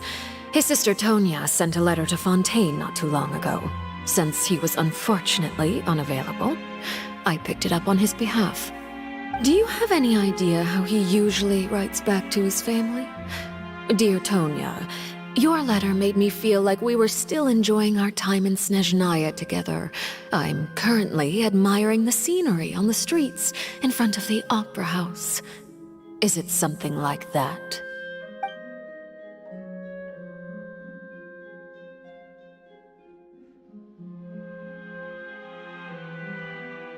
All letters tend to follow the same few formats anyway, right? As long as the contents are accurate, it doesn't matter so much how it's written or how it's worded.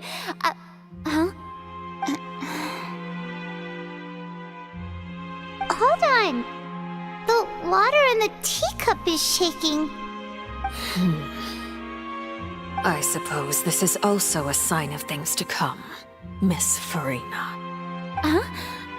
I don't quite understand what you're trying to say. Have we entered into the next stage of the prophecy?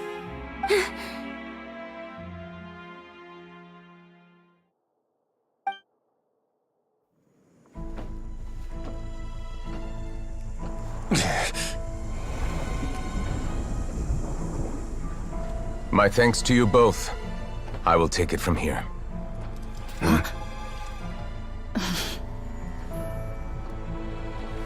Sure you don't need a hand? Quite sure. Wow. So, what's your secret, huh? Let me guess. Nah, who knows? Maybe it's just your sense of responsibility. Sounds about right.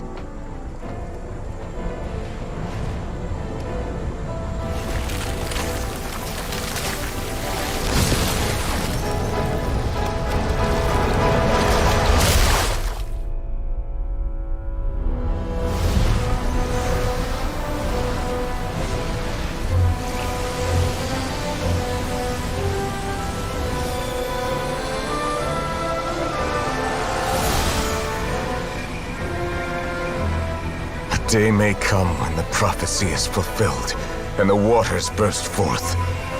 But it is not this day! This ancient power could easily obliterate an entire race. A tsunami of fury would unleash endless catastrophe.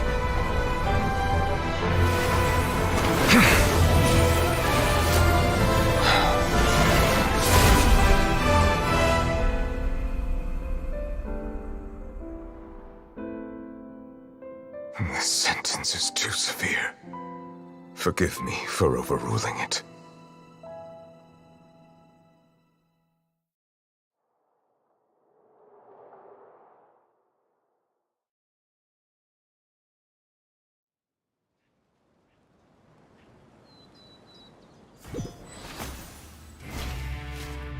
All right.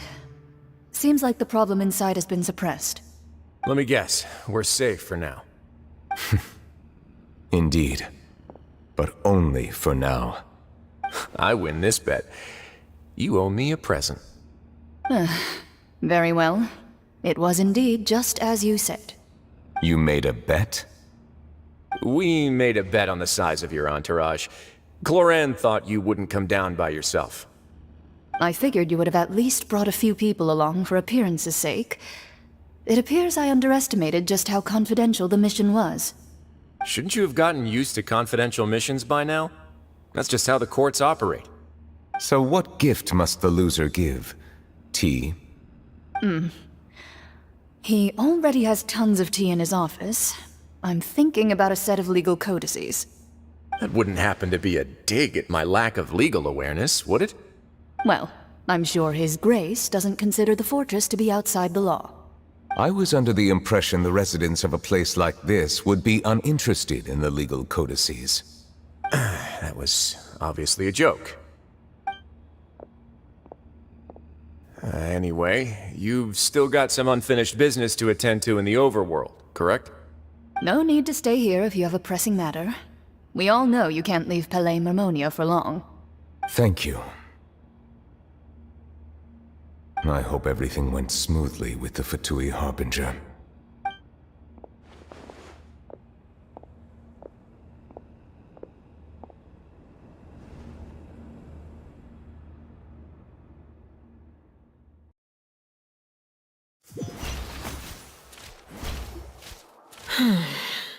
I must say, we've spent long enough playing house. Miss Farina, as the Hydro Archon, I am sure you understand the exact meaning of the phenomenon we just witnessed. Or should I say, that's what I originally thought. But looking at your expression, was I wrong? And you haven't a clue? What are you trying to say? At this point, I don't think there's any more need to speak as diplomatic representatives. Allow me to speak to you now as just a Fontanian. You know the prophecy by heart, and also that every part of it is being proven true. Yet, here you are relaxing, drinking tea, and eating desserts as if it's all nothing more than a few stray bugs in your garden. Do you really think that's acceptable? The prophecy's hanging above our necks like a guillotine. Every faction is looking for a way to either avert the disaster or save their own. Even the orphans of the House of the Hearth have devoted everything to saving their homeland. But you? It beggars belief just how nonchalant and carefree you have been. From the very beginning, you, the god Focalor, you have utterly failed to take action. You're wrong. I've never ignored the prophecy, nor have I just been passing the time in self-indulgence. Retract your accusation and stop doubting the wisdom of the gods with such absurd conjectures! I am not alone in my doubts, you know. All the children of Fontaine may be harboring the exact same thoughts right now. Oh, great Hydro Archon. How are you going to save them? Save us? How are the people you've sworn to protect supposed to survive in a land that will soon disappear beneath the waves? I have my ways, And I've been working on them for all this time. Even if you look down upon me, you have no right to judge me. Fontaine will be saved. Even if I still cannot see the true future right now, as long as I continue on as I am, I will be able to hold my head up high!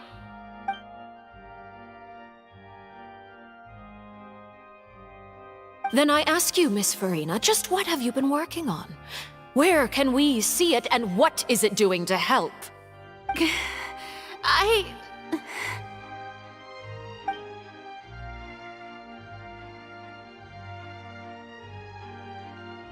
My machinations are just like the prophecy itself. They will only reveal themselves at the fated time. It is just that beings like yourselves are unable to perceive them as of yet.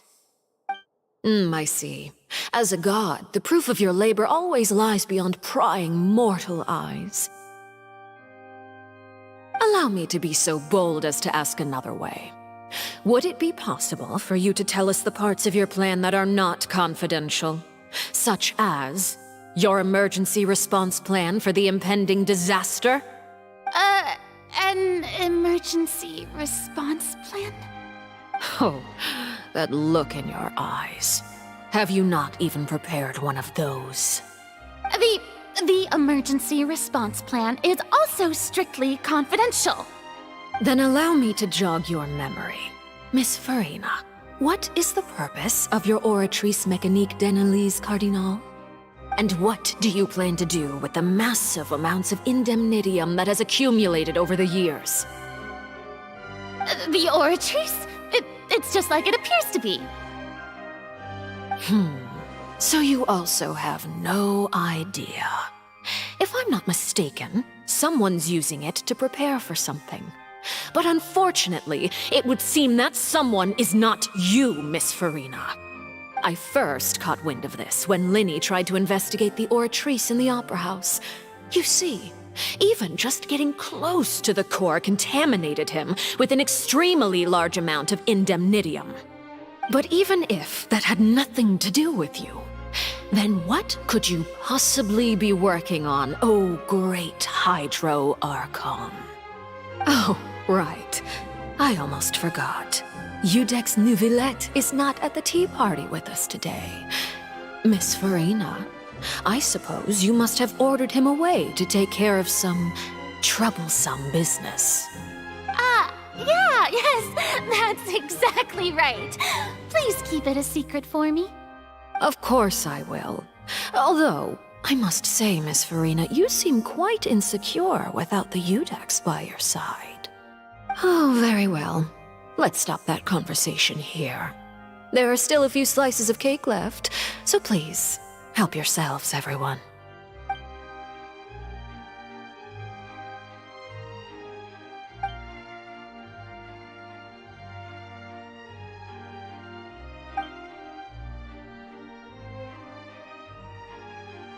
Traveler, I heard that you were recently commissioned to handle a few matters on behalf of the Udex.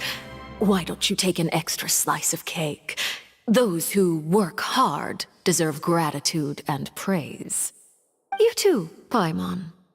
Thank you. Paimon will take you up on that offer.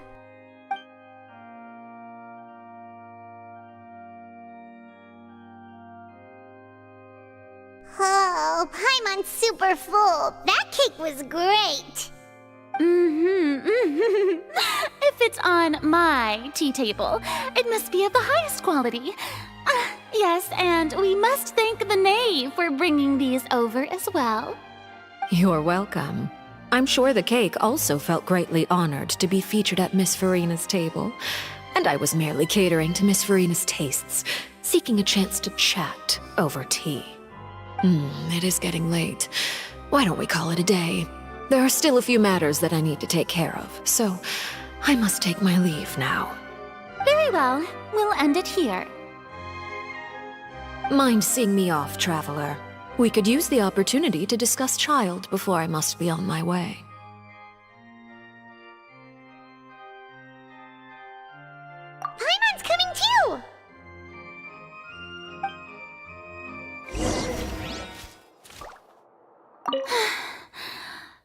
party turned out to be even more difficult than I'd imagined.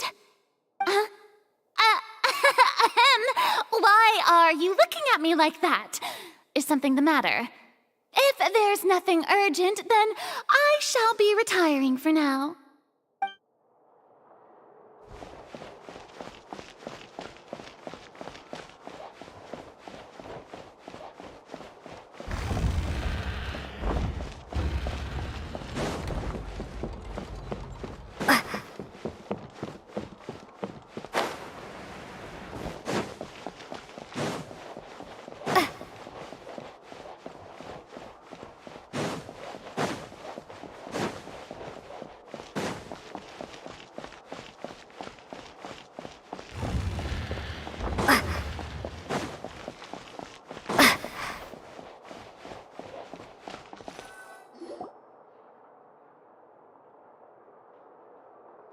I'm glad that you were willing to come with me. Of course, child was just an excuse. I have no interest in your dealings with him. That's what Paimon thought. You lent your aid to the children of the House of the Hearth. As their father, I would like to express my gratitude. Do I look like an irresponsible father to you? The House of the Hearth is very important to me. You should know that I care deeply about my children. That was all. Formal topics should be discussed in formal settings, and informal topics in informal settings. I know you just returned from the fortress of Meripede. Relax. I have no intention of trying to get anything out of you. Linny, Lynette, and Fremine are still there, and I trust their judgment and abilities. They've all been working very hard and have always done all they can to fight back against anyone who tried to stop them, especially Linny. You mean Wriothesley. He's a tricky one to deal with. It's unfortunate that Linny's so eager to prove himself that he can't learn to rely on others, including me. By the way, and you can just consider this a bit of idle gossip, but what's your impression of Furina?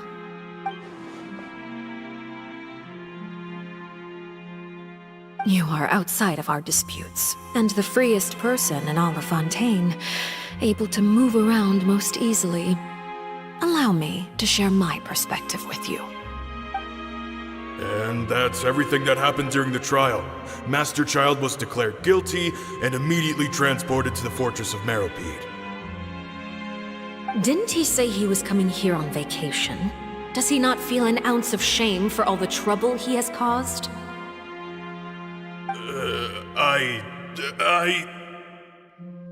Forget it. He did give us an opportunity. I will be meeting someone shortly. Do you require help with any preparations? No need. I will take care of it myself. I need to meet with Furina, the Hydro Archon. She is at the heart of Fontaine. But what's fascinating about her is that she often seems more like a celebrity than a working Archon. Oh? Come over here, you little critter, you!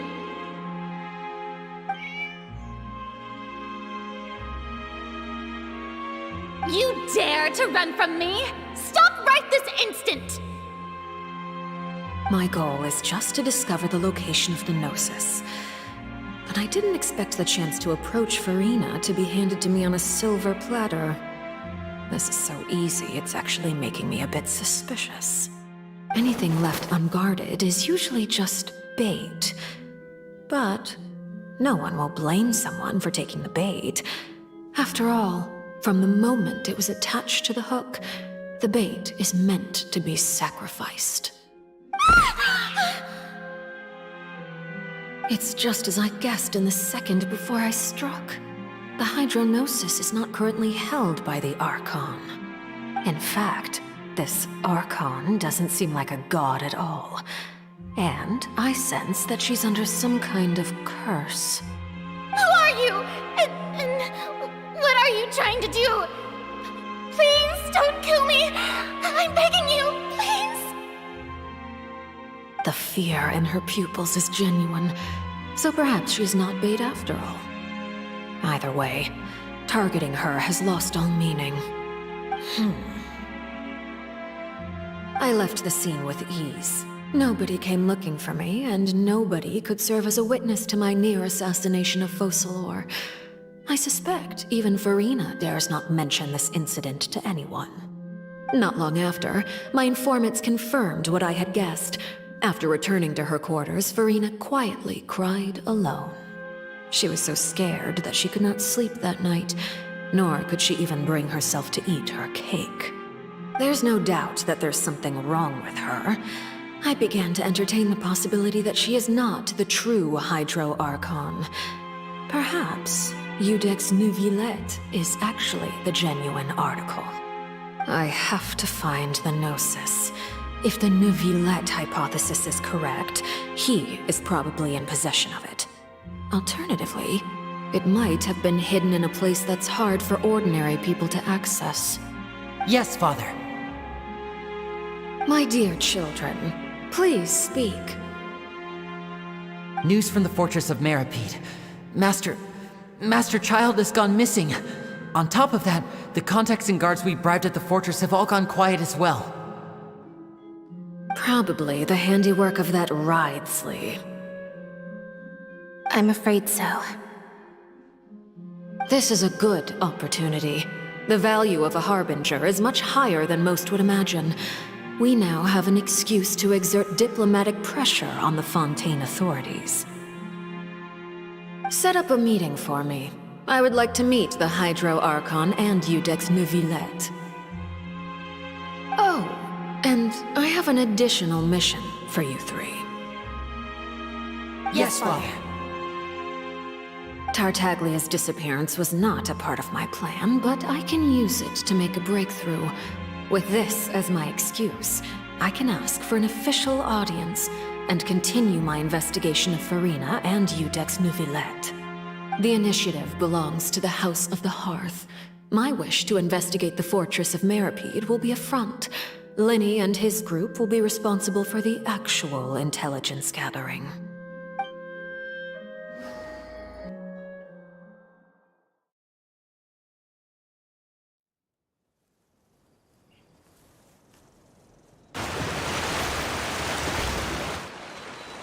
You should know the rest. Linny's group is quite close to you, so they wouldn't have hidden anything from you. You attacked the Hydro Archon? It wouldn't mean anything, even if you shouted it from the rooftops. After all, even Farina herself is still pretending that nothing of that sort ever happened. Alright then. I've now had 2 chances to enjoy tea with Farina. I have to say, the leadership of Fontaine is even more inscrutable than I had imagined. I once surmised that Iudex Neuvillette must be the Hydro Archon, but now, that doesn't seem right to me either. I am a servant of Her Majesty the Tsaritsa. Over my years of service, I've learned how a real Archon conducts and carries themselves. Whether Iudex Neuvillette or Farina, neither fits the bill. It's hard to imagine either of them as the Archon. Of course, that is all just how I feel. Gut feelings often do not require justification. It is, however, quite amusing to me that after all my years working in intelligence gathering, I've come to realize I am at a complete loss regarding the identity of the god of the land of my birth. Don't you think Fontaine is quite intriguing? A catastrophe looms, yet many secrets have yet to rise to the surface. It looks like Fontainians will have no choice but to save themselves. Ultimately, though, one must survive in order to do anything else. Should the need arise, I would be happy to cooperate with you. You don't need to commit to anything right now, of course. I have a feeling that the situation will continue to evolve, and as your name is often connected with noble deeds, I'm sure we will work together someday. He certainly returned quickly. You must want to catch up with each other, so I'll leave you to him.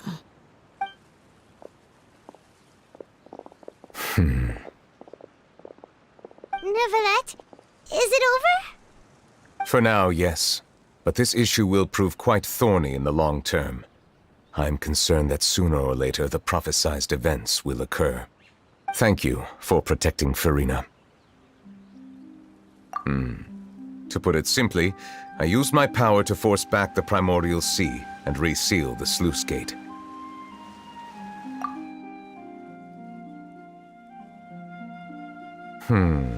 So as expected, the knave has turned up the pressure on Farina. She's trying to feel her out, though I'm still unsure as to her motives. Permission granted. Whoa. It can't be that you're the real Hydro Archon, right? But that's just a speculation on our part, though. You can't tell us? Then that's okay. We can talk about something else. We won't try to force you. You guys in Fontaine are super strange. If by the phrase, you guys, you are referring to Farina and I, then although I'm not sure just what you are trying to imply, I must clarify that I do not share her positions on a multitude of topics. I believe so. The fortress has a long and complex history. It has seen much grief and suffering. And now, another catastrophe will soon be upon us. I mourn this turn of events. Huh? Why is it raining all of a sudden?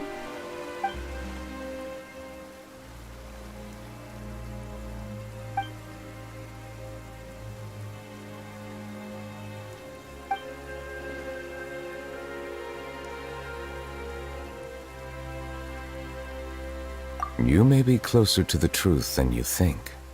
Oh? And what are you thinking? The dragon of... what? Huh? Please do not be so surprised. Farina?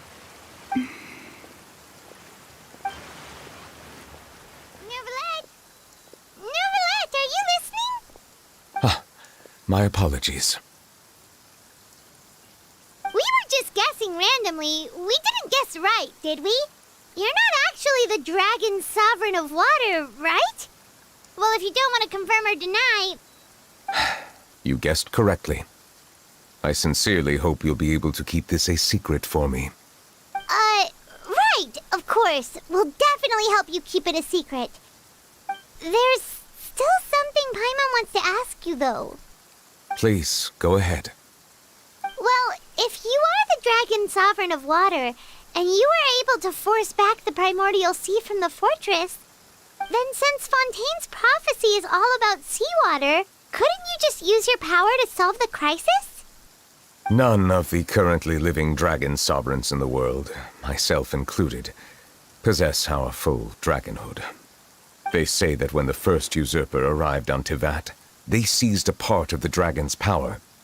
Today, that stolen power is the basis of the Archon's authorities.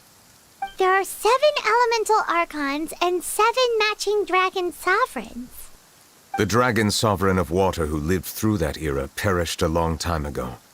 As their successor, I know far less of that part of our ancient history. In any case, I believe I will not be able to do much unless the Archon disappears and returns their elemental authority to me. Given the status quo, however, I would recommend finding another way to deal with the prophecy. Oh, so even you can't solve it. I still have some urgent matters to attend to at my office. If you have any more questions regarding ancient history, you are welcome to discuss them with me at a later time. Please go right ahead. There's a place that Paimon wants to go too. Traveler, why don't we pay another visit to the Fortress of Meripede? Paimon is a little worried. We'll see you another time. Take care.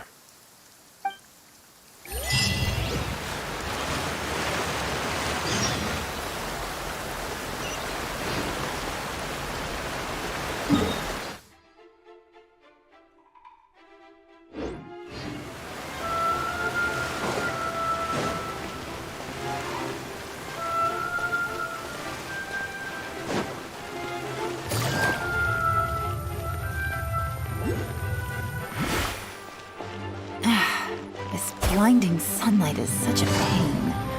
No way I can get a nap in this weather. Take it easy.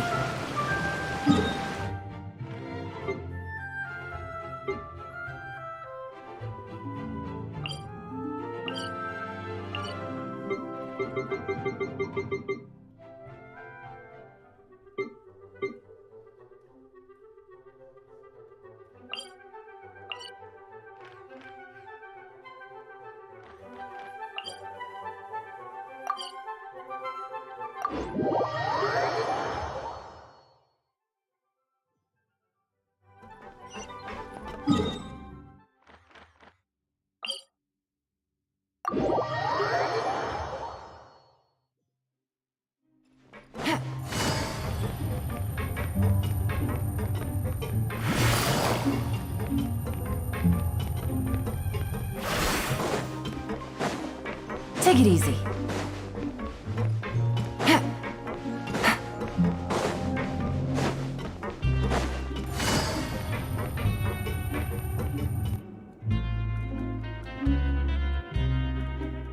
Now guess, what suit will this next card be? A bare-teeth cat? Well, well, look who it is. Traveler, Paimon. Hello, everyone. Looks like you're recovering nicely from it, eh? Mm-hmm. Thanks to everyone's support. Oh, right. I managed to work up the courage to thank Miss Clarant in person. Whoa, how did she react? She told me that it was nothing. It was as if saving a life wasn't a big deal to her at all. She also told me not to worry about it. She didn't want to stress you out, that's all. She's right, and it's best not to dwell on it. Yeah. Okay, but check this out. We went back to the opera house and we met the knave. You met Father? Did she say anything to you? She said a few things that were, a bit hard to understand. And also that she's looking forward to working with us in the future. Her attitude towards you is even better than what we'd imagined. That's fantastic. You should believe her. She has her own way of doing things, and she'll do everything in her power to help those she considers close, which now might also include you. Mm-hmm. Father is very capable, and also trustworthy. Oh, Paimon just remembered that she thought Lenny was a bit too proud as well. She said that you should learn how to rely on others sometimes. Got it. Huh. That does sound like something that Father would say. Hey! Are you going to stay here for the next few days? Looks like it, yeah. Excellent. I will host a tea party. For real? Then Paimon wants another serving of cake. Another implies that you were already served some delicious cake while you were up there. How lovely. Well, next time, you're going to have tea and snacks with us.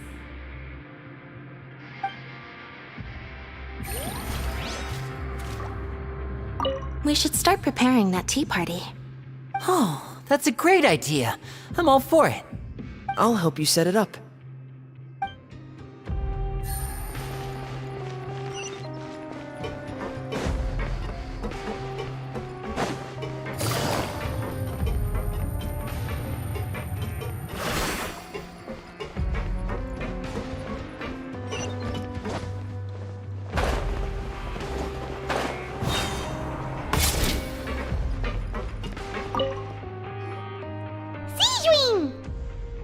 Traveler, Paimon, you're back!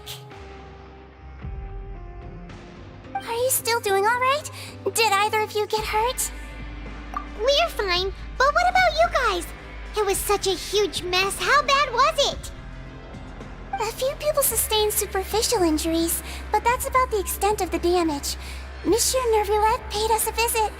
It was all thanks to him that we managed to suppress the crisis for the time being. Of course, we must also thank you for the help you provided. How did Nervulette know that he was needed here? Well, Miss Scherner Roulette has strong resonance with the hydro element. When the water level rises, he can feel the waves produced. I ran into the bombshell bros while bandaging the injuries of the wounded. They were mumbling the whole time about how you just ran down without a word. I'm so relieved to see that you're both alright. If you're not too pressed for time, please stay with us a few more days. Just let me know if you get a craving for any particular dish, so I can have Mr. Walsey get your meals prepared. Oh, and please feel free to visit the infirmary for a break at any time. I'd like to take the opportunity to spend some more time observing your facial muscles as well. Your happy smiles are quite contagious, you know. They're so memorable, and I've missed them immensely while you were gone.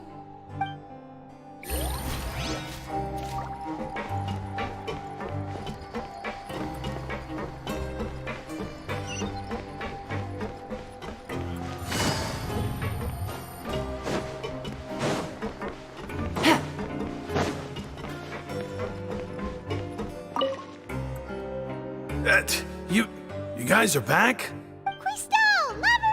You guys didn't get caught and thrown back down here, right?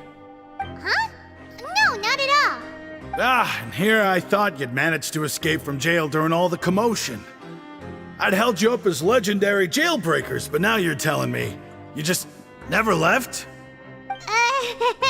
We're sorry, but we just had some business to take care of. All right. There's no need to get caught up in the details.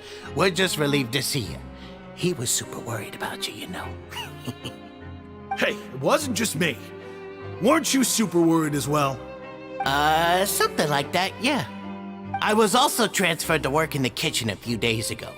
I can still hear Quisto mumbling to the carrots. Are those two all right? Do you think they made it out alive? Whenever he'd say that, I'd tell him I'm sure they're fine. Wherever they are, they're kicking back with drinks in hand, enjoying the lovely scenery. Hey, there's nothing wrong with worrying about your prison pals. Is there? I mean, considering how they always love listening to all my gossip. These two.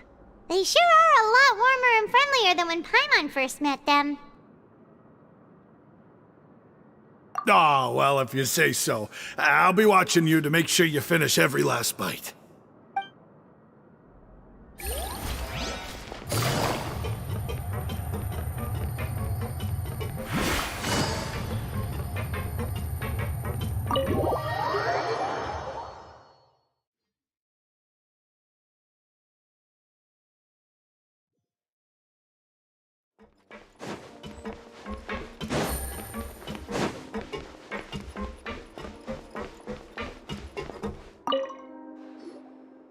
Courier, Miss Sijwin told me you still haven't eaten.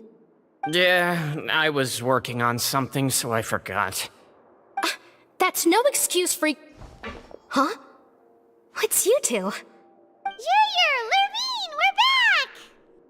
Hello there. It's been quite the mess here recently. How have you been? And you? Are you still taking the secret passageway from the infirmary to work on the ship? Yep. That is still top secret, though, so don't say a word to anyone. It can be a bit annoying when there are lots of people in the infirmary, but I still prefer taking that route over the one from the Duke's office. I mean, the infirmary does make it easier for you to slack off. Oh yeah? Then why are you also here so much? You two really are just using your jobs as a cover for your relationship, aren't you? Not at all!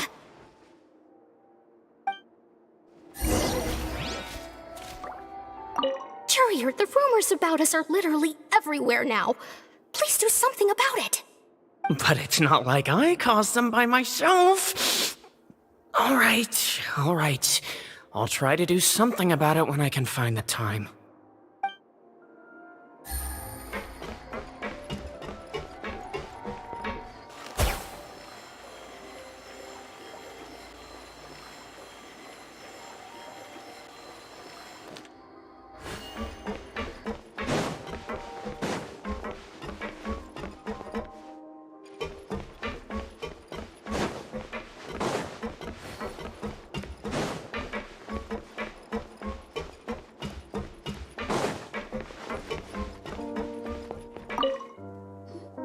Do my eyes deceive me, or did I just see two inmates come back after making it to the surface?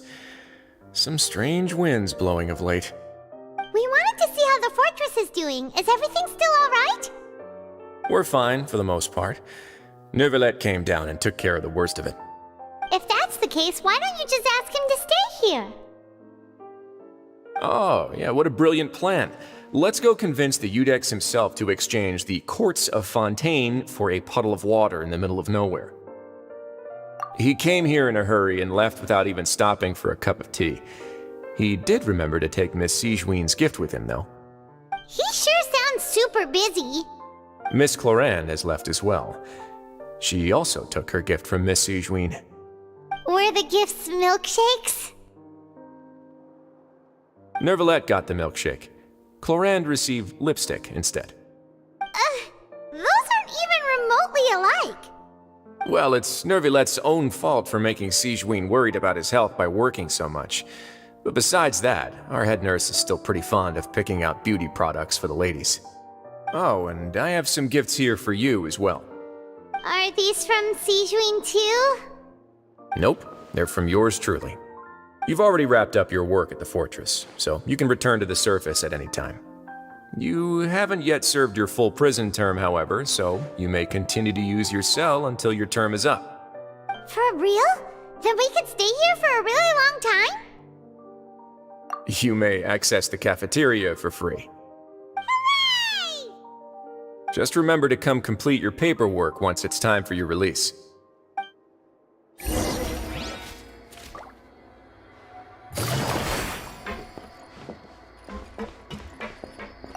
Your file can't be closed until we've completed your paperwork, so don't forget to come find me again when you're done serving your sentence.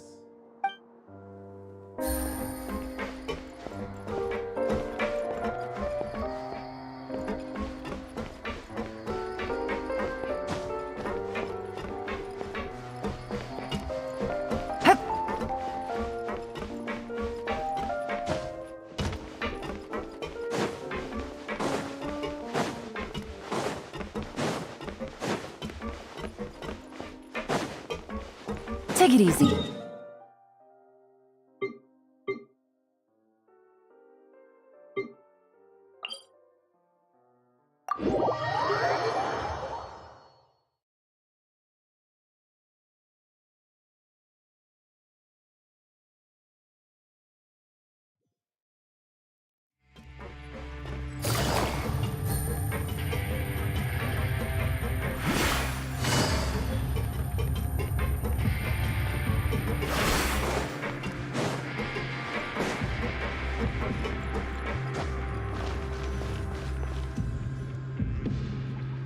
We're back in our cell again. We're no longer prisoners though, so it really doesn't feel the same. Sure feels that way. But the truth is, we never did anything bad to begin with, so I'm not sure why we put so much pressure on ourselves. Huh? How did you know? Hey, that's not true! Alright. Okay, Paimon just wanted to say that we really are an amazing duo after all. It's like we've now gone to so many places together and become friends with so many people. We've never stopped traveling or stopped meeting new friends. There are so many bad things in the world, and we're just two people, but we've still been solving problems no matter where we go. Isn't that pretty cool? You're counting Paimon today? Aren't you the only adventurer here? Then let's ask Catherine to give Paimon an adventurer handbook as well.